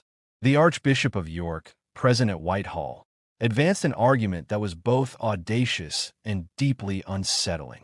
He told the king that a monarch possessed both a private and a public conscience, and that the public conscience of a king could not only dispense with, but might obligate him to act against his private conscience.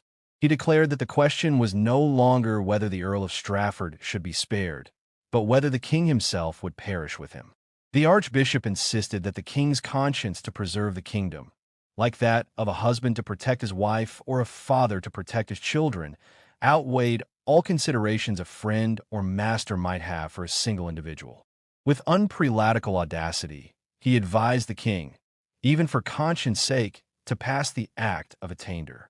While the Archbishop of York pressed his argument with boldness and impiety, Other bishops, for whose learning and sincerity the king and the world held great reverence, failed to fortify or support the king's conscience.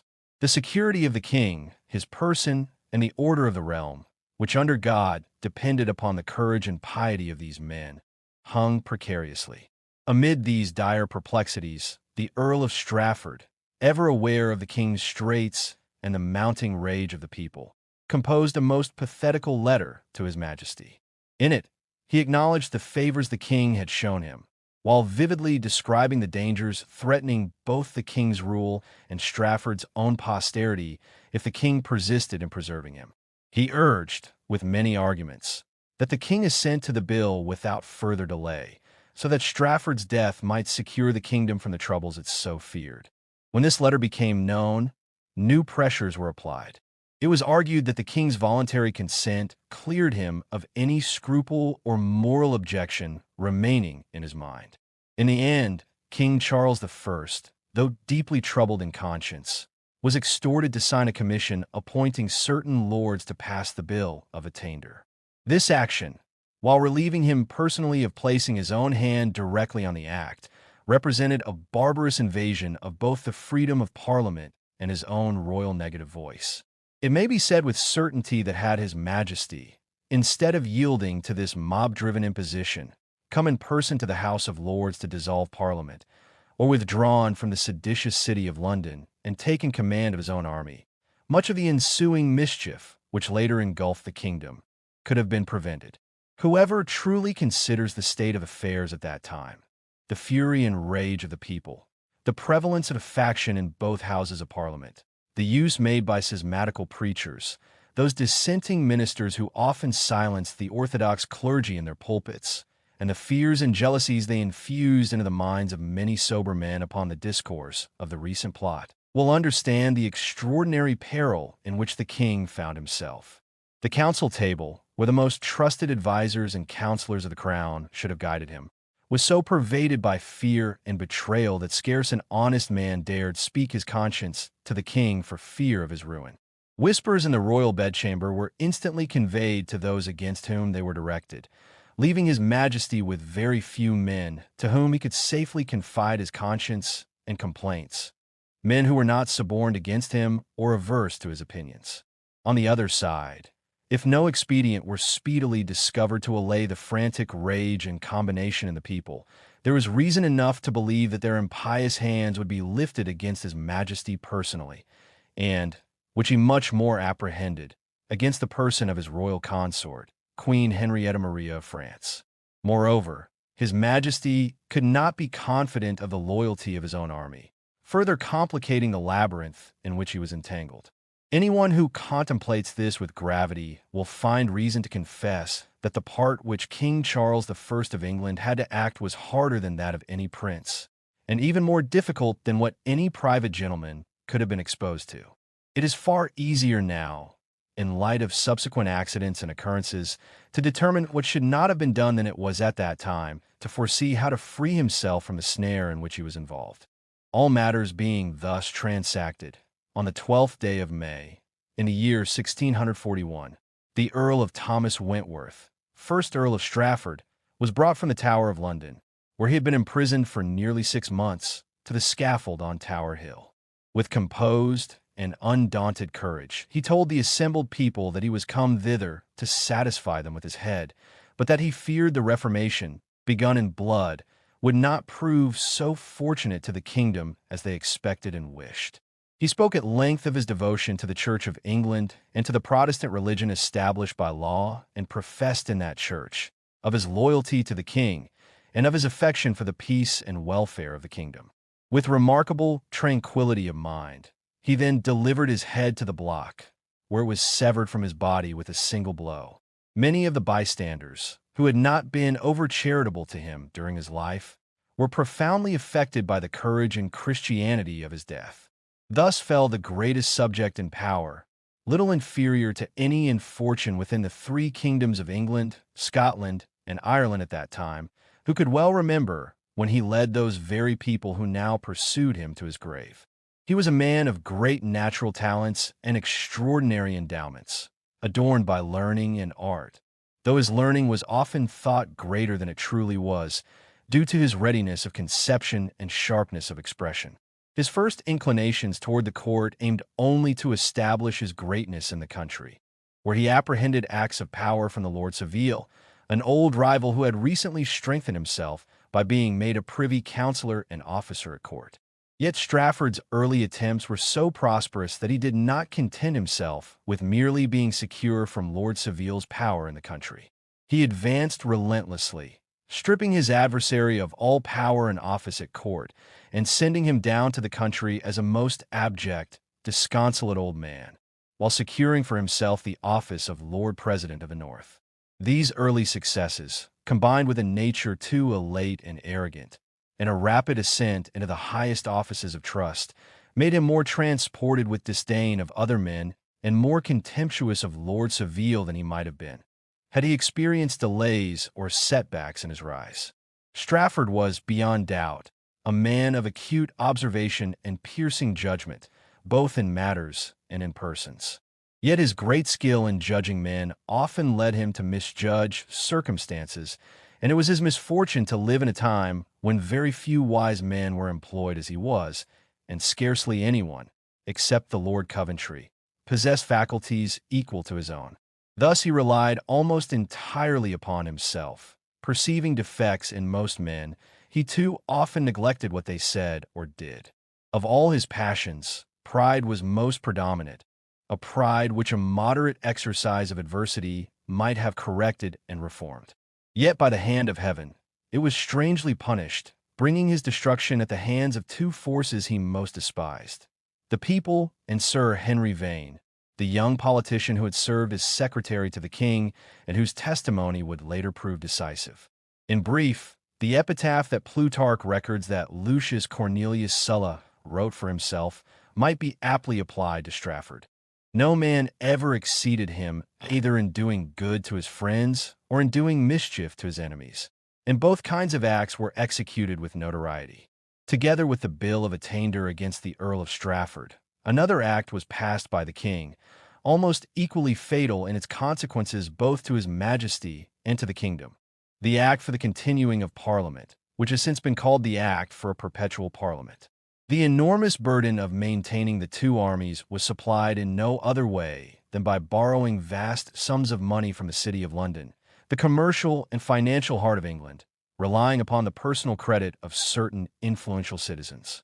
The emissaries engaged in this negotiation, returning around the same time that the Act of Attainder against the Earl of Strafford passed the House of Commons, reported that there was no further hope of borrowing in the city. They explained that men had previously lent their estates cheerfully, trusting in the honor and justice of the two Houses of Parliament, the House of Commons and the House of Lords. But now, having reflected upon the danger that would arise if Parliament were suddenly dissolved, they hesitated. This consideration began to exert a powerful and universal influence upon all who were personally bound for the sums already borrowed, for they feared that their persons and fortunes might be held accountable for the moneys advanced for the public benefit, should Parliament be dissolved before an act were passed to secure them. Their anxieties were further intensified by the recent discovery of a plot against the Parliament. Though the details of this plot had not yet been publicly revealed, it was clear to them that not all parties bore goodwill toward the Parliament, as the body rightfully deserved. Once this objection was presented, its reasonableness was universally acknowledged, and the necessity of finding some expedient to satisfy the people and to reassure them of the king's intentions and resolutions became urgent. These intentions of King Charles I, the sovereign of England, were beyond question.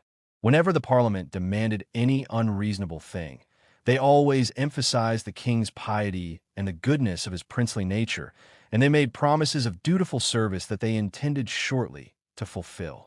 The surest course to alleviate these fears was determined to be an Act of Parliament, a legislative declaration ensuring that this Parliament could not be adjourned, prorogued, or dissolved except by Act of Parliament itself, a measure which the king, in this extraordinary circumstance, would never refuse to pass. The reception of this motion was almost incredible in its unanimity and concurrence. so much so that a committee was immediately appointed to draft a short bill to that effect. Within less than an hour, this bill was brought into the House of Commons, read twice, and committed with a speed rarely witnessed in Parliament. The following day, with minimal agitation and contradiction, the bill was engrossed and carried up to the House of Lords. In the House of Lords, the bill met some debate and a few amendments. The principal amendment required that the duration of the Parliament be limited, not indefinite, and that it could not be dissolved within 2 years without the consent of both houses, providing a sufficient interval to guard against any anticipated accidents. These alterations, however, were viewed by the House of Commons as a sign of jealousy between the King and Parliament, as if it were unimaginable that the members of both houses, who had departed from their homes and conveniences at great expense for public service, would wish to continue longer than necessity required. They failed to consider that it was far more unlikely that the king, who had conceded so much to them and yet received no real benefit from their sitting, would dissolve them as long as they remained within the bounds of duty and moderation. Despite the Lords' amendments, the Commons stoutly insisted on their original bill, and the Lords, amidst the noise and confusion caused by the frequent public gatherings outside Parliament, kindly consented. By the importunity of those whom the king trusted most, and in the urgency of other pressing matters, the king was persuaded to include this bill in the commission alongside the Act of Attainder, so that both were passed together. Following the enactment of these two bills, the temper and spirit of the people, both inside and outside the walls of Parliament, became remarkably calm and composed. Around the same time, King Charles I also passed 2 other important bills. One for the abolition of the Star Chamber, a court notorious for its arbitrary and secretive proceedings, and another for the dissolution of the High Commission, an ecclesiastical court with similar powers. With these measures, there was no grievance, real or imagined, left unaddressed, and it was expected that both armies would soon be disbanded, with due returns of duty and acknowledgment made to the king in accordance with their professions and the royal favors he had bestowed. Yet, even with these provisions for the public, particular individuals received no satisfaction. The death of the Earl of Bedford, coupled with the extraordinary proceedings in all cases of concern to the king, left those who hoped for offices and preferments in despair. Still, a circumstance arose that might have been seen as an indication of encouragement. Lord William Say, now invested in the mastership of the wards, replacing Lord Coddington, gained influence. Lord Coddington had been under threat of accusation of high treason, as indicated in the Secretary's paper of results, but wisely retired from office, enjoying peace for a time until he re-engaged in public employment. Meanwhile, in the House of Lords, during a committee session in the afternoon, a violent altercation occurred. Philip Herbert, the Earl of Pembroke and then Lord Chamberlain of the royal household, engaged in a heated dispute with the Lord Mowbray, the eldest son of Thomas Howard, the Earl of Arundel. Words escalated into an offer, or even an attempt, of physical blows. For this misconduct, both men were summoned the following day to the Tower of London by order of the House of Lords, the highest chamber of Parliament, demonstrating that even the nobility were not beyond the reach of parliamentary authority.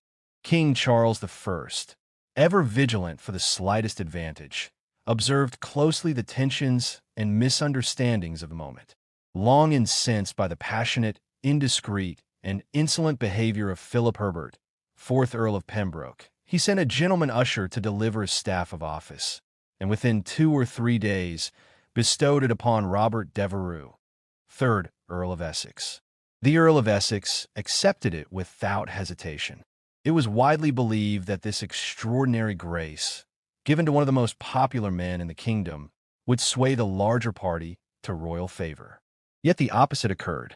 Many interpreted the favor not as esteem for the Earl of Essex, but as punishment and revenge upon the Earl of Pembroke, for his loyalty to the parliamentary cause and for his repeated refusal to support the Earl of Strafford, a loyalty he had openly declared to the king he could not betray in conscience. The effect was devastating for the king's expectations. Where he hoped for compliance and affection from the Houses of Parliament, he found only disfavor. His revenue, which had been gloriously promised to increase, instead diminished. Tonnage and poundage, the customs duties and subsidies levied on merchants for trade, became a point of contention. These duties had historically been granted to each new king for life by the first parliament after accession, dating back to the reign of King Edward IV, originally intended for the support of the navy and the protection of merchant vessels from pirates.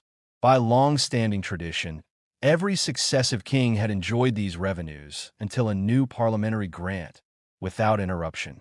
Upon the death of King James I, Charles had continued to receive these funds until the first parliament was convened.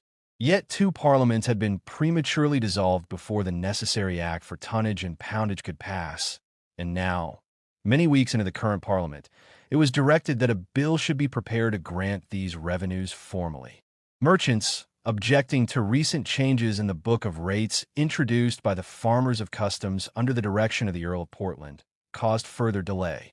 To avoid royal financial straits and preserve the rights of the crown, a temporary bill was proposed, granting tonnage and poundage to the king for only 2 months, during which a new Book of Rates could be created to maximize profit before a full act would be passed. The preamble of the bill explicitly renounced any claim of the crown to levy tonnage, poundage, or any other impositions without the express consent of Parliament. The king's expectation of loyalty, the promise of additional revenue, and the confidence in his customary rights collided with the parliamentary insistence on procedure and control, setting the stage for frustration, resentment, and the growing crisis that would soon engulf the realm. All good men discerned the gross injustice and abuse in this maneuver, and the disadvantage it imposed upon His Majesty King Charles I by this sudden and forced mutation of affairs.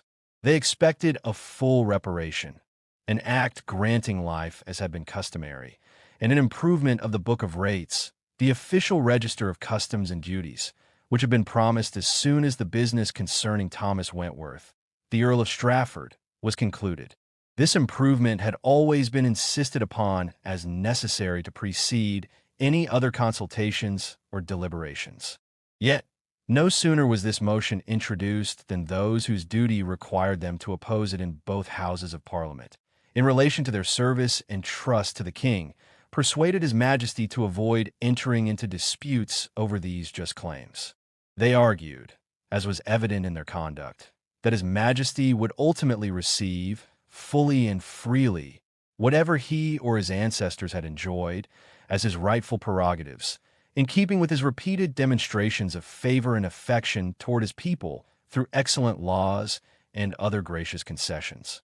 Even so, many remained fearful, for the odiousness of the late plot against Parliament had not yet been fully revealed. They had cause to apprehend that ill-affected persons still influenced His Majesty to the disservice of Parliament and to foster jealousies against its members. It had been plainly discovered, evidence which they promised soon to present fully, that there had been a design not only to poison the affections of the army toward Parliament by making the soldiers believe they were neglected and that the Scottish army was preferred, but also to bring that army to London with the express purpose of intimidating Parliament. There was a resolution, they asserted, to seize the Tower of London, the fortress that guarded the city, and to use it as a lever of control over the citizens. Furthermore, they had learned that there had been attempts to persuade the officers of the Scottish army, at least to remain neutral, while the other forces enacted this tragic scheme. The conspirators, they said, had taken an oath to oppose any measures that might remove the bishops from the House of Lords, to preserve and defend the king's prerogative to the fullest extent enjoyed by his predecessors, and to secure the revenue of the crown. They feared that His Majesty might even have given his concurrence, or at least his tacit approval, to this design, which, if executed, would have proved fatal to the kingdom. Among those principally engaged were men of the closest trust about the king and queen, and clear proof existed that a paper had passed through His Majesty's hands containing sharp invectives against Parliament, a desire to exercise martial law, which was the most unpopular and odious notion imaginable, and an offer of service to defend His Majesty's person, implying it was in danger. For further encouragement, the king himself had signed the paper with his initials, C.R., as testimony of his approval. This discourse, delivered with methodical confidence, created a profound impression upon those who heard it. Without even reserving themselves to wait for formal evidence, men believed that such particulars could never have been asserted with such solemnity if the proofs were not indeed substantial. The narrative served not only to destroy confidence in anything moved on His Majesty's behalf, but also to undermine the most popular motion up to that moment, the disbanding of both armies and the return of the Scottish forces to their own country. For the sake of facilitating this return and demonstrating goodwill, both Houses of Parliament had pledged a generous gratuity to the Scottish forces of £300,000, in addition to the £25,000 they received monthly for their maintenance. This sum was to cover the time necessary for their stay and service. After this act, the king might have been expected to awaken from any extraordinary confidence in the loyalty, honor, or justice of both houses. It is almost incredible to consider, as posterity may reflect with indignation and shame, that the nobility and gentry of England, though not guilty of any treason themselves, should reward an invasion from a foreign nation with vast sums from their own kingdom. Not a fifth part of those who consented to this extravagant gift were even supporters of the Scottish cause or well-wishers of their nation. Many simply absented themselves from the debates when the wealth and honor of England were being handed abroad. Others saw it as a way to be freed from paying the monthly £25,000 required to maintain both armies. Some took pleasure in the idea that the scandalous largesse would provoke the people to hatred and revenge, assuming that the brotherhood of the armies would collapse under the weight of such an absurdly excessive bounty. Yet, these were only fleeting consolations. Many, inflamed and transported by the tale of the plot against Parliament and convinced that it was true, had no intention of letting the armies depart. They had so fully absorbed and believed the account that they suspended judgment, awaiting the formal presentation of evidence, and reserved no faculties to distinguish or weigh what was to come. The passions, fears, and convictions stirred by these disclosures had captured the minds of men, and in that moment, reason and prudence were subordinated entirely to the drama and tension of what they believed to be a vast conspiracy against their nation. After they had toyed with this plot, stirring the House of Commons with fits of heat and cold by applying fragments of it to their own advancement and to emergent occasions for nearly 3 months, they found that although it had served them in many notable ways, raising their reputations and calumniating the honor of King Charles I of England, it had not produced a thorough effect at court for their purposes. Resolving at last to reveal all their cards, they determined to produce the complete evidence. For the perfecting of this revelation, they believed themselves blessed with a late mark of God's great favor, in that He had furnished them with evidence from one who had been a principal contriver of the plot itself. As previously recounted, upon the first motion in the House of Commons by John Pym, the leading member of the Long Parliament and prominent critic of the king, a committee of examination was proposed, along with an address to the king. At that time, King Charles I had declared that he would grant no passes to any of his servants to travel beyond the seas. Some persons, of near relation to his trust, immediately absented themselves. These were Sir Henry Jermyn and Sir Robert Piercy. Sir Robert Piercy, delaying his journey for personal reasons, concealed himself in obscure locations in Sussex, near his brother's house, and was eventually discovered. When he attempted to escape, he was set upon by the country people and, with great difficulty and some injury, managed to flee. For several months thereafter, he was unheard of. It was generally believed that, finding the seaports closed and guards stationed for his apprehension, he eventually returned to London and placed himself under the protection of his brother, the Earl of Northumberland. There, he was likely harbored until his injuries were healed, the strict inquiry had subsided, and he had prepared a letter to his brother, the Earl, which would serve, as far as possible, to implicate all his companions. When the committee received that letter from the Earl of Northumberland, they declared to the House of Commons that they were ready for a complete discovery. They produced the evidence of Colonel George Goring, a senior officer in the army, and a letter from Sir Robert Piercy. Both sources corroborated the account of a meeting at Sir Robert Piercy's chamber, where a discourse had taken place regarding the alleged neglect of the king's service by Parliament and the favoring of the Scottish army, the taking of an oath of secrecy, and other particulars, all of which had previously been denied by members of the House of Commons, namely Sir Edward Wilmot, Sir John Ashburnham, and Mr. Pollard, during examinations under oath. It is remarkable to note that, despite the serious nature of these testimonies, in truth there was little proof of any actual plot to bring the army to London to intimidate Parliament. The major portion of the discourse concerned the ill arts that were generally employed to corrupt the affections of the people and some proposals to preserve the army from being corrupted.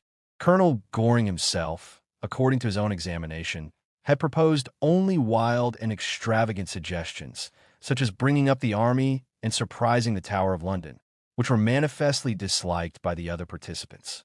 The meeting, it seemed, had ended with so little satisfaction among those present that they never convened together again. When the possibility of bringing the army to London was mentioned to the king, His Majesty rejected it outright, desiring only that the affections of the army remain entire for his service, consistent with the laws of the land, which were in danger of being violated. Yet notwithstanding that all this appeared, and that the evidence was limited to a discourse and the letter, excluding the petition itself signed with the king's initials, Charles Rex, which they refused to produce, the specious narration by John Pym, delivered to the House before the evidence was read, combined with the denial of what was now proved by Sir Edward Wilmot, Sir John Ashburnham, and Mr. Pollard, the flight of Sir Henry Jermyn and Sir Robert Piercy, and some insinuations in both. Colonel Goring's examination and Sir Robert Piercy's letter so transported the members of the House of Commons, who now assumed the role of judges, that they quickly voted that there was a design to bring the army to force the Parliament. They resolved to accuse Sir Henry Jermyn and Sir Robert Piercy of high treason, committed 3 members of the House of Commons to several prisons, and expelled them from their seats. In their places, they installed 3 new members more suitable to their purposes. This they shortly accomplished, awarding Colonel George Goring public thanks for preserving the kingdom and the liberties of Parliament, filling the people with jealousy for their security and with universal acclamations for the great wisdom and vigilance of the House of Commons. The plot, as it unfolded, became the instrument for the first great protestation of the House of Commons, designed to inflame public opinion against Thomas Wentworth, the Earl of Strafford, who was then the king's most trusted advisor and a man of formidable influence. It was used, in part, to advance their own ends against this remarkable figure, to procure the bill for the continuance of Parliament, the very foundation of the political chaos that was spreading through the kingdom, and to obstruct all measures proposed for the king's revenue. In doing so, they sought to diminish the general respect and duty owed to both King Charles I and Queen Henrietta Maria, his consort. They aimed to perpetuate the presence of the Scottish army within the Kingdom of England, a force whose presence threatened to compromise the king's authority and to incite both the House of Commons and the House of Lords against the bishops, as though the design were primarily for the protection of the clergy. One witness later asserted that he had been told the clergy themselves would raise and maintain 1,000 mounted soldiers to be employed against Parliament. The scheme also served to tarnish the reputation of William Cavendish, the Earl of Newcastle, whose zeal and service to the king was exceptional, as if he had intended to command the army personally. Ultimately, the protestation advanced the credit and prestige of the members of Parliament themselves, presenting them as the sole patriots devoted to the preservation of religion, law, and liberty. Despite the apparent gravity of their accusations, they never acted directly against any of the persons within their power, even as they continued to press for a trial over a year after the initial charges. They understood that a formal trial would require exacting scrutiny of the evidence, and that the accused, once brought to defend themselves, could not only vindicate their own honor, but could also bring countercharges against the principal prosecutors, exposing them to grave risk.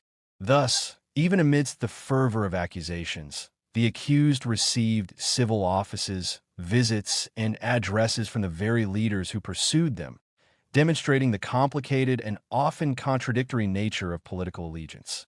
It was during this turbulent time that a letter from Sir Henry Piercy to the House of Commons became a critical instrument, insinuating many things to the prejudice of the king and queen. This letter marked the first visible sign of the defection of Algernon Percy, the Earl of Northumberland, from service to His Majesty King Charles I. The Earl of Northumberland was a man of unparalleled reputation in both court and countryside, and the gravity of his apparent disloyalty caused a profound shock. His rise had been fostered directly by the king, who, upon the death of the earl's father, had taken the young nobleman, then less than 30 years of age, into immediate and careful tutelage. The king had appointed him a privy councillor, made him a Knight of the Order of the Garter, the highest order of chivalry in England, entrusted him with the command of the Royal Navy in the narrow seas, and then elevated him to Lord High Admiral of England. The king had consistently treated him with respect, favor, and friendship, yet now, in a moment of political intrigue, he appeared to aid in undermining the royal service. The situation arose after the accusation of high treason against the brother of the Earl of Northumberland. Following an injury suffered in Sussex, the brother sought refuge at Northumberland House. The Earl, anxious to send him safely abroad once his wound had healed, consulted a trusted friend in power. This confidant, acting innocently, brought Sir Henry Pym, the member of Parliament who was one of the king's fiercest critics, into the council, and both the Earl and his brother were outmaneuvered. Sir Henry Pym ensured that Sir Henry Percy could escape to France. To cover the event, a letter was procured from the Earl, which could later be presented as evidence of the plot's reality. This incident created a lasting quarrel between the two brothers and placed the Earl of Northumberland even more under the influence of the very parties he had once trusted less. After the passage of the Act for the Continuance of Parliament, the House of Commons assumed far more authority than ever before, undervaluing the concurrence of the House of Lords. The Act neither extended their legal jurisdiction nor altered the power of the Lords. Traditionally, the Supreme Courts were left with an undefined and unlimited jurisdiction, for there had previously been no danger of excess. But now, with the knowledge that Parliament could not be dissolved without their own consent, the Commons, emboldened and unrestrained, began to assert any power they desired as part of their privileges. Any opposition to this assumption of authority was declared a breach of their privileges, which they alone were entitled to defend under their recently proclaimed protestation. They claimed, in effect, that they were the only proper judges of their own rights, and no other power, not even the king himself, could question or restrain them. The House of Commons, emboldened beyond all precedent, exercised powers never before claimed. They called whomsoever they pleased delinquents, received complaints of every kind, and committed to prison those they chose, without distinction of rank or status. Such acts had never been done, nor even attempted, before in any parliament, except in apparent breaches, such as the arrest of a privileged person. Yet now, it seemed as if their authority swallowed all other privileges, the privileges of the peers, and even those of the king himself. This reached its height when the House of Commons, furious over the refusal of two lords of great credit, the Thomas Wriothesley, 4th Earl of Southampton, and William Roberts, Lord Roberts, to take the late protestation, declare by vote that every well-affected person in religion and the good of the Commonwealth must take it, and that any who refused were unfit to bear office in church or state. They further commanded that the vote be printed and copies sent to every constituency, a move seen as the most unparalleled breach of privilege, the highest and most insolent affront to peers, to the king, and to the justice of the kingdom. It was also the most destructive act against parliamentary order that any age had yet witnessed. Even as some of the peers nobly protested on behalf of the peerage and the liberty of the subject, pressure was applied to engage the king to interpose his royal mediation, ensuring the Lords quietly passed over the indignity without insisting on reparation. Meanwhile, both the English and Scottish armies remained at full charge. Whispers circulated, though cautiously, that the Scots would not withdraw until the bill against episcopacy, the formal abolition of the authority of bishops in the Church of England, was passed. King Charles I, anxious for resolution, sent word in early July, 1641, that he desired both armies to be disbanded and appointed the Henry Rich, 1st Earl of Holland as general of the king's army, as the Algernon Percy, 10th Earl of Northumberland, had laid down his commission, whether from ill health or other causes. The king himself resolved to visit Scotland about 14 days later, to perfect the peace promised to his Scottish subjects, and instructed that any acts requiring his approval be prepared and finished before his arrival. Yet, despite these urgent matters, Parliament obsessed over the bill for the extirpation of bishops, deans, and chapters, neither completing the act of pacification between the nations nor giving order for the disbanding of the armies. Many observers considered it a great misfortune for the king that he did not appoint the Earl of Essex, who had recently been made chamberlain of his house and had gained his favor, as general, rather than the Earl of Holland. The Earl of Essex possessed pride and ambition, yet coupled with faithfulness and constancy, he could be made a loyal servant of the crown. He had the respect of the people, a strict adherence to honor, and would have executed all formalities with punctuality, defending both his master's dignity and that of the nation. By appointing the Earl of Holland instead, King Charles disobliged the Earl of Essex, who had expected the command, and caused him to suspect distrust from the king. The favor previously granted, such as his recent office, now seemed less a mark of merit and more a compensation for being the only one capable of bearing envy and displacing the Earl of Pembroke. The Earl of Holland, on the other hand, had disappointed the king in the past, incurred his displeasure, and was known for executing his previous office. The Chief Justice and heir, responsible for legal circuits across England, with severity that vexed and oppressed many counties and leading men. The Earl of Holland's reputation among the influential party was minimal. He dared not offend them and would purchase their protection at any cost. Within days after the king departed for Scotland with the army, the Earl of Holland sent a letter, communicated to both Houses of Parliament, in which he cryptically suggested a new design for corrupting the army. Though no evidence ever validated this claim, it served to heighten existing jealousies and ensured misunderstanding, casting suspicion over anything the king might propose during his absence. The tension between royal authority, parliamentary power, and military command was palpable, setting a stage charged with intrigue, suspicion, and the unrelenting struggle for control over the future of the kingdom. Men now believed, with certainty, that they would be very forward in dismissing the Scottish army from English soil and in disbanding the English forces, which had cost the kingdom an enormous sum of money every month during the year 1641. They had already voted a sum of £300,000 as a brotherly assistance to the Scottish forces, in recognition of the service they had performed in England, and an act had been prepared to raise this sum.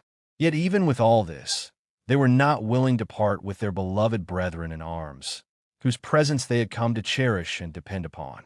The commissioners who negotiated with the Scottish army had agreed that His Majesty King Charles I should be present in his parliament in Edinburgh by a certain day in July to pass the act for pacification between the two kingdoms of England and Scotland, and such other acts as the Scottish Parliament might propose to him.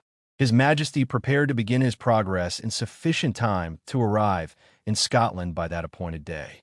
All sides resolved that one army should be withdrawn entirely from the kingdom, and the other disbanded completely before the king arrived in the northern parts to avoid confusion and disorder.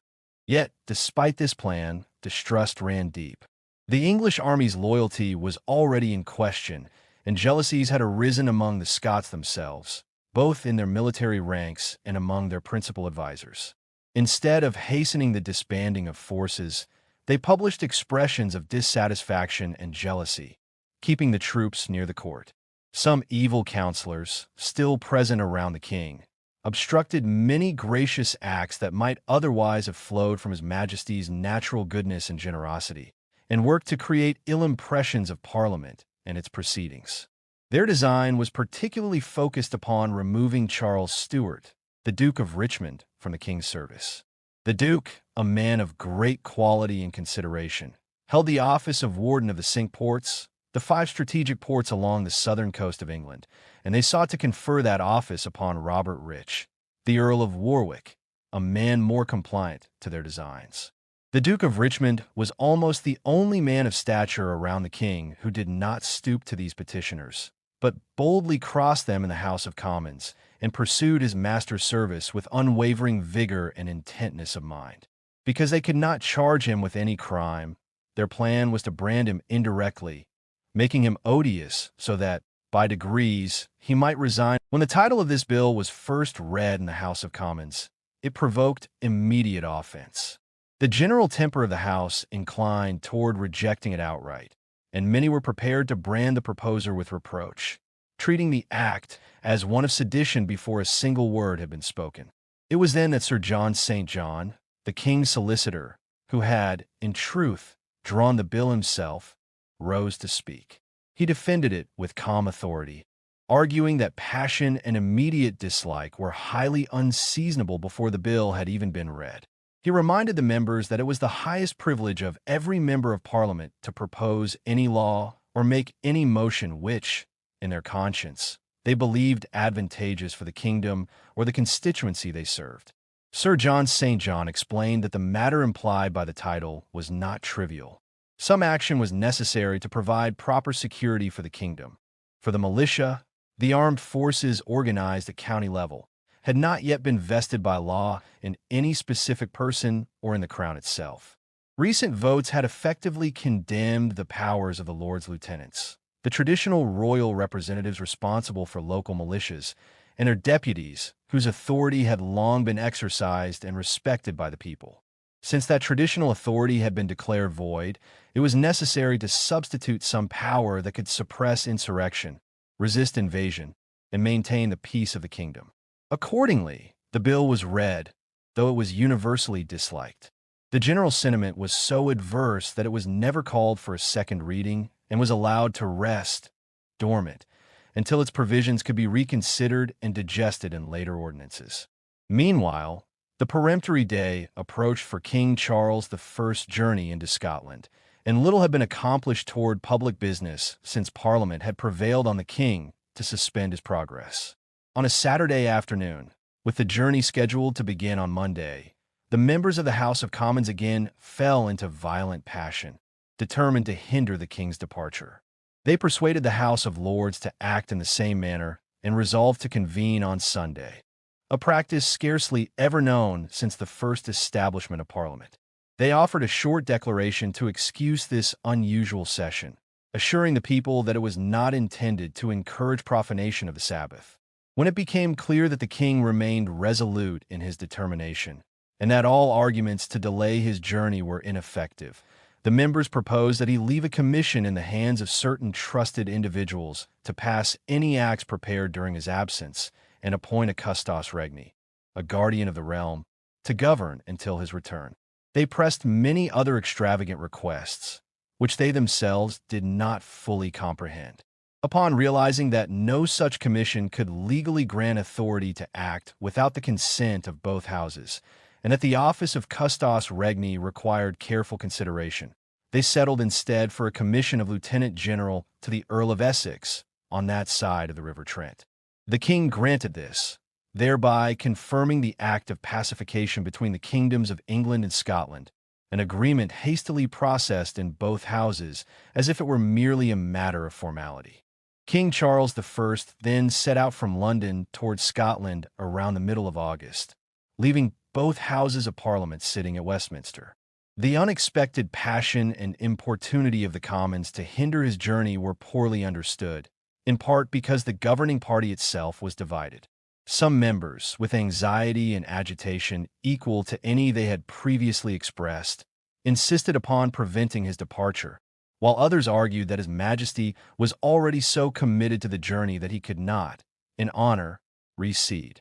The Scottish commissioners, who were often referenced in the debates, answered with such ambiguity that it seemed their concern was less for necessity than for expediency, revealing that they expected the king's presence in Scotland to be advantageous, though not immediately essential.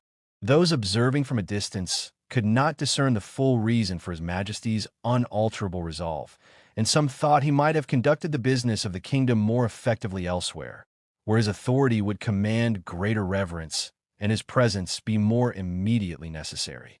King Charles I, driven by an urgent desire to see both armies disbanded and his kingdom freed from the imminent threat of invasion, acted with haste. His heart yearned for relief from the endless vexations imposed upon him daily by the two houses of Parliament, or sometimes only by one, or by a few influential men within them. In his impatience, he embarked upon a course of action without fully considering how to conduct himself through such a delicate and perilous matter. Opposition, both from those who objected to his expediency and from those who sought to delay his plans, had long been brewing, not only as principled resistance, but as a calculated opportunity to secure excuses for advancing the bill for pacification. This bill had been purposely delayed, foreseeing that its particulars, if fully examined, might never have been consented to. By tightening the timeline, those opposing could make any objections appear as obstacles to the disbanding of the armies, pressuring the king to consent to terms he might otherwise have resisted. There was also a strain of real jealousy concerning the Scots, and even among the Scottish commissioners themselves, which some observers attributed to the influence of John Leslie, 9th Earl of Rothis, the principal and governing figure of that nation. Rothis had made repeated addresses to the king, and some insinuations of favor from Charles I toward him created further tension. Many wished to delay the king's journey to Scotland, fearing disruption. Yet the truth remained that the king was well satisfied with the promises made by the earl, who desired to remain in the royal court, anticipated an appointment as gentleman of the bedchamber, and hoped to marry a wealthy and influential lady. Charles I expected that, through Rothis' help and influence, he might find allies in Scotland more attentive to the king's honor than they ultimately proved to be. Tragically, the earl fell ill at the king's departure from London and died within 6 weeks, leaving these hopes unfulfilled. Others speculated that he had been complicit in prior misdeeds and therefore would have been unable or unwilling to preserve the power he might otherwise have wielded.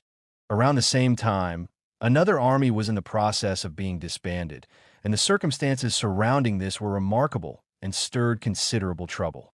The king, perceiving that the new army in Ireland could not serve the purpose for which it had been raised, namely, to aid in the Scottish expedition, and seeing the army repeatedly criticized in the House of Commons, acted upon the advice of the Committee for Ireland. He resolved to disband the forces and communicated his intentions to the Lords Justices of Ireland and to James Butler, 1st Duke of Ormond, his lieutenant general of the army. The king further directed that any officer wishing to transport soldiers for the service of any prince allied to the crown should be permitted to do so. Shortly thereafter, at the request of Don Alonso de Cardenas, Charles I allowed 4,000 soldiers to be sent for the service of the King of Spain and Flanders, and permitted others to serve the French king if they so desired. News of this spread swiftly, and the House of Commons, with their usual confidence and impertinence, interposed themselves. They besought the king to revoke his order, and through bold and trivial arguments, succeeded in persuading him to forbid the transportation of any soldiers outside the kingdom. Many believe this interference was instigated by the French ambassador, who was closely aligned with influential members of that parliamentary faction and had likely fanned the flames of public discontent. Others asserted that John Pym received £5,000 from the French minister to obstruct the supply to Spain, although some contended that the motivation was merely the House of Commons' own proud and impetuous desire to undermine the king's reputation and demonstrate the power they wielded to oppose even his most legitimate sovereign acts. Still, the primary motive was probably the advice and entreaty of the Committee from the Parliament of Ireland.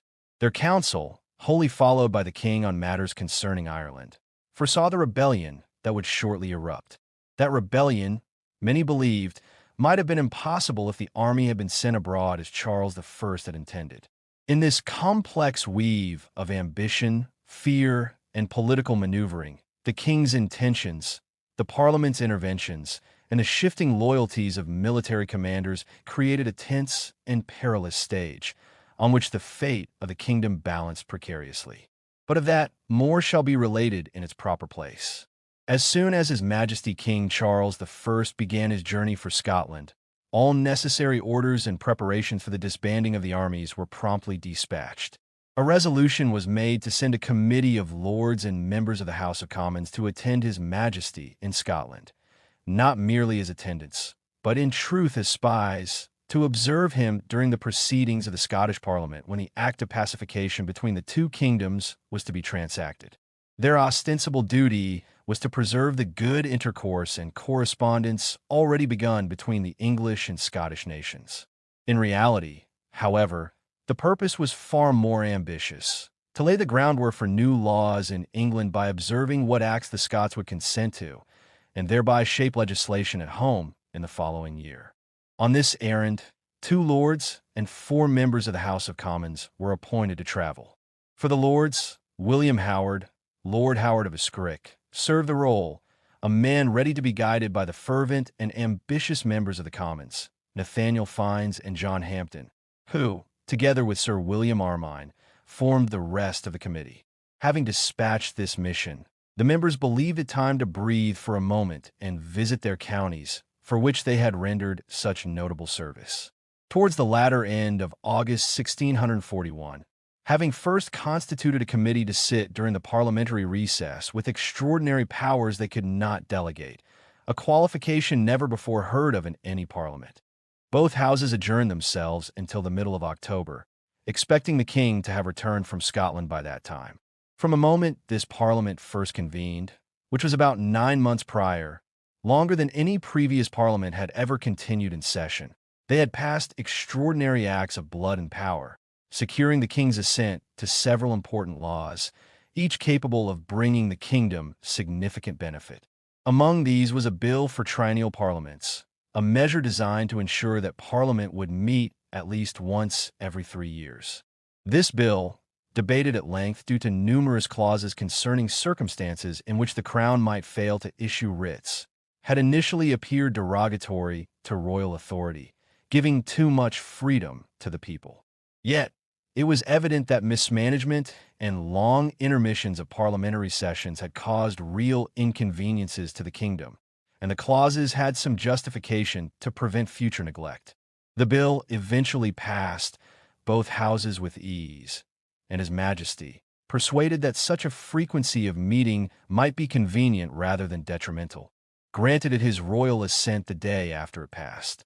Equally significant was the Act for the abolishment of the High Commission Court, a jurisdiction established in the first year of Queen Elizabeth I to exercise authority in place of powers formerly held by the Pope. Originally intended to preserve the dignity and peace of the Church of England, it had, over time, been murmured against by the nonconformist party, those who refused to follow the established practices of the Church. By the early 1600s, the court, under the influence of some powerful bishops at court, had exceeded its lawful bounds, meddling in matters beyond its cognizance, extending sentences and judgments unjustly, and showing contempt for the common law and its practitioners. Prohibitions issued by the Supreme Courts were neglected, judges reprimanded for granting them, and lawyers discouraged from requesting them, causing almost the entire legal profession to become alienated, if not hostile, to the clergy. This court had grown from a tribunal intended for the reformation of manners into a court of revenue, imposing heavy fines upon those found culpable, often above the degree warranted by their alleged offenses. These fines became more frequent and severe after the king had dedicated all revenue from the court to the reparation of St. Paul's Cathedral in London, a glorious and worthy endeavor, but one which only magnified the grievance in the eyes of those fined, for the revenue was now destined for a pious purpose rather than the general coffers, making the oppression feel heavier.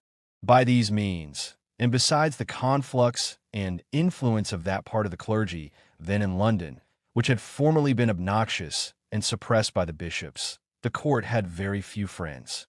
It is important to note that this suppression is not mentioned as any piece of exorbitancy, for there is no record that any innocent clergyman suffered by ecclesiastical censure, although the guilty may have been more severely proceeded against, with less politic consideration than the circumstances of that time required.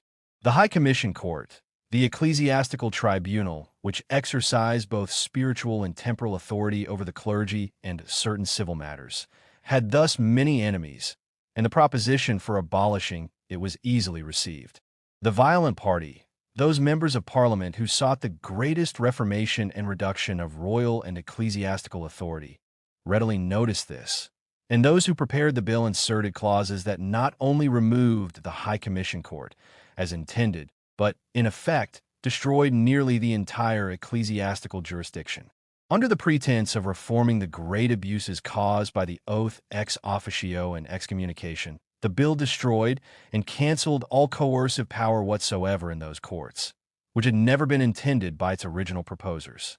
In the year 1641, this bill made progress through both houses of Parliament and awaited the royal assent of King Charles I. When His Majesty understood the full extent of the bill and how far the body of the bill exceeded its title, he perceived that, instead of reformation, it opened the door to the most scandalous offenses. Adultery and incest could, by the law as reformed in the bill, have remained unpunishable, as any other acts of convivial misbehavior might have been. Recognizing the danger, King Charles paused in consenting to the bill until both houses could review whether the remedy proposed was proportionate to the disease. Immediately, anger and hostility were kindled against the bishops, who were portrayed as the only obstacles to any reformation.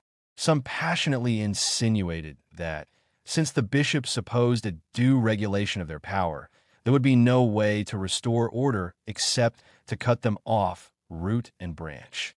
In this tumultuous environment, some bishops themselves were made instruments of their own demise, while others, who pretended to care for the church, persuaded the king to confirm the bill for the sake of the bishops. Meanwhile, the designers of the bill, those radical reformers, were much pleased to see this logic prevail, little doubting that once they had removed the bishop's jurisdiction in the church and their dignity in the state by excluding them from the House of Lords, they would soon abolish their names and titles from the kingdom entirely. In doing so, they would enjoy the rich lands and revenues that belonged to the bishops, achieving the perfect and complete reformation they had long desired. In this manner, the law was enacted, and a bill for taking away the Star Chamber Court, another of the king's courts, was passed.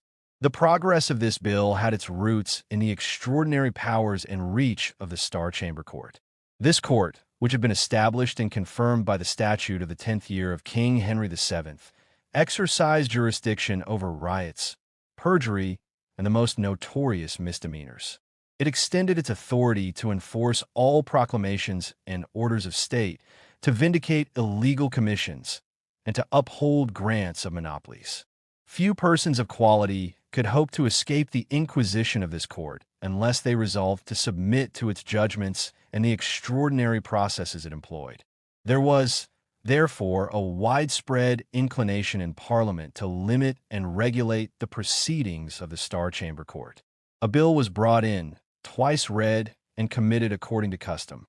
After the committee returned the bill with amendments, it was suddenly suggested by a person not at all inclined to confusion or aligned with the violent party seeking that confusion, that the remedies provided were not proportionate to the grievances. The court's usurpations were as much in its corrupt procedures as in the matters upon which it proceeded.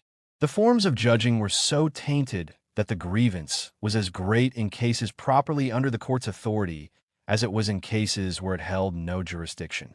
Therefore, it was conceived that the proper and most natural cure for the mischief was to abolish the court entirely and establish in its place such a jurisdiction as might be deemed necessary. The bill was recommitted with instructions to alter its framework sufficiently to abolish the court completely. It was brought back to the House of Commons, engrossed, and sent to the House of Lords. This important bill had been read in the House of Commons only once and was never committed, a rarity in parliamentary history. It faced no opposition in the House of Lords, for many of those peers had previously served as judges in the court, their past judgments hanging like meteors over their heads, while the rest were either grieved or intimidated by its power. When presented to King Charles I, it received his royal assent, and thus fell the High Court, a great branch of the royal prerogative. While it had been rather extended and confirmed by the statute of King Henry VII, the court existed before that time, and when gravely and moderately governed, It had been an excellent instrument to preserve the dignity of the king, the honor of his council, and the peace and security of the kingdom. The taking away of certain offices and privileges proved immensely popular among the people, though at the time it may not have seemed politically wise. Yet in later years, when the present disorders and disturbances had passed, it might well be seen as a prescient and prudent measure. Among these reforms was an act establishing the certainty of the metes, bounds, and limits of all the royal forests in the Kingdom of England. For generations, the people had been grievously vexed by the administration of justice in air, the itinerant courts presided over by royal judges, exercised with extreme rigor by the Earl of Holland, Henry Rich, and later revived by Sir Edward Noy, when he held the office of Attorney General. Under this system, few landowners could be certain that their estates and homes were not within the jurisdiction of some royal forest, a designation which exposed them to severe fines. By defining these boundaries clearly, the king granted his subjects an immense relief and protection, surrendering a prerogative which a year earlier might have been purchased at the exorbitant price of at least £200,000, and doing so without complaint from any quarter. Another legislative measure concerned the office of Clerk of the Market in the royal household. By this act, no Clerk of the Market could exercise his authority beyond the immediate verge of the royal court. Instead, the responsibilities were delegated to mayors and bailiffs of towns incorporated by royal charter, and to the lords of liberties and franchises and their appointed deputies. This reform freed the people across England from countless petty vexations and extortions, which had previously been imposed by deputies and agents who often farmed the perquisites of their office, profiting personally from the exercise of authority over local markets. Yet this was not merely a concession of justice. The king, by suppressing the abuses of his officers, did not diminish his prerogative or weaken his power. On the contrary, by restraining misconduct without abolishing the office itself, he demonstrated the true exercise of authority and the prerogative of the crown. Another act relieved subjects from vexatious proceedings relating to the order of knighthood, by which the king released to his people a right and duty fully belonging to him by law. This act provided them with a singular benefit, for it spared them the burdens imposed by rigorous ceremonies and legal obligations, which had recently been enforced with strict severity. Similarly, an act concerning the free production of saltpetre and gunpowder within the kingdom regulated an important branch of the royal prerogative. While the act protected this precious and dangerous substance from being misused by unqualified hands, it also served the crown as a source of revenue, and as a means to reward loyal subjects through licenses to produce it. Though the pretext for this exemption was the mismanagement of inferior officials previously entrusted with the task, the true motive was to ensure a ready supply of saltpetre for the necessities of state and defense. Yet another legislative measure targeted the stanary courts, which had exercised authority with harsh rigor in the counties of Cornwall and Devonshire. These courts, responsible for regulating the tin mines and their revenues, had been administered with passion and fury by William Herbert, the Earl of Pembroke, who held the office of Lord Warden of the Stannaries. The people of those counties had suffered from the oppressive jurisdiction of the stanary courts, and repeated attempts to seek relief through prohibitions and writs of habeas corpus from the King's Bench had been ignored or flouted, often accompanied by affronts and reproaches to the judges themselves. By curbing these excesses, the Crown offered significant relief and restored confidence in the administration of justice. Finally, an act was passed annulling all proceedings connected with ship money, the contentious tax levied by the Crown without parliamentary consent. The judgments, enrollments, and entries under this imposition were vacated and cancelled, providing the people with tangible relief and security. Though this was a frank departure from a prerogative previously vindicated by the Exchequer Chamber, judged before all the judges of England, it merited the full acknowledgement of the kingdom. Certain clauses in this statute went even further than the petition of right, asserting the liberty and property of subjects in ways not previously established, thereby reinforcing the rights of the people while respecting the lawful authority of the Crown. The Acts of Parliament, completed and enacted in this tumultuous period, went far beyond mere legislation. They included, notably, The relinquishing of the long-established royal right to lay impositions or duties on foreign trade, as declared in the preamble of the Bill for Tonnage and Poundage, and they encompass that consequential and fateful bill for the continuance of the Parliament itself. These measures, despite the turbulent politics surrounding their passage, would be acknowledged by an incorruptible posterity as enduring monuments of the king's princely and fatherly affection for his people. They revealed a degree of obligation, repose, and trust from the king in the hearts of his subjects so profound that no expressions of piety, duty, or confidence on their part could ever have exceeded what such a gift demanded. How they responded to this trust and expectation is the next story to be told. Yet, as these acts were enacted, a greater misfortune lingered.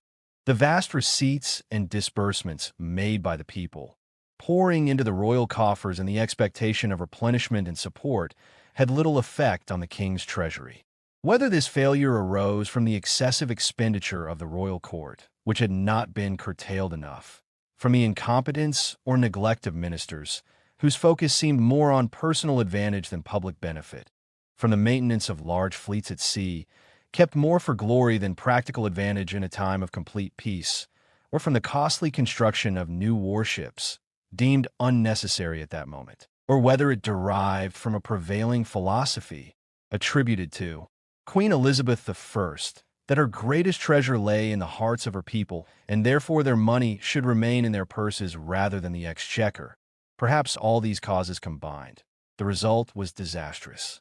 Oversight and misfortune had together weakened the royal finances at a time when ample funds might have prevented the first disruptions. In England, around the year 1634, the nation enjoyed an unparalleled serenity.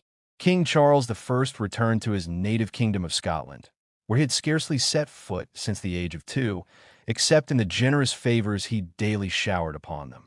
With great magnificence and splendor, he was ceremonially crowned there, and among other promises, he was assured, reasonably so, as it seemed likely to please him, that the people would, in their devotion and piety, accept a set form and liturgy for public worship if he directed it. By the year 1637, such a liturgy, accompanied by canons and orders for church governance, was sent to Scotland.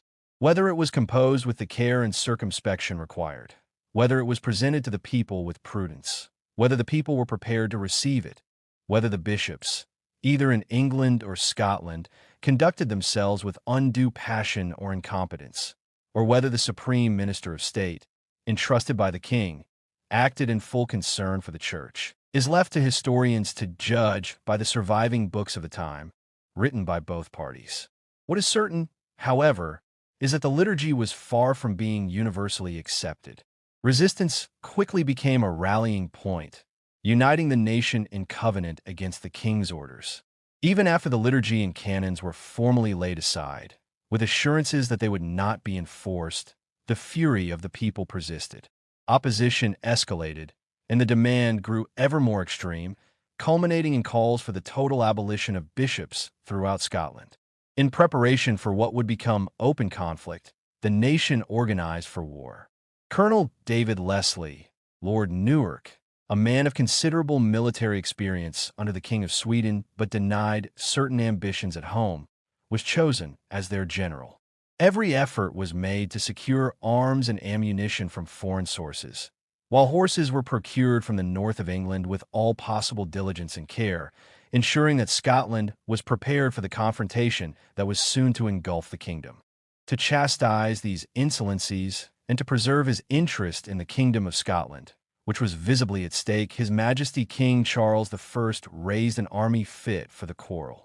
About May in the year 1639, he advanced in person toward the north, having sent before him the Earl of Essex, who held the office of Lieutenant General of his army, to secure the fortress town of Berwick-upon-Tweed.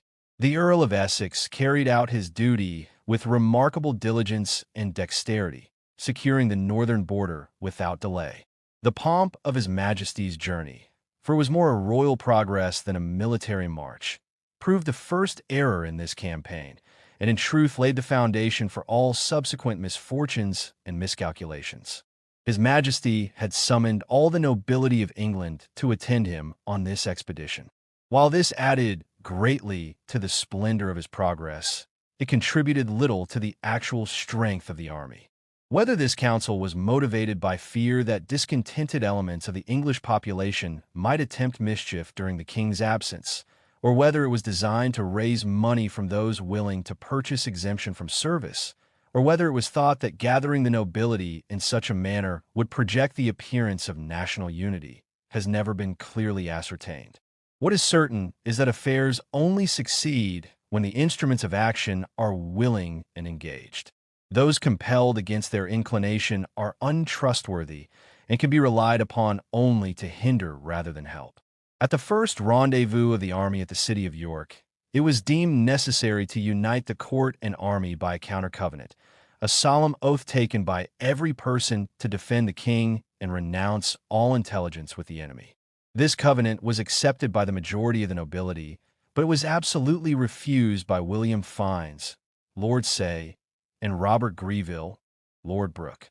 In consequence, they were committed to prison and freed from further attendance, their dissent both marking them and removing them from a field.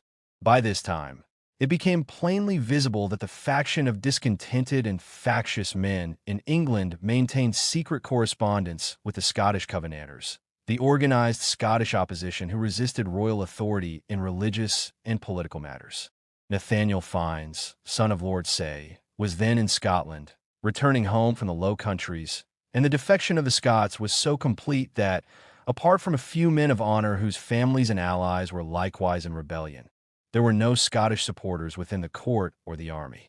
The king advanced beyond Berwick-upon-Tweed 3 miles to the banks of the River Tweed, where he encamped with over 16,000 horse and foot. Had the lords and gentlemen unwillingly compelled to join been absent, this force would have been an excellent army.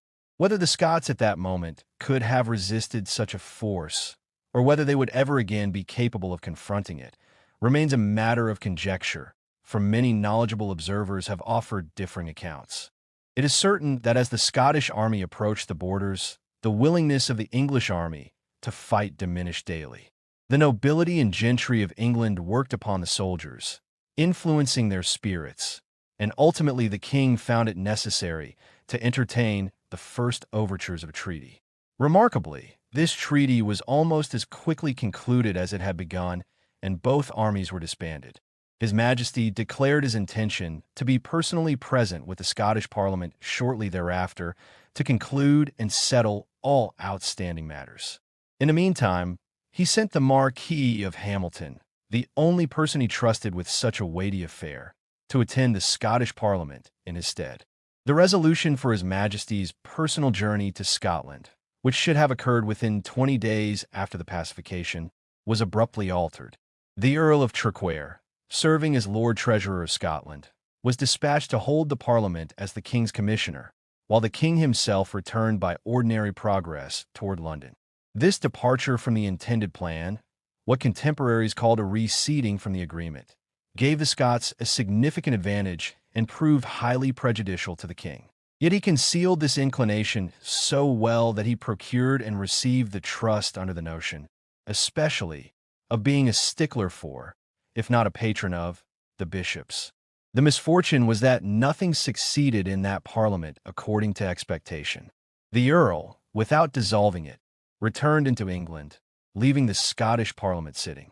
They then immediately chose a commissioner in the king's right and shortly after summoned the castle of Edinburgh, which was honestly and stoutly defended and kept for the king by General James Rutherford, to be delivered into their hands.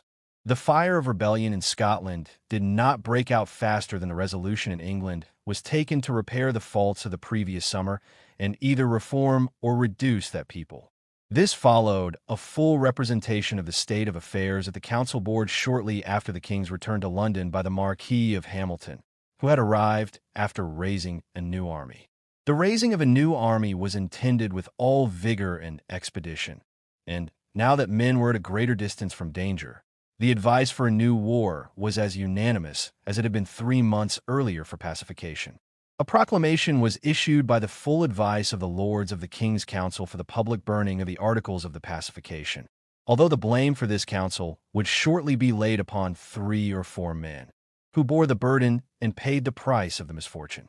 The Lord Wentworth, then Deputy of Ireland, was present at this time and acknowledged the advice of calling a parliament, by which His Majesty might be enabled to wage that war. The resolution was taken in December of the year 1639 to call a parliament in April following. Writs were immediately issued, to the singular and universal joy of the people. The Deputy of Ireland, with remarkable dexterity between December and April, passed into Ireland, called a parliament in that kingdom, procured for subsidies to be granted, and made a declaration very frankly against the Scots. He formed an army of 8,000 foot soldiers and 1,000 horsemen, to be ready within 3 months to march into Scotland, and return to England before the day of the meeting of Parliament. The Parliament met on the 13th day of April, 1640, with the usual full solemnity. His Majesty arrived at Westminster and informed the Lords and Commons that he had principally called them to assist him against the rebellion of his Scottish subjects. He conveyed many particulars in earnest dispatch, emphasizing the season of the year, the preparedness of the Scots, and their activity with foreign princes. Among the evidence presented was a letter signed by many noblemen of Scotland, including Lord Loudoun, then a prisoner in the Tower of London for that offense, to the King of France. In plain and express words, the letter requested relief and protection against their native king. To the extreme grief and amazement of all good men, this Parliament, assembled on the 13th day of April, 1640, was dissolved on the 5th day of May following. In truth, it had been as composed and well-disposed a house as ever met in any time, passing not a word or action of irreverence or disrespect toward His Majesty. A striking instance of their modesty and temper was that a member of the House of Commons, Mr. Peard, who later became bold in speech, was forced to recant a statement he had made in frank debate, calling ship money an abomination, a tax which within 7 months was voted little less than treason. In the early days of the Parliament, at a conference in the Painted Chamber, the Lords requested the Commons to enter upon the consideration of supply by way of subsidy. This was received as a breach of privilege because the fundamental rules of Parliament dictated that business of supply must begin in the House of Commons. The debate, though heated, was not unusual for the circumstances. His Majesty, through Sir Henry Vane, then Secretary of State and Treasurer of the Household, again pressed for a supply and offered, for 12 subsidies, to relinquish any claim to ship money for the future, a tax being levied throughout the kingdom at that time, a remarkable demonstration of the prosperity the royal court believed itself to enjoy. On Saturday, the 2nd day of May, in the year 1641, a message of the utmost importance was delivered at about 10 o'clock in the morning, and the ensuing debate carried on within the walls of the House of Commons continued without pause until 4 o'clock in the afternoon. Such a duration was itself extraordinary, for custom and the established course of parliamentary procedure in those times dictated that the House usually rose by 12 o'clock noon. The matter before the members of the House of Commons concerned 3 weighty particulars, each pregnant with tension, uncertainty, and the potential for grave consequences. The first point was the pressing of the House upon matters of money at the very outset, before any redress had been provided, or even a formal consultation begun, regarding the heavy burdens and grievances endured by the kingdom's subjects for at least a dozen years. This practice struck many as unprecedented and, indeed, somewhat improper. The urgency cited, the seasonal activity of the Scottish forces, was viewed with suspicion by the more sober-minded members, who perceived it as an argument contrived to justify haste rather than a genuine necessity. Indeed, it was noted that Parliament could as easily have convened on the 13th of March as the 13th of April, and this arbitrary scheduling fed a growing sense of unease and jealousy among those who valued fairness and moderation. The second point of debate stirred equal consternation. A composition, or financial levy, for ship money was proposed. Ship money, historically a tax imposed upon coastal towns to fund naval defense, had become contentious because it was claimed as a prerogative inherent to the Crown, beyond the reach of parliamentary repeal. Those who had previously complied, paying the tax without objection, were now reluctant to purchase anew, for to do so would be to acknowledge a right they had never believed legitimate. The judges of England had declared ship money to be so inseparable from the royal prerogative that even an act of Parliament could not dissolve it. Further complicating matters, a scheme was presented for 12 subsidies, payable over 3 years in installments of 5, 4, and 3, respectively. Grave men argued that this sum exceeded the capacity of the kingdom to bear in so short a time. Only later did it become clear that, despite extraordinary expenses imposed by soldiers, fines, and delinquency, the wealth of the kingdom could easily sustain far more than was then imagined. The third matter concerned Scots. Though no formal faction in favor of the Scottish cause had yet emerged, the proposed subsidy to raise an army against Scotland appeared to many as an engagement in war, a commitment to military action of which they had been given no details. The suggestion of urgency, artfully insinuated by those sympathetic to the king's designs, weighed heavily even upon the most reasonable and impartial members, causing them to wish that the supply had been requested simply on general grounds, rather than framed as preparation for conflict. Yet the king, ever attentive to appearances and the balance of power, likely considered the united declaration of both houses against the Scots as a means to prevent war more effectively than any money they might provide. No debate sought to excuse the Scots, nor did any opposition arise to the king's intentions. Only a single member muttered a phrase, bellum episcopate, hinting at a conflict framed around ecclesiastical authority, yet it passed without further exploration.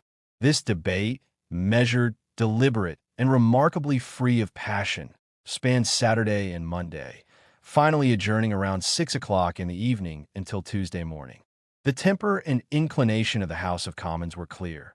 There was a general willingness to provide subsidies, though the exact number proposed was unlikely to be agreed upon. On Tuesday morning, however, the king summoned the Speaker of the House of Commons to his presence at Westminster and, astonishingly, dissolved both houses of Parliament. The grief of loyal men was profound and immediate, yet those who had been the greatest instigators of the troubles that would later engulf the kingdom appeared visibly pleased, almost delighted by this act. One prominent individual, observing the shadow of doubt upon others, reassured them with a calm remark: all must become worse before they could improve.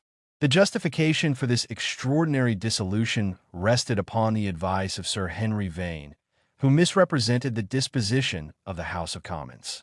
He confidently asserted that the members would refuse to grant any subsidy and would instead vote against ship money and other acts of royal authority, thereby obstructing the king's plans and rendering future governance more difficult. This claim was all the more striking because Sir Henry Vane had himself prevented a vote on subsidies the day before, insisting with passionate certainty that any lesser sum would be rejected, directly contradicting the instructions he had received.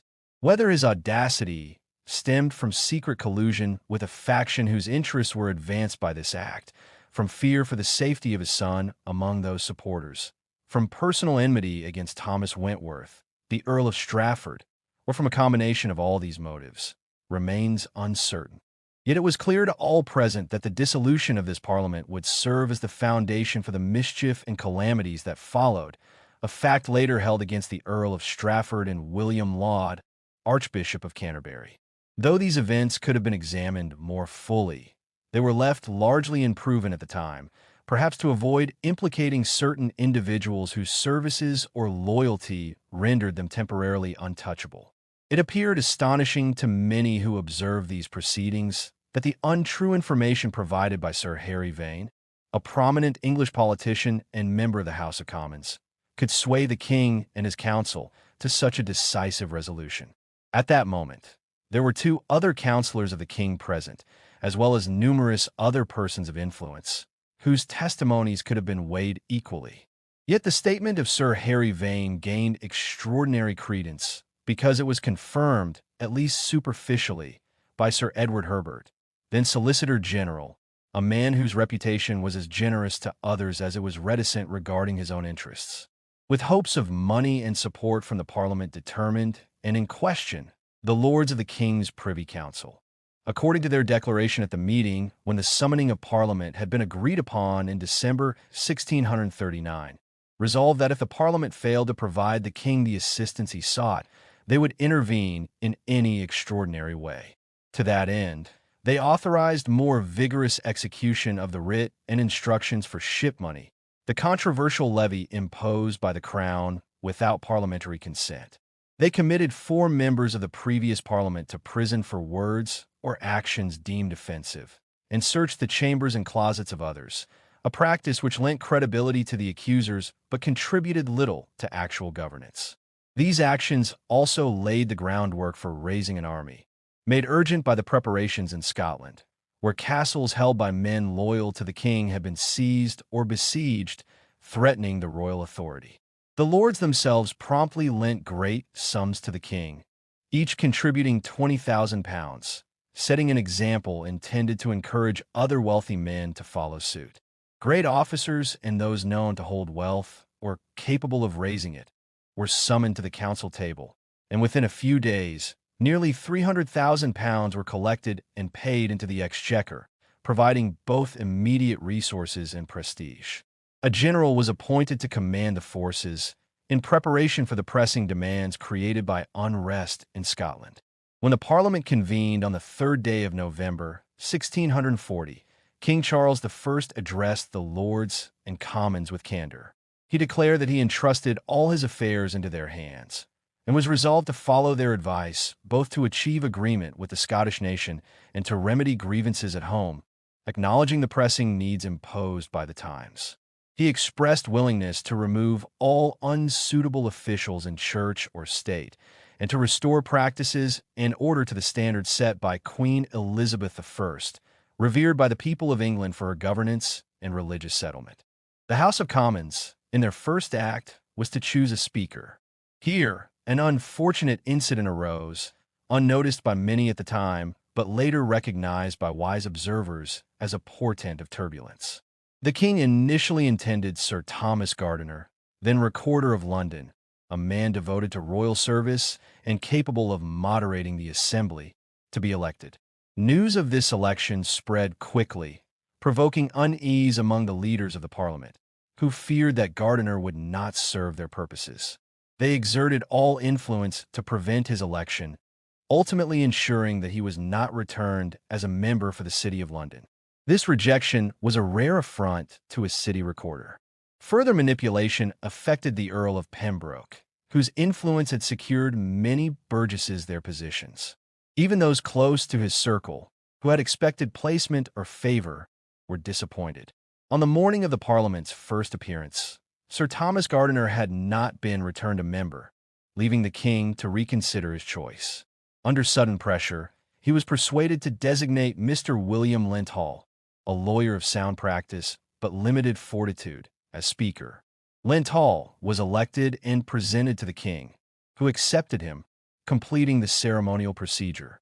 Immediately thereafter, the House of Commons, determined to assert its authority, embarked on vigorous debate. The first 2 days were consumed in sharp discussions of the general state of the kingdom, reviewing the mismanagement of church and state with bitter critique. On the 3rd day, after debates lasting 7 to 8 hours, they resolved to accuse the Earl of Strafford, Thomas Wentworth, a man deeply resented and feared for his power, of high treason. Despite the widespread dislike of Strafford, some members urged caution, seeking that charges of such gravity against a powerful and obstinate figure be weighed carefully. Nevertheless, an impeachment was rapidly prepared, aimed to render his guilt manifest. The Parliament justified its proceedings by alleging that the Earl of Strafford had sought to subvert the fundamental government of the kingdom through the law and to establish arbitrary power. Furthermore, he was said to have an army in Ireland, which could be brought into England to enforce his designs, a claim some persons swore to prove on their reputations, though the particulars were deemed unfit for immediate disclosure.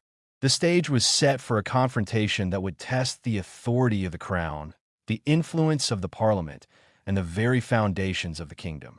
Then memories of many exorbitant speeches and actions in England and Ireland, both said and performed by him, returned vividly to the minds of men.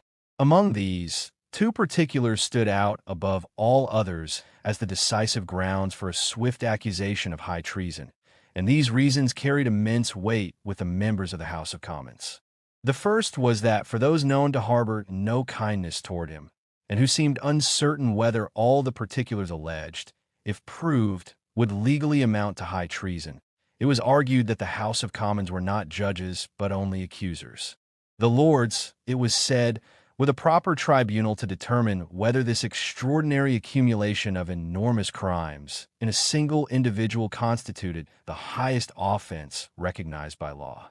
Therefore, it was fit that the matter be presented to the Lords for judgment.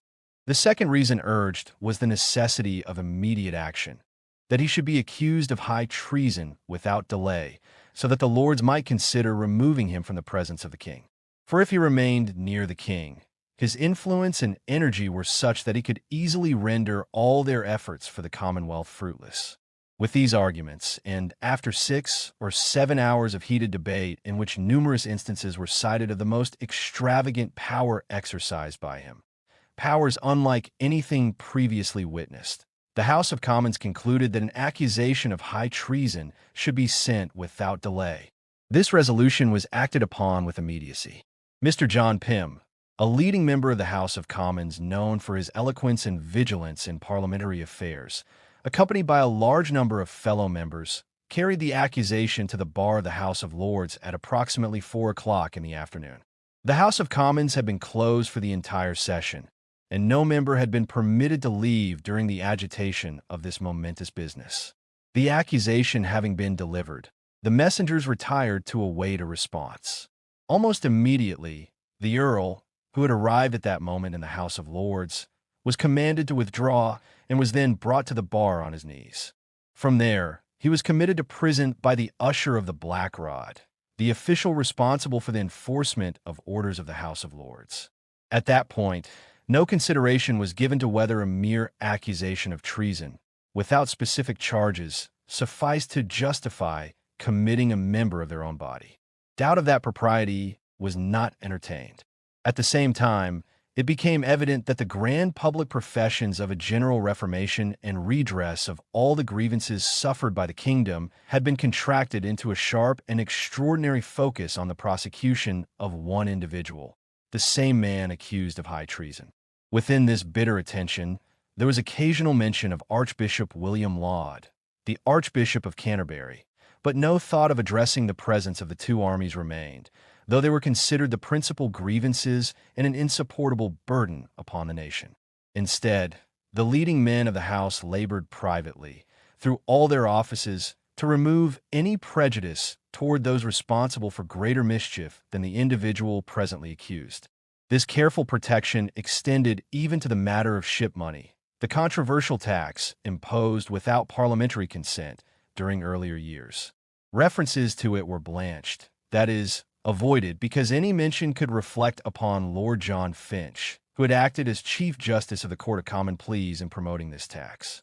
Lord Finch had not only rendered judgments in favor of the king's position, but had also, as Solicitor of the Crown, actively encouraged other judges to concur in that opinion. For this reason, Lord Falkland, a prominent parliamentarian and scholar, sharply identified Lord Finch as a principal promoter of ship money, arguing that he ought to be prosecuted more severely than anyone else. Yet the leading men of the House were troubled by this discourse. Many wished to divert attention, suggesting that, given the multitude of pressing business, the debate on ship money should be temporarily suspended to allow focus on more immediate matters. But Edward Hyde, later Lord Clarendon, insisted that the extraordinary particulars highlighted by Lord Falkland must be examined immediately. Delay, he argued, could render future inquiry ineffective. Consequently, Hyde proposed that a small committee, dividing themselves into pairs, should visit all the judges individually and inquire, in the name of the House, what instructions or messages Lord Finch, as Chief Justice, had brought from the king in relation to ship money, and whether he had solicited their judgments in favor of the Crown.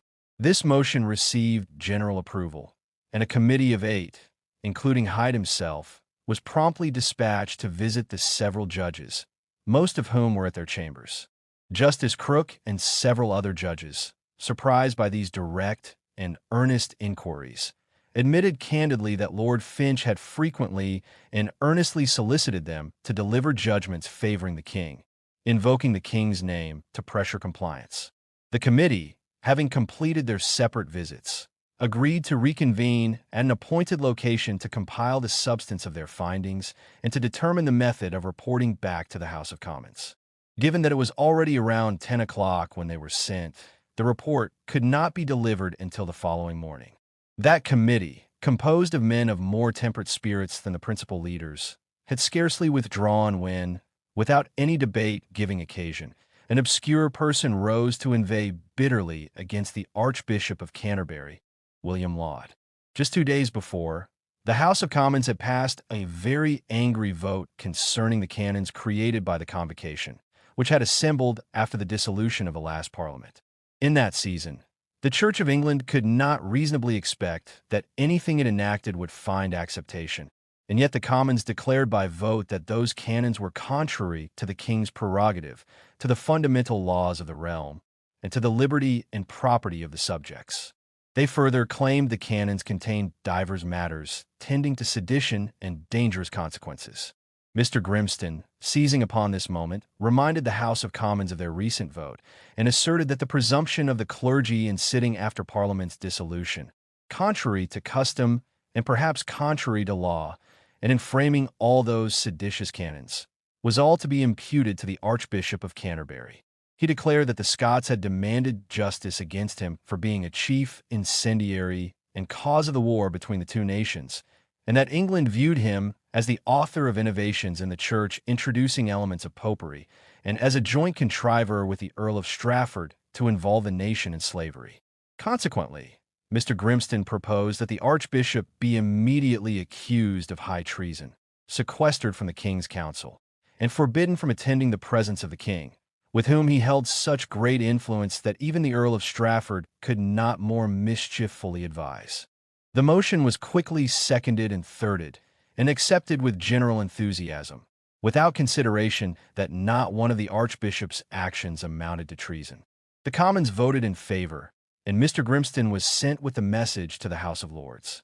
He accused the Archbishop of Canterbury in the name of all the Commons of England of high treason and other misdemeanors, concluding in the same formal style used in the accusation against the Lord Lieutenant of Ireland, Thomas Wentworth, Earl of Strafford. The Archbishop, who steadfastly professed his innocence, was brought to the bar on his knees and committed to the custody of Maxwell, the gentleman usher of the Black Rod, the same officer who had delivered the Earl of Strafford to the Tower of London just days before. He remained there for many months before a particular charge was presented against him. Despite this rapid and forceful proceeding against Archbishop Laud, the committee the next morning, when reporting on Lord Finch, the Lord Keeper of the Great Seal, showed remarkable reluctance to hear anything against him. Though many spoke sharply of Lord Finch and how suitable it would be to prosecute him by the same method applied to the Archbishop and the Earl of Strafford, they required more particulars to be formally recorded and formed another committee for further examination, including Mr. Edward Hyde, a future historian and statesman.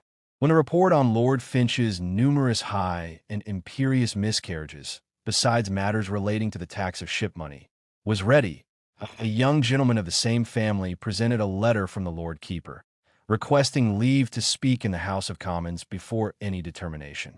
Debate was suspended, and liberty was granted for him to appear the next day. When Lord Finch appeared, he spoke in his own defense, emphasizing the sincerity of his religion, his kindness toward many preachers, some of whom were of notable reputation with the nonconformist party, and concluded with a lamentable supplication for mercy. It was about 9 o'clock in the morning when he left the House of Commons. Yet the debate over what should be done with him dragged on. Despite all arguments in his favor, the promoters of the accusations insisted that he be charged with high treason in the same form as the Archbishop and the Earl of Strafford. They employed frequent interruptions to delay the question until 12 o'clock, by which time the House of Lords had risen. When the question was finally put, it passed with very few negatives. The Lord Falkland was appointed to deliver the accusation to the House of Lords, though he could not do so until the following morning. By then, Lord Finch had wisely sent the Great Seal away the previous night and withdrawn himself, soon thereafter appearing in the Dutch Republic, in Holland, beyond the reach of English authority. Around the same time, another significant event occurred. The parliamentary leaders sought to raise as much jealousy and suspicion as possible against the Papists, the Roman Catholics, portraying them as both odious and formidable. This became a daily practice, designed to inflame public opinion, to justify their political measures, and to serve multiple strategic purposes in the Parliament's broader campaign against perceived enemies of the kingdom. The voluntary collection and contribution made by the subjects, urged by the Queen's recommendation, in support of the King's first expedition against the Scots, became a point of relentless discussion in the corridors of power, cited with bold reflections and sharp insinuations at every opportunity. Public gatherings at Somerset House, the royal residence in London where the Queen attended Mass, were scrutinized. The recent conversion of certain persons of honor to the Roman Catholic religion was observed with suspicion, and the reception of Giovanni Antonio Con, followed shortly thereafter by Francesco Rossetti, both acting under formal commissions from the Pope to the Queen, became a part of every pointed discourse. Even the liberty granted to Father Wall, a Jesuit priest, to enter the kingdom and exercise his ecclesiastical functions, was repeatedly invoked as evidence of a dangerous influence upon the realm. Much of this, it was understood, was deliberately intended to reflect upon Sir Richard Windibank, Secretary of State, who had earned reproach for favoring and protecting Roman Catholics, and who, for that reason and many others, was widely unpopular among members of Parliament and the public. An unfortunate incident, however, brought him unexpectedly into a stage of both tension and mirth. A messenger of the chamber named Stockdale, whose duties required him to attend upon the secretaries of state and execute their commands, was noted for his zeal against Roman Catholic priests and for his skill in tracking and apprehending them. Stockdale arrived at the secretary's office seeking a warrant to deliver a priest to prison, describing him as a man of turbulent disposition, capable of perverting many and of committing mischief within the realm. Stockdale had discovered the priest's whereabouts and frequent haunts, and had captured him with diligence, expecting to find his efforts welcomed by the secretary. Instead, Sir Richard Windibank, in a rare display of passion, rebuked Stockdale sharply, calling him a bloodsucker and accusing him of cruelty, lying in wait to harm innocent men who lived quietly and offended no one. The secretary forbade Stockdale from troubling him further with such cases, and the messenger, terrified, allowed the priest to go at will. Months later, that same priest was taken in execution for a debt far greater than he could pay, or that his friends could satisfy, and he was imprisoned, with no suspicion at the time that he was a Roman Catholic priest. Fearing that his religious identity would soon be discovered, and that he would then face the full severity of the law, his friends petitioned the secretary for assistance. Sir Richard Windibank summoned Stockdale once more, inquiring about the priest, and learned that he had been released to avoid the secretary's earlier anger. The secretary clarified that he had not been angry with Stockdale for apprehending the man, but only momentarily, while engaged in urgent dispatches from the king. Now, having received intelligence that the priest was dangerous, the secretary commanded Stockdale to recapture him or face responsibility for his escape. Terrified but resolute, Stockdale tracked the priest to a prison, seized him, and brought him to the secretary, who commended the messenger's diligence and promised to ensure the prisoner could not escape again. Once Stockdale was discharged, the prisoner was left to the secretary's care. Soon thereafter, the creditor at whose suit the priest had been imprisoned noticed the debtor missing and brought an action against the jailer for the escape. The jailer, in turn, sued Stockdale for rescuing the prisoner, and the messenger petitioned the House of Commons, narrating the entire series of events. The petition was received with great delight and read aloud, entertaining members and prompting laughter at the secretary's discomfort. Sir Richard Windibank, being naturally shy and ill at ease when speaking, fared poorly in his own defense and was called to withdraw, retiring to the committee chamber as custom dictated.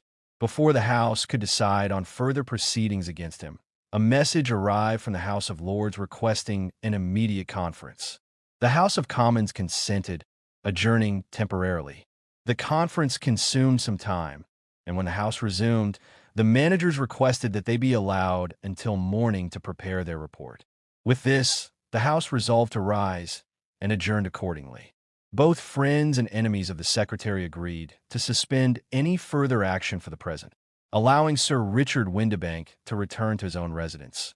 His position spared for the moment, though the air remained thick with suspicion, intrigue, and the ever-present tension that surrounded all matters of religion, loyalty, and the power of the crown. The situation had reached a point of astonishing and terrifying consequence. The man in question, aware that the House of Commons had no intention of letting him escape accountability, knew that the committee, charged with investigating his actions, was armed with numerous grievous particulars against him. Among the most dangerous were warrants he had issued, under his own hand, for the discharge and release of one or more Catholic priests, even after they had been attainted and sentenced by judgment. Such actions were entirely beyond his lawful authority. Neither his office nor the jailers could rightly permit them, yet he had carried them out, and the men escaped. Realizing the peril, he lost no time in withdrawing from England, and when the House sent for him, he was nowhere to be found. Within a few days, it became known that he had landed safely at Calais, in the Kingdom of France. Thus, in less than 2 months from the first day of the Parliament sitting, this extraordinary body had accused and imprisoned 2 of the greatest ministers of state. The Archbishop of Canterbury, leader of the Church of England and spiritual head of the kingdom, and the Lord Lieutenant of Ireland, the chief royal governor of that kingdom, both under charges of high treason. The Lord Keeper of the Great Seal, the officer entrusted with the custody of the Seal of England, and the principal Secretary of State, the chief administrator of royal correspondence and policy, were forced to flee the kingdom to avoid the same peril. These actions spread terror throughout the Privy Council, the highest advisory body to the king, as well as among many of the nobility and the most considerable gentlemen of England. Even the bishops and cathedral clergy were alarmed, as the House's proceedings included the arraignment of the church canons, threatening the very structure of ecclesiastical authority. It was no wonder that no man had the courage to oppose them openly. So sweeping and intimidating had the Parliament's measures become. Perhaps no event better exemplified the unruly and mutinous spirit of the City of London, often regarded as the hotbed of the kingdom's discontent, than the triumphant re-entry of certain men who had previously suffered punishment and infamy. Among these were William Prynne, a lawyer known for his fierce opposition to the crown, Dr. Henry Bastwick, a physician who had likewise written against ecclesiastical and civil authorities, and John Burton, a preacher in a parish of London.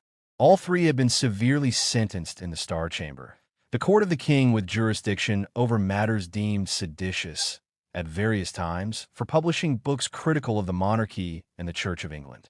Despite the harsh penalties imposed, they continued their defiant practices even in prison, sending forth bitter and virulent tracts attacking bishops and eminent officials of the Church.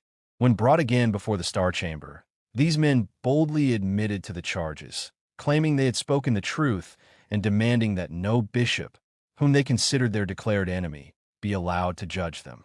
Their insolence provoked the court to impose the severest penalties, corporal punishment and lifelong imprisonment. These sentences were executed with rigor, and as they continued to find opportunity to influence and spread their ideas even from prison, they were transferred to remote locations. Pryn to the Isle of Jersey, Bastwick to a castle in North Wales, and Burton to the Isles of Scilly. Yet the Parliament's resolve ensured a reversal of fortune. Shortly after convening, a petition from Bastwick's wife, advocating for her husband's liberty, prompted the House to consider the other 2. Orders were issued by the Speaker of the House of Commons for the governors of the castles to transport the prisoners safely so they might pursue their complaints. By coincidence or design, Pryn and Bastwick met in the same town, 2 days short of London, and were greeted by many citizens from the town, and at approximately 2 o'clock in the afternoon, they entered London through Charing Cross, a central location of prominence and ceremony. The 2 men, once branded as infamous, rode side by side, holding sprigs of rosemary, symbolic of remembrance and fidelity, while 200 or 300 horsemen followed closely, accompanied by countless footmen on either side. Citizens strewed the streets with herbs and greenery, rejoicing in their liberation. No magistrate, no minister of justice, and no representative of the state dared to intervene, prosecute, or challenge this tumultuous procession. The reputation of the government had fallen so low, and those who should have enforced law and order were so disheartened, that the triumph of these once condemned men became an unchallenged and highly visible symbol of defiance against the crown. The burdens of governance and war weighed heavily upon the kingdom in the year 1641. The vast expense of maintaining two armies, amounting to £80,000 a month, was carried through particular loans and engagements of private persons, for no bill of subsidies had yet been formally proposed. Among those who advanced these loans, none were more forward or conspicuous than the great reformers, the leading parliamentarians who had already risen to power with bold designs for the kingdom. Their strategy was notable. Had subsidies been granted immediately in proportion to the expense, a stock of credit would have been established, enabling funds to be available for the disbanding of both armies. Yet, as Mr. Stroud once remarked when the matter was pressed, they were not yet prepared to release the armies, for the sons of Zeruiah were too strong for them, an allusion to the vigorous and disciplined soldiers whose loyalty could not yet be trusted to Parliament's designs. Through these maneuvers, the reformers made their own importance apparent, claiming that the great occasions of the kingdom and the preservation of England from the burden and potential danger of two great armies depended entirely on their influence and skill. They even permitted the commissioners of the Scottish army to press for money in disorder, sometimes threatening that if their demands were not met by a given day, their army must advance to change its quarters. This manufactured urgency allowed the parliamentarians to appear dexterous and essential, claiming credit for supplying or suppressing such pressures as suited their purposes. Borrowing money also provided a pretext to advance their own designs in the House of Commons.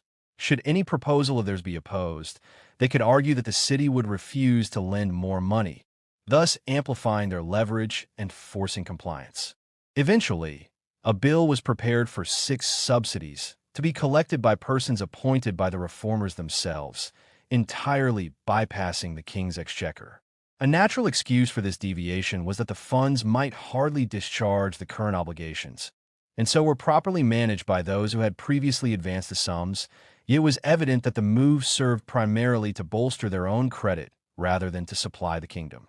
Within 2 or 3 days of these maneuvers, the Earl of Bedford, a nobleman of considerable authority who had the ability to temper and restrain the passions of the leading reformers, fell ill of the smallpox and soon died.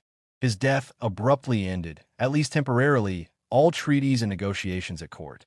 Lord John Say, already master of the wards and a central figure in Parliament's ambitions, had hoped to succeed Bedford in influence, but neither his credit with the king nor his authority with his confederates matched that of the late Earl.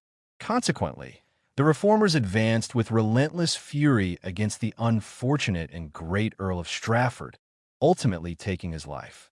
The proceedings against him, through trial and then by bill of attainder, the tumult brought down to Westminster to facilitate the passage of that bill in the House of Lords, the public naming of those who dissented in the House of Commons as enemies of the country, and the appeals to the king by the Bishop of Lincoln, later Archbishop of York, to satisfy his conscience. All displayed a careful orchestration of both intimidation and legal manipulation.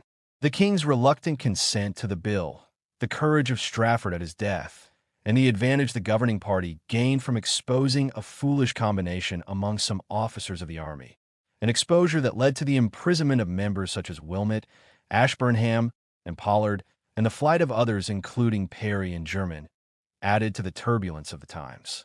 Even the protestation entered into by the House of Commons for the defense of parliamentary privileges, widely disseminated though rejected by the Lords, became a tool for political maneuvering and furthered the designs of those in power. About the same period, another bill sent from the Commons to the Lords suffered a similar fate, becoming one of only two acts the Lords had thus far refused to concur in. The government of the Church by bishops, despite envy and malice directed toward them, and the opposition expressed by the Scottish nation to their authority, remained a subject of reverence in many quarters. Yet a combination of determined members from both the House of Commons and the House of Lords formed with the express intent of removing the bishops from their seats in the House of Lords. To achieve this, a bill was introduced into the Commons. Although met with some opposition from those who foresaw that stripping the bishops of this essential part of their dignity would endanger the very framework of parliamentary governance, the principal leaders of the reformers publicly professed to the king that they desired no further alteration than the removal of the bishops from the house. Few understood the deeper implications, that the bishops, as the representative body of the clergy, constituted the third estate of Parliament, and that their removal would drastically alter the constitution and balance of power. Previous misjudgments by the clergy themselves, who had neglected to claim other forms of recognition or titles for their seat, compounded this vulnerability. Many members, motivated by personal grievances or private revenge against particular bishops, abandoned reason and conscience, prioritizing the destruction of their enemies. Others, who had vowed the total extirpation of episcopacy, recognized that the only way to remove the bishops from the church itself was first to expel them from the House of Lords, thereby reducing by 24 voices the opposition to subsequent reforms. The stage was thus set, with tension mounting between personal ambition, political strategy, and the deep structural conflicts of church and state, a drama that would continue to unfold with ever more urgency and consequence. The bill, having passed the House of Commons, was then transmitted to the House of Lords, where it underwent several solemn and weighty debates. After long and serious agitation, around the same time that the bill concerning the protestation, a declaration of loyalty to the king and the kingdom, which had been vigorously contested, was decisively rejected by the consent of more than 3 in 4 of the Lords. This ecclesiastical bill was likewise rejected. The news of this rejection immediately inflamed the House of Commons. The members, already passionate and eager to reshape the Church of England, expressed intense indignation that the Lords would refuse to concur with any measure they proposed. Their anger was swift and unrestrained, and in response, they caused a new, shorter bill to be prepared aimed at the utter abolition of archbishops, bishops, deans, and chapters from the Church of England. This new measure was brought into the House of Commons within 3 days of the Lords' refusal. The proposer of the bill invoked the verses of the Roman poet Ovid, saying, "Cuncta prius tentanda, sed immedicable vulmus ins recidendum est," which can be translated as, "All things should first be attempted, but what cannot be healed must be cut away with the sword," sharply criticizing the Lords' non-concurrence. The bill was then committed to the Commons' consideration, and it consumed the full attention of the House for nearly 8 consecutive weeks. During this time, the members realized that it was easier to resolve to destroy the existing government than to agree upon a replacement to take its place. Even the clergy, who had most passionately and seditiously labored to overthrow bishops, deans, and chapters, were constrained by a public declaration at the bar, where they were licensed to speak in response to arguments advanced by cathedral representatives. The clergy declared that, although it was just and fitting to remove the lands and revenues currently enjoyed by bishops, deans, and chapters, it was not lawful to alienate those lands to any profane or lay use. This position, being directly contrary to the aims of those who principally pursued the extirpation of the ecclesiastical hierarchy, caused the proponents of the bill temporarily to suspend their violent prosecution. The bill was left to sleep, unresolved, as neither side could reconcile their conflicting objectives, and the tumultuous struggle over the Church of England paused for the moment, leaving the existing hierarchy still standing, though deeply threatened. This marked the conclusion of Volume 1 of the History of the Rebellion and Civil Wars in England by Edward Hyde, 1st Earl of Clarendon, whose narrative traced the escalating conflicts and the fraught politics of church and state during the early 1640s.